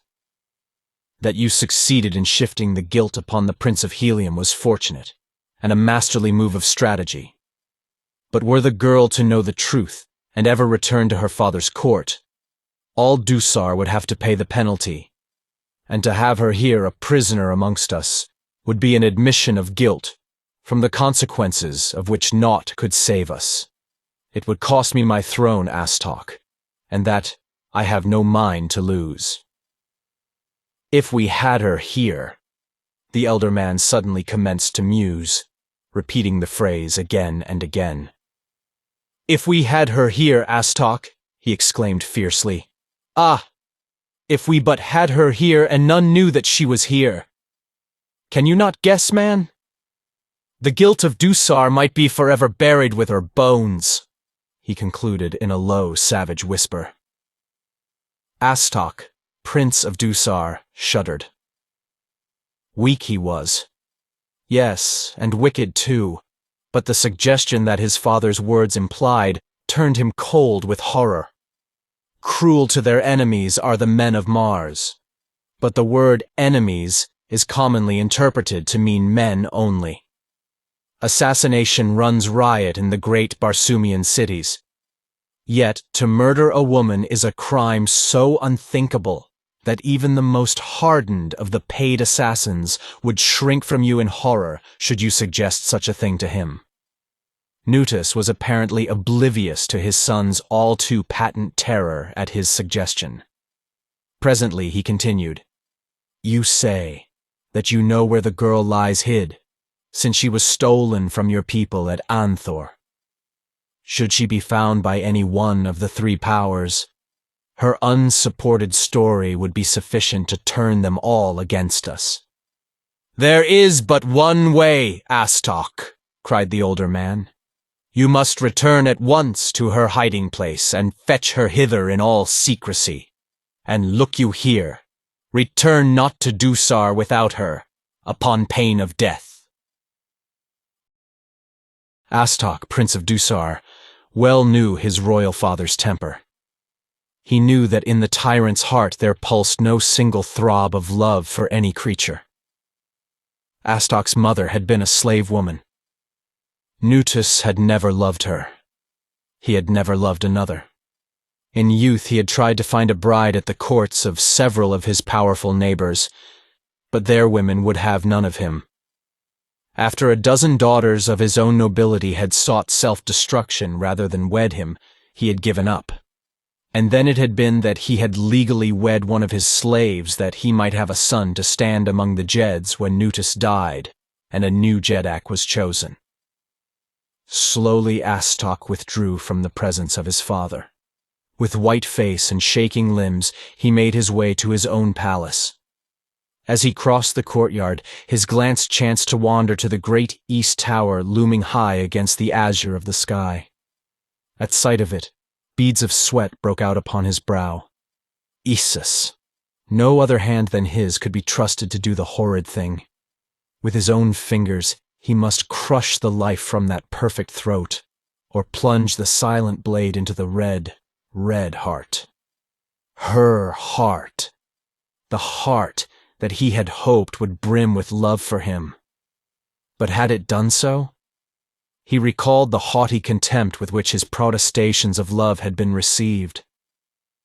He went cold and then hot to the memory of it. His compunctions cooled as the self-satisfaction of a near revenge crowded out the finer instincts that had for a moment asserted themselves. The good that he had inherited from the slave woman was once again submerged in the bad blood that had come down to him from his royal sire. As, in the end, it always was. A cold smile supplanted the terror that had dilated his eyes. He turned his steps toward the tower. He would see her before he set out upon the journey that was to blind his father to the fact that the girl was already in Dusar. Quietly he passed in through the secret way, ascending a spiral runway to the apartment in which the Princess of Tarth was immured. As he entered the room, he saw the girl leaning upon the sill of the east casement, gazing out across the rooftops of Dusar toward distant Tarth. He hated Tarth. The thought of it filled him with rage. Why not finish her now and have it done with? At the sound of his step, she turned quickly toward him. Ah, how beautiful she was! His sudden determination faded beneath the glorious light of her wondrous beauty. He would wait until he had returned from his little journey of deception. Maybe there might be some other way then. Some other hand to strike the blow. With that face, with those eyes before him, he could never do it. Of that, he was positive. He had always gloried in the cruelty of his nature, but Isis, he was not that cruel. No, another must be found, one whom he could trust. He was still looking at her as she stood there before him, meeting his gaze steadily and unafraid. He felt the hot passion of his love mounting higher and higher. Why not sue once more? If she would relent, all might yet be well. Even if his father could not be persuaded, they could fly to Ptarth, laying all the blame of the knavery and intrigue that had thrown 4 great nations into war upon the shoulders of Nutus. And who was there that would doubt the justice of the charge? "Thuvia," he said, "I come once again, for the last time, to lay my heart at your feet. Tarth and Kaol and Dusar are battling with Helium because of you. Wed me, Thuvia, and all may yet be as it should be." The girl shook her head. "Wait," he commanded before she could speak. "Know the truth before you speak words that may seal, not only your own fate, but that of the thousands of warriors who battle because of you. Refuse to wed me willingly, and Dusar would be laid waste should ever the truth be known to Ptarth and Kaol and Helium. They would raze our cities, leaving not one stone upon another. They would scatter our peoples across the face of Barsoom, from the frozen north to the frozen south, hunting them down and slaying them until this great nation remained only as a hated memory in the minds of men.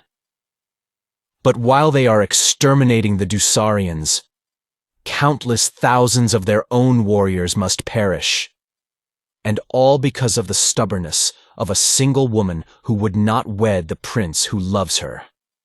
Refuse, Thuvia of Ptarth, and there remains but a single alternative. No man must ever know your fate. Only a handful of loyal servitors, besides my royal father and myself, know that you were stolen from the gardens of Thuvan Din by Astok, Prince of Dusar, or that today you be imprisoned in my palace. Refuse, Thuvia of Ptarth, and you must die to save Dusar. There is no other way. Nutus, the Jeddak, has so decreed. I have spoken." For a long moment the girl let her level gaze rest full upon the face of Astok of Dusar.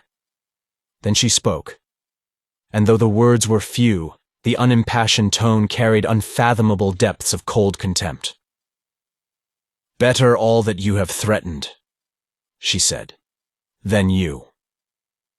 Then she turned her back upon him and went to stand once more before the east window, gazing with sad eyes toward distant Tarth. Astok wheeled and left the room, returning after a short interval of time with food and drink. "Here," he said, "is sustenance until I return again. The next to enter this apartment will be your executioner. Commend yourself to your ancestors, Thuvia of Ptarth, for within a few days you shall be with them." Then he was gone. Half an hour later he was interviewing an officer high in the navy of Dusar. "Whither went Vaskor?" he asked. "He is not at his palace." "South, to the great waterway that skirts Torquas," replied the other. "His son, Halvas, is dwar of the road there, and thither has Vaskor gone to enlist recruits among the workers on the farms." "Good," said Astok, and a half-hour more found him rising above Dusar in his swiftest flyer. Chapter 13. Turjun, the Panthan. The face of Carthoris of Helium gave no token of the emotions that convulsed him inwardly as he heard from the lips of Halvas that Helium was at war with Dusar, and that fate had thrown him into the service of the enemy. That he might utilize this opportunity to the good of Helium scarce sufficed to outweigh the chagrin he felt that he was not fighting in the open at the head of his own loyal troops. To escape the Dusarians might prove an easy matter, and then again, it might not. Should they suspect his loyalty, and the loyalty of an impressed Panthan was always open to suspicion, he might not find an opportunity to elude their vigilance until after the termination of the war, which might occur within days. Or, again, only after long and weary years of bloodshed.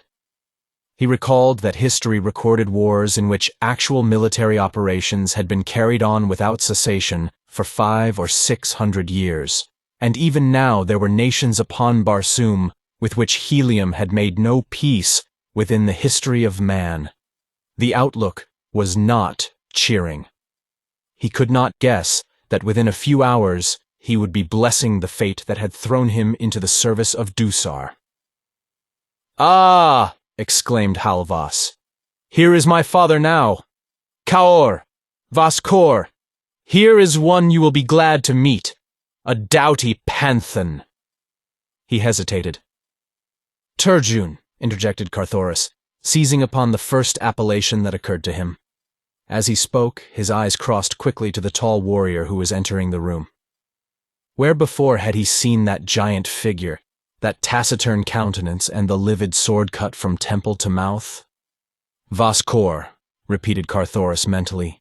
"Vaskor." Where had he seen the man before? And then the noble spoke, and like a flash it all came back to Carthoris. The forward servant upon the landing stage at Tarth, that time that he had been explaining the intricacies of his new compass to Thuvan Din. The lone slave that had guarded his own hangar that night he had left upon his ill-fated journey for Tarth. The journey that had brought him so mysteriously to far Anthor. "Vaskor," he repeated aloud. "Blessed be your ancestors for this meeting." Nor did the Dusarian guess the wealth of meaning that lay beneath that hackneyed phrase with which a Barsoomian acknowledges an introduction. "And blessed be yours, Turjun," replied Vaskor. Now came the introduction of Komak to Vaskor, and as Carthoris went through the little ceremony, there came to him the only explanation he might make to account for the white skin and auburn hair of the Bowmen, for he feared that the truth might not be believed, and thus suspicion be cast upon them both from the beginning. Komak, he explained, is, as you can see, a Thurn. He has wandered far from his ice-bound southern temples in search of adventure. I came upon him in the pits of Anthor, but though I have known him so short a time, I can vouch for his bravery and loyalty. Since the destruction of the fabric of their false religion by John Carter, the majority of the Thurns had gladly accepted the new order of things, so that it was now no longer uncommon to see them mingling with the multitudes of red men in any of the great cities of the outer world, so Vaskor neither felt nor expressed any great astonishment. All during the interview Carthoris watched, cat-like, for some indication that Vaskor recognized in the battered Panthan the erstwhile gorgeous prince of Helium. But the sleepless nights, the long days of marching and fighting, the wounds and the dried blood had evidently sufficed to obliterate the last remnant of his likeness to his former self, and then Vaskor had seen him but twice in all his life. Little wonder that he did not know him. During the evening, Vaskor announced that on the morrow they should depart north toward Dusar, picking up recruits at various stations along the way. In a great field behind the house a flyer lay, a fair-sized cruiser transport that would accommodate many men, yet swift and well-armed also. Here Carthoris slept, and Komak too, with the other recruits, under guard of the regular Dusarian warriors that manned the craft. Toward midnight, Vaskor returned to the vessel from his son's house, repairing at once to his cabin. Carthoris, with one of the Dusarians, was on watch. It was with difficulty that the Heliumite repressed a cold smile as the noble passed within a foot of him. Within a foot of the long, slim, heliumitic blade that swung in his harness. How easy it would have been. How easy to avenge the cowardly trick that had been played upon him, to avenge Helium and Tarth and Thuvia. but his hand moved not toward the dagger's hilt. For first, Voskor must serve a better purpose. He might know where Thuvia of Tarth lay hidden now, if it had truly been Dusarians that had spirited her away during the fight before Anthor. And then, too, there was the instigator of the entire foul plot. He must pay the penalty. And who better than Voskor could lead the Prince of Helium to Astok of Dusar? Faintly out of the night, there came to Carthoris's ears the purring of a distant motor. He scanned the heavens. Yes, there it was, far in the north, dimly outlined against the dark void of space that stretched illimitably beyond it. The faint suggestion of a flyer passing, unlighted through the Barsoomian night. Carthoris, knowing not whether the craft might be friend or foe of Dusar, gave no sign that he had seen, but turned his eyes in another direction, leaving the matter to the Dusarian who stood watch with him. Presently the fellow discovered the oncoming craft, and sounded the low alarm which brought the balance of the watch, and an officer from their sleeping silks and furs upon the deck nearby. The cruiser transport lay without lights, and, resting as she was upon the ground, must have been entirely invisible to the oncoming flyer, which all presently recognized as a small craft. It soon became evident that the stranger intended making a landing, for she was now spiraling slowly above them, dropping lower and lower in each graceful curve. "It is the Thuvia," whispered one of the Dusarian warriors. "I would know her in the blackness of the pits among 10,000 other craft." "Right you are," exclaimed Voskor, who had come on deck, and then he hailed, "Kaor! Thuvia!" "Kaor!" came presently from above after a brief silence. Then, "What ship?" "Cruiser transport Kalksus, Voskor of Dusar." "Good," came from above. "Is there safe landing alongside?" "Yes, close in to starboard. Wait, we will show our lights." And a moment later the smaller craft settled close beside the Kalksus, and the lights of the latter were immediately extinguished once more. Several figures could be seen slipping over the side of the Thuvia and advancing toward the Kalksus. Ever suspicious, the Dusarians stood ready to receive the visitors as friends or foes, as closer inspection might prove them. Carthoris stood quite near the rail, ready to take sides with the newcomers should chance have it that they were Heliumites playing a bold stroke of strategy upon this lone Dusarian ship. He had led like parties himself, and knew that such a contingency was quite possible. But the face of the first man to cross the rail undeceived him with a shock that was not at all unpleasurable. It was the face of Astok, Prince of Dusar. Scarce noticing the others upon the deck of the Kalksus, Astok strode forward to accept Voskor's greeting. Then he summoned the noble below. The warriors and officers returned to their sleeping silks and furs, and once more the deck was deserted except for the Dusarian warrior and Turjun, the Panthan, who stood guard. The latter walked quietly to and fro. The former leaned across the rail, wishing for the hour that would bring him relief. He did not see his companion approach the lights of the cabin of Voskor. He did not see him stoop with ear close pressed to a tiny ventilator. "May the white apes take us all," cried Astok ruefully, "if we are not in as ugly a snarl as you have ever seen. Nutus thinks that we have her in hiding far away from Dusar. He has bidden me bring her here." He paused. No man should have heard from his lips the thing he was trying to tell. It should have been forever the secret of Nutus and Astok, for upon it rested the safety of a throne. With that knowledge any man could wrest from the Jeddak of Dusar whatever he listed. But Astok was afraid, and he wanted from this older man the suggestion of an alternative. He went on. "I am to kill her," he whispered, looking fearfully around. "Nutus merely wishes to see the body that he may know his commands have been executed. I am now supposed to be gone to the spot where we have her hidden, that I may fetch her in secrecy to Dusar. None is to know that she has ever been in the keeping of a Dusarian. I do not need to tell you what would befall Dusar should Tarth and Helium and Kaol ever learn the truth." The jaws of the listener at the ventilator clicked together with a vicious snap. Before he had but guessed at the identity of the subject of this conversation. Now he knew. And they were to kill her. His muscular fingers clenched until the nails bit into the palms. "And you wish me to go with you while you fetch her to Dusar?" Voskor was saying. "Where is she?" Astok bent close and whispered into the other's ear. The suggestion of a smile crossed the cruel features of Voskor. He realized the power that lay within his grasp. He should be a Jed at least. "And how may I help you, my prince?" asked the older man suavely. "I cannot kill her," said Astok. "Isus! I cannot do it. When she turns those eyes upon me, my heart becomes water." Voskor's eyes narrowed. "And you wish?"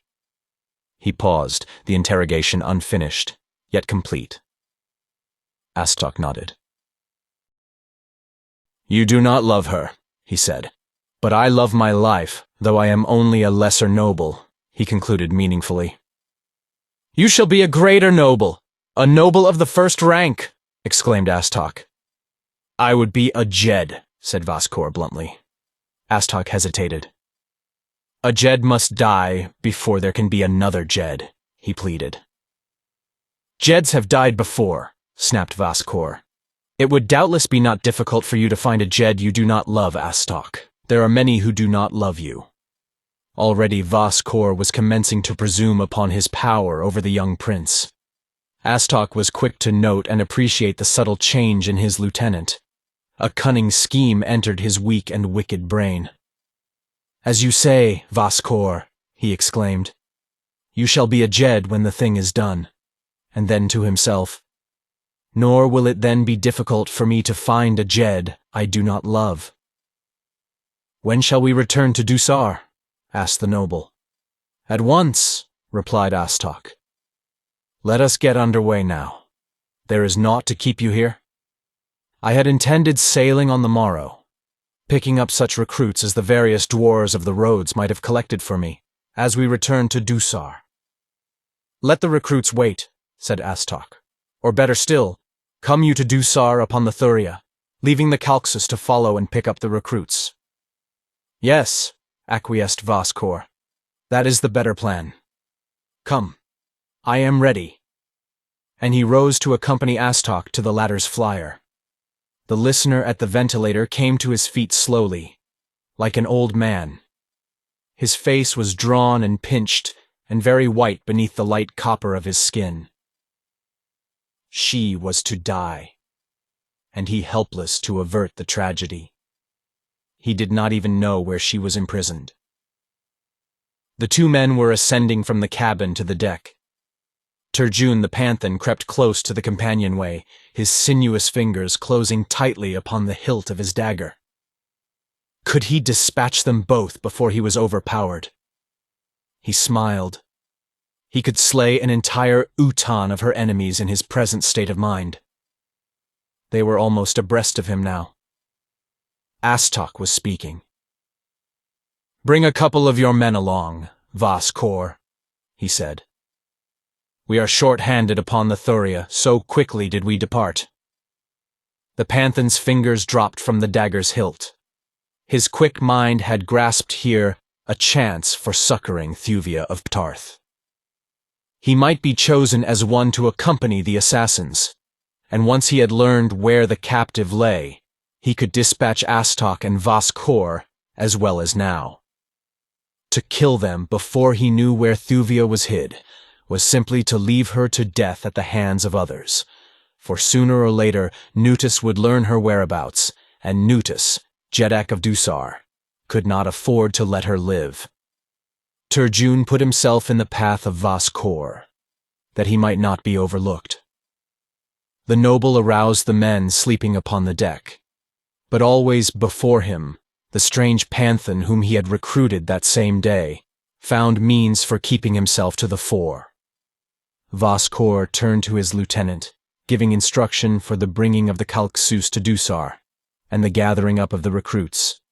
Then he signed to 2 warriors who stood close behind the Padwar. "You 2 accompany us to the Thuvia," he said, "and put yourselves at the disposal of her dwar." It was dark upon the deck of the Kalksus, so Voskor had not a good look at the faces of the 2 he chose. But that was of no moment, for they were but common warriors to assist with the ordinary duties upon a flyer and to fight if need be. One of the 2 was Komak, the Bowman. The other was not Carthoris. The Heliumite was mad with disappointment. He snatched his dagger from his harness. But already Astok had left the deck of the Kalksus, and he knew that before he could overtake him, should he dispatch Voskor, he would be killed by the Dusarian warriors, who now were thick upon the deck.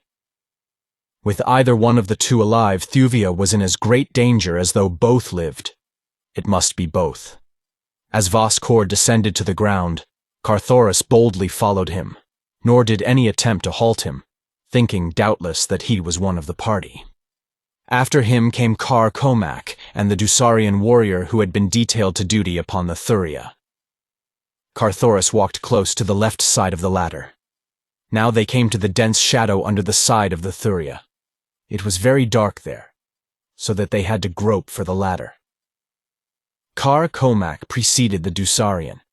The latter reached upward for the swinging rounds, and as he did so, steel fingers closed upon his windpipe, and a steel blade pierced the very center of his heart.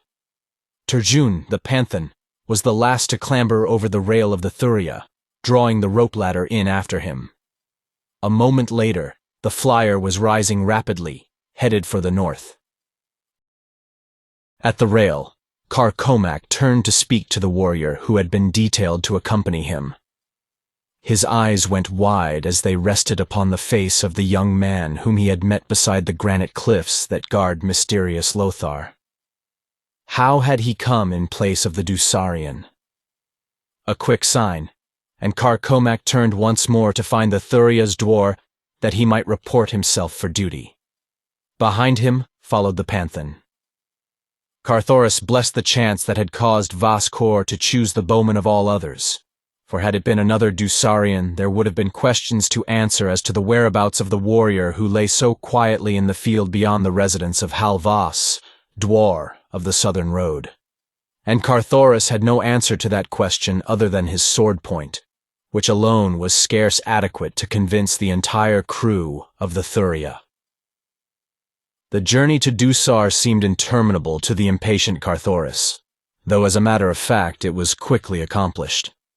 Some time before they reached their destination, they met and spoke with another Dusarian warflyer. From it, they learned that a great battle was soon to be fought southeast of Dusar. The combined navies of Dusar, Tarth, and Kael had been intercepted in their advance toward Helium by the mighty Heliumitic navy, the most formidable upon Barsoom, not alone in numbers and armament, but in the training and courage of its officers and warriors, and the Zitidaric proportions of many of its monster battleships. Not for many a day had there been the promise of such a battle. 4 Jeddaks were in direct command of their own fleets, Kulan Tith of Kael, Thuvan Din of Tarth, and Nutus of Dusar upon one side, while upon the other was Tardos Mors, Jeddak of Helium. With the latter was John Carter, warlord of Mars. From the far north, another force was moving south across the barrier cliffs, the new navy of Talu, Jeddak of Okar, coming in response to the call from the warlord. Upon the decks of the sullen ships of war, black-bearded yellow men looked over eagerly toward the south.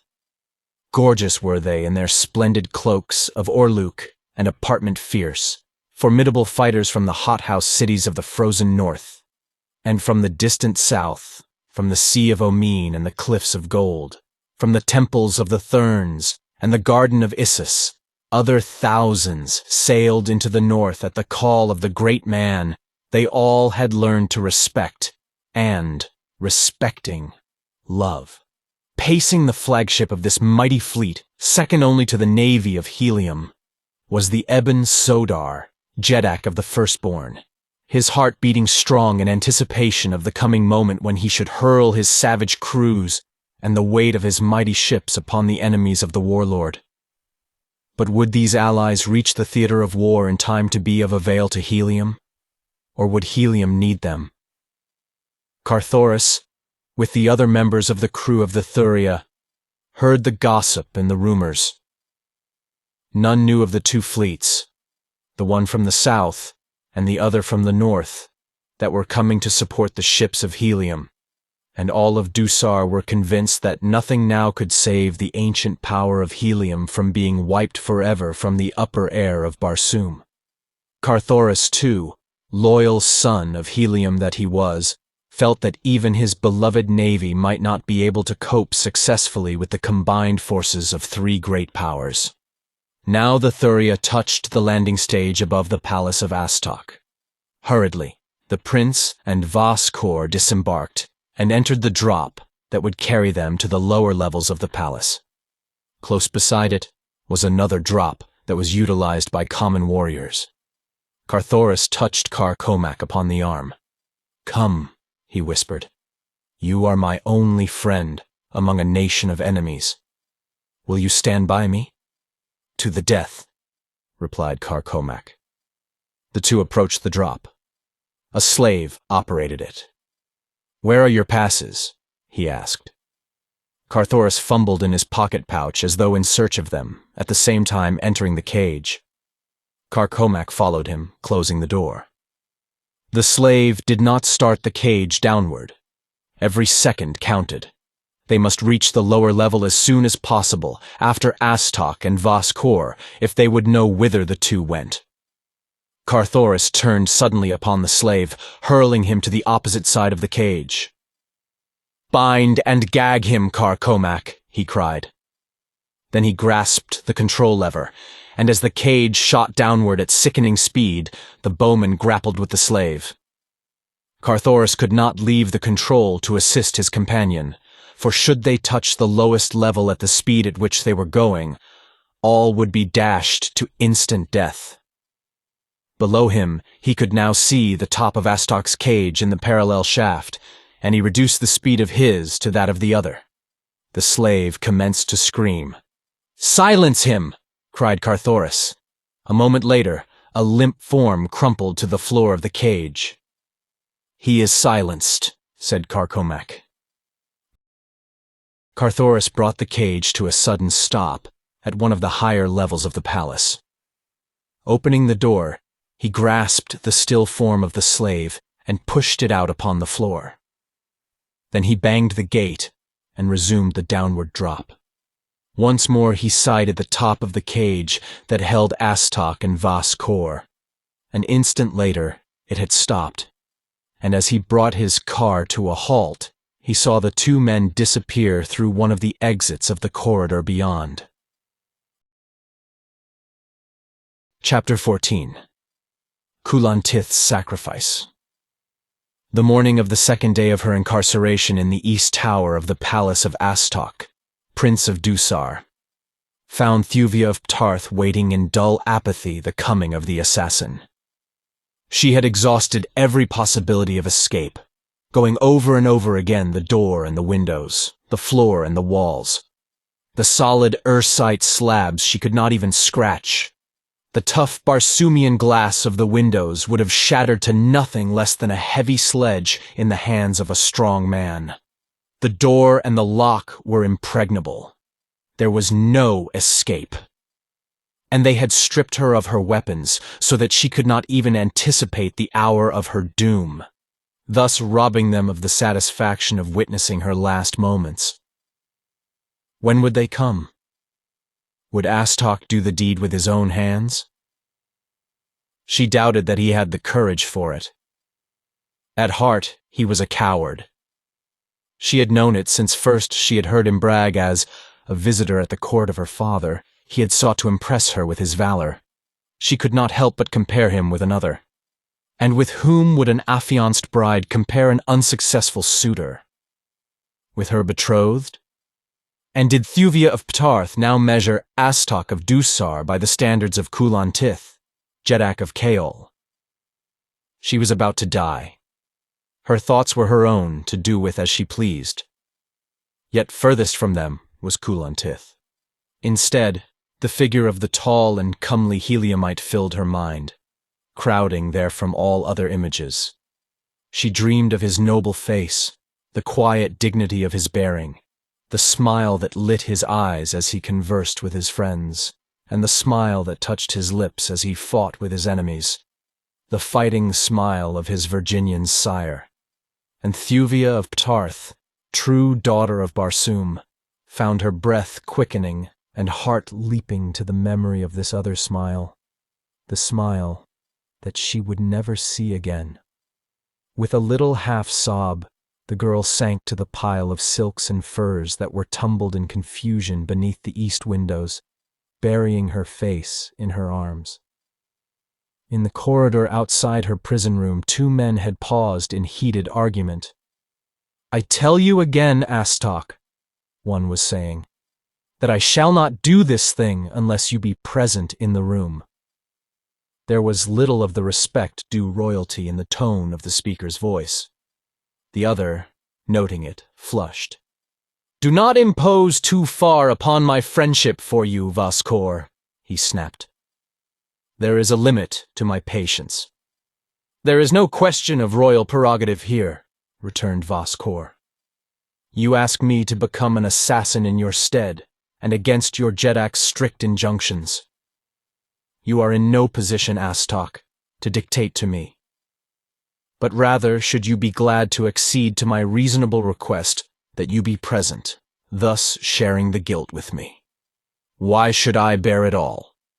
The younger man scowled, but he advanced toward the locked door, and as it swung in upon its hinges, he entered the room beyond at the side of Voskor. Across the chamber, the girl, hearing them enter, rose to her feet and faced them. Under the soft copper of her skin, she blanched just a trifle, but her eyes were brave and level, and the haughty tilt of her firm little chin was eloquent of loathing and contempt. "You still prefer death?" asked Astok. "To you, yes," replied the girl coldly. The Prince of Dusar turned to Voskor and nodded. The noble drew his short sword and crossed the room toward Thuvia. "Kneel," he commanded. "I prefer to die standing," she replied. "As you will," said Voskor, feeling the point of his blade with his left thumb. "In the name of Nutus, Jeddak of Dusar," he cried, and ran quickly toward her. "In the name of Carthoris, Prince of Helium," came in low tones from the doorway. Voskor turned to see the Panthan he had recruited at his son's house leaping across the floor toward him.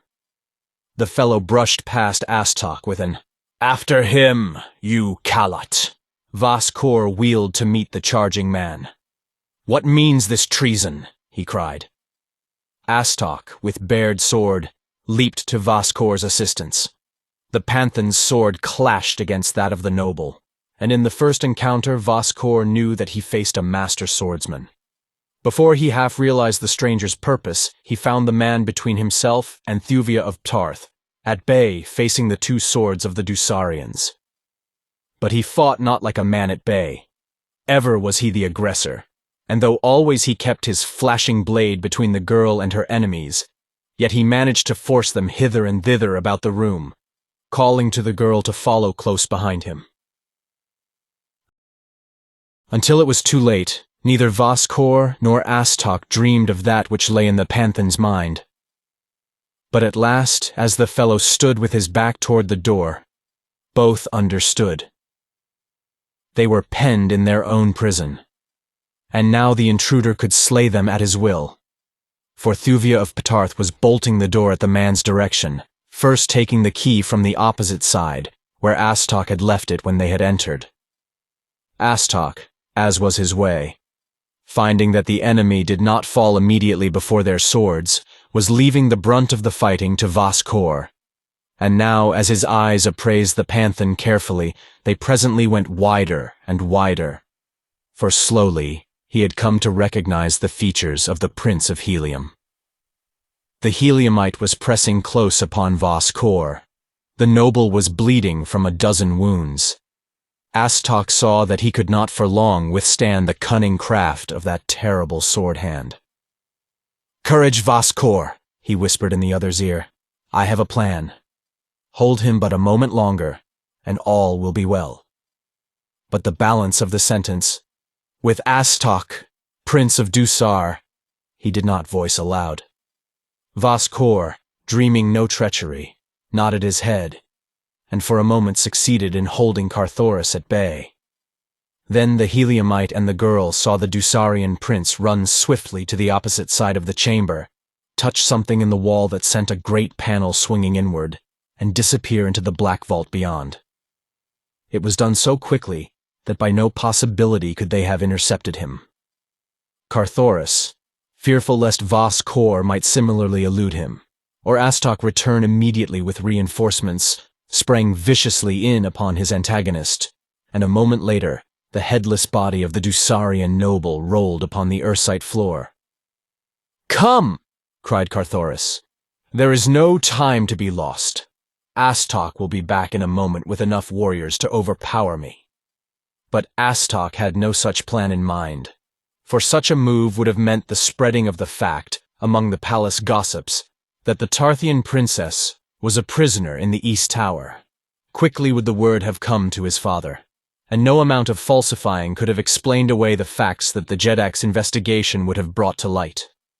Instead, Astok was racing madly through a long corridor to reach the door of the tower room before Carthoris and Thuvia left the apartment. He had seen the girl remove the key and place it in her pocket pouch, and he knew that a dagger point driven into the keyhole from the opposite side would imprison them in the secret chamber till 8 dead worlds circled a cold, dead sun.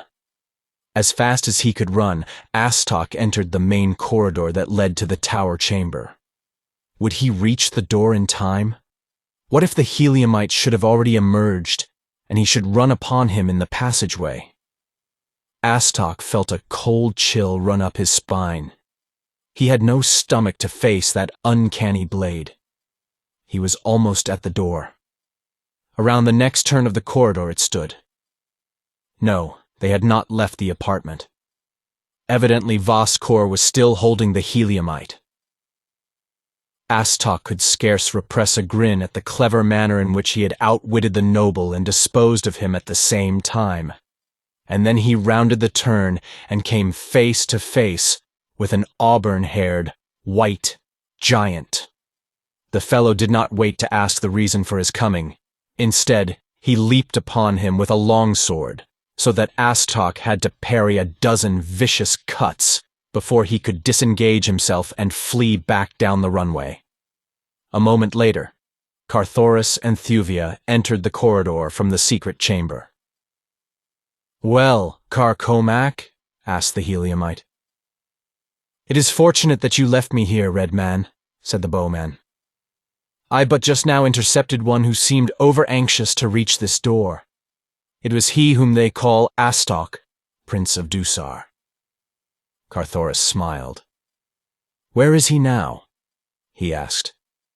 "He escaped my blade and ran down this corridor," replied Komak. "We must lose no time, then," exclaimed Carthoris. "He will have the guard upon us yet." Together the three hastened along the winding passages through which Carthoris and Komak had tracked the Dusarians by the marks of the latter's sandals in the thin dust that overspread the floors of these seldom-used passageways. They had come to the chamber at the entrances to the lifts before they met with opposition. Here they found a handful of guardsmen and an officer, who, seeing that they were strangers, questioned their presence in the palace of Astok. Once more Carthoris and Komak had recourse to their blades, and before they had won their way to one of the lifts, the noise of the conflict must have aroused the entire palace, for they heard men shouting, and as they passed the many levels on their quick passage to the landing stage, they saw armed men running hither and thither in search of the cause of the commotion. Beside the stage lay the Thuvia, with 3 warriors on guard. Again the Heliumite and the Lotharian fought shoulder to shoulder. But the battle was soon over, for the Prince of Helium alone would have been a match for any three that Dusar could produce. Scarce had the Thuvia risen from the ways ere 100 or more fighting men leaped to view upon the landing stage. At their head was Astok of Dusar, and as he saw the two he had thought so safely in his power slipping from his grasp, he danced with rage and chagrin, shaking his fists and hurling abuse and vile insults at them. With her bow inclined upward at a dizzy angle, the Thuvia shot meteor-like into the sky. From a dozen points swift patrol boats darted after her, for the scene upon the landing stage above the palace of the Prince of Dusar had not gone unnoticed. A dozen times shots grazed the Thuvia's side, and as Carthoris could not leave the control levers, Thuvia of Ptarth turned the muzzles of the craft's rapid-fire guns upon the enemy, as she clung to the steep and slippery surface of the deck. It was a noble race, and a noble fight. 1 against a score now, for other Dusarian craft had joined in the pursuit. But Astok, Prince of Dusar, had built well when he built the Thuvia. None in the navy of his sire possessed a swifter flyer. No other craft so well armored or so well armed. One by one the pursuers were distanced, and as the last of them fell out of range behind, Carthoris dropped the Thuvia's nose to a horizontal plane. As with lever drawn to the last notch, she tore through the thin air of dying Mars toward the east and Tarth. 13,500 hods away lay Tarth, a stiff 30-hour journey for the swiftest of flyers, and between Dusar and Ptarth might lie half the navy of Dusar, for in this direction was the reported seat of the great naval battle that even now might be in progress. Could Carthoris have known precisely where the great fleets of the contending nations lay, he would have hastened to them without delay, for in the return of Thuvia to her sire lay the greatest hope of peace. Half the distance they covered without sighting a single warship, and then Komak called Carthoris's attention to a distant craft that rested upon the ochre vegetation of the great Dead Sea bottom, above which the Thuvia was speeding. About the vessel, many figures could be seen swarming. With the aid of powerful glasses, the Heliumite saw that they were green warriors, and that they were repeatedly charging down upon the crew of the stranded airship. The nationality of the latter he could not make out at so great a distance. It was not necessary to change the course of the Thuvia to permit of passing directly above the scene of battle, but Carthoris dropped his craft a few hundred feet, that he might have a better and closer view. If the ship was of a friendly power, he could do no less than stop and direct his guns upon her enemies, though with the precious freight he carried he scarcely felt justified in landing, for he could offer but 2 swords in reinforcement, scarce enough to warrant jeopardizing the safety of the Princess of Tarth. As they came close above the stricken ship, they could see that it would be but a question of minutes before the green horde would swarm across the armored bulwarks to glut the ferocity of their bloodlust upon the defenders. "It would be futile to descend," said Carthoris to Thuvia.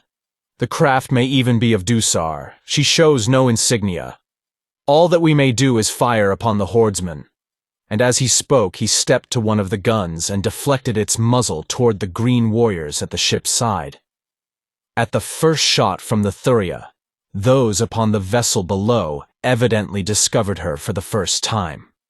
Immediately, a device fluttered from the bow of the warship on the ground. Thuvia of Ptarth caught her breath quickly, glancing at Carthoris. The device was that of Kulan Tith, Jeddak of XIII, the man to whom the Princess of Tarth was betrothed. How easy for the Heliumite to pass on, leaving his rival to the fate that could not for long be averted. No man could accuse him of cowardice or treachery, for Kulan Tith was in arms against Helium, and further, upon the Thuvia were not enough swords to delay even temporarily the outcome that already was a foregone conclusion in the minds of the watchers. What would Carthoris, Prince of Helium, do? Scarce had the device broken to the faint breeze ere the bow of the Thuvia dropped at a sharp angle toward the ground. "Can you navigate her?" asked Carthoris of Thuvia. The girl nodded. "I'm going to try to take the survivors aboard," he continued. "It will need both Komak and myself to man the guns, while the Kaolians take to the boarding tackle. Keep her bow depressed against the rifle fire. She can bear it better in her forward armor, and at the same time the propellers will be protected." He hurried to the cabin as Thuvia took the control. A moment later the boarding tackle dropped from the keel of the Thuvia, and from a dozen points along either side stout, knotted leathern lines trailed downward. At the same time, a signal broke from her bow. "Prepare to board us." A shout arose from the deck of the Kaolian warship. Carthoris, who by this time had returned from the cabin, smiled sadly. He was about to snatch from the jaws of death the man who stood between himself and the woman he loved. "Take the port bow gun, Komak," he called to the bowman, and himself stepped to the gun upon the starboard bow. They could now feel the sharp shock of the explosions of the green warriors' projectiles against the armored sides of the staunch Thuvia. It was a forlorn hope at best. At any moment the repulsive ray tanks might be pierced. The men upon the Kaolian ship were battling with renewed hope. In the bow stood Kulan Tith, a brave figure fighting beside his brave warriors, beating back the ferocious green men. The Thuvia came low above the other craft. The Kaolians were forming under their officers in readiness to board. And then a sudden fierce fusillade from the rifles of the green warriors vomited their hail of death and destruction into the side of the brave flyer. Like a wounded bird, she dived suddenly Marsward, careening drunkenly. Thuvia turned the bow upward in an effort to avert the imminent tragedy, but she succeeded only in lessening the shock of the flyer's impact as she struck the ground beside the Kaolian ship. When the green men saw only 2 warriors and a woman upon the deck of the Thuvia, a savage shout of triumph arose from their ranks, while an answering groan broke from the lips of the Kaolians. The former now turned their attention upon the new arrival, for they saw her defenders could soon be overcome, and that from her deck they could command the deck of the better manned ship. As they charged, a shout of warning came from Kulan Tith, upon the bridge of his own ship, and with it an appreciation of the valor of the act that had put the smaller vessel in these sore straits. "Who is it," he cried, "that offers his life in the service of Kulan Tith? Never was wrought a nobler deed of self-sacrifice upon Barsoom." The green horde was scrambling over the Thuvia's side as there broke from the bow the device of Carthoris, Prince of Helium, in reply to the query of the Jeddak of Kaol.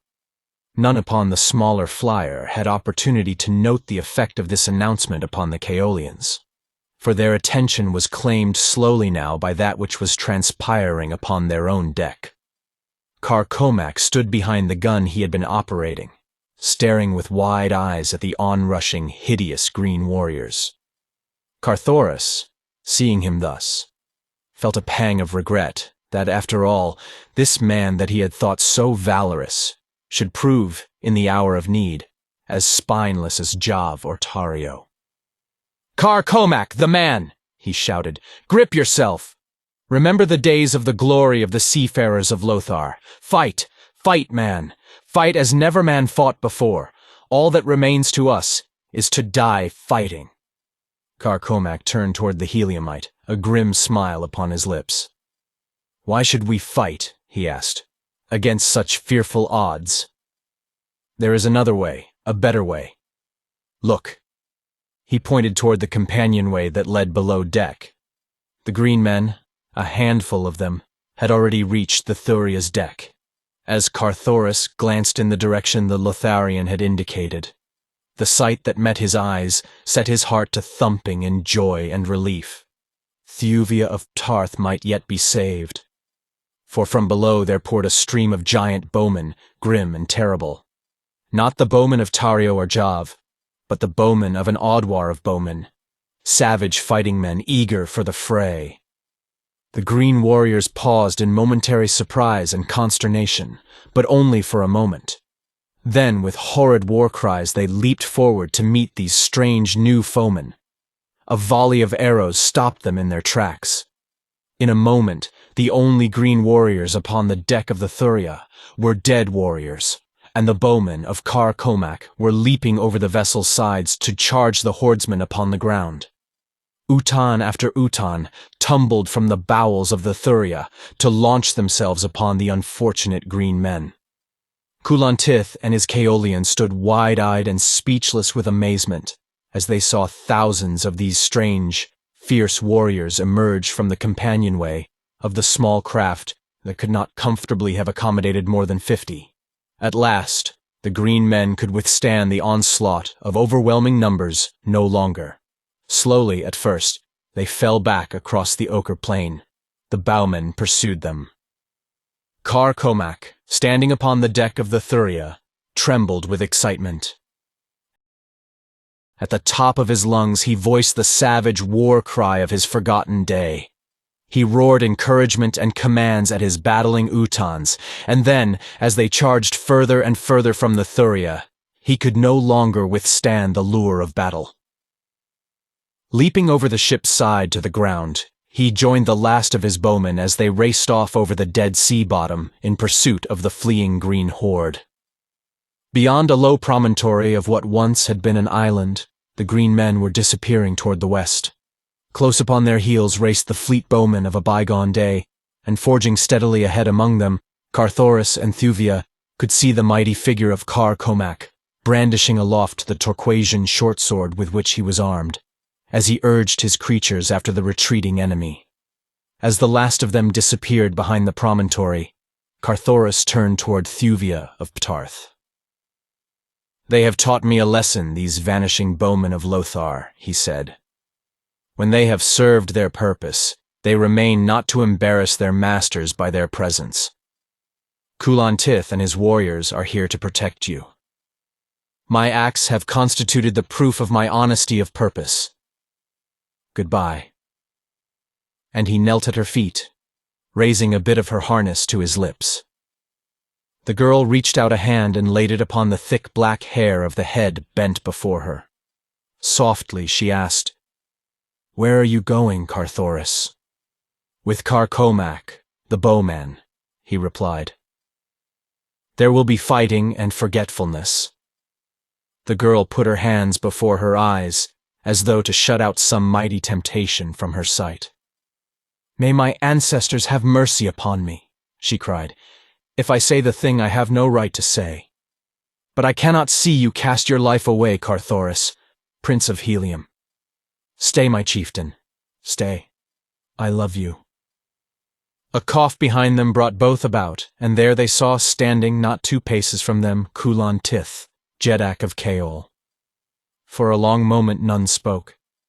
Then Kulan Tith cleared his throat. "I could not help hearing all that passed," he said. "I am no fool to be blind to the love that lies between you.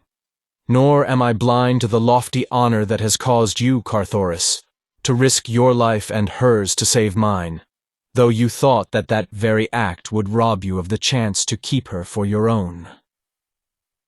Nor can I fail to appreciate the virtue that has kept your lips sealed against words of love for this Heliumite Thuvia.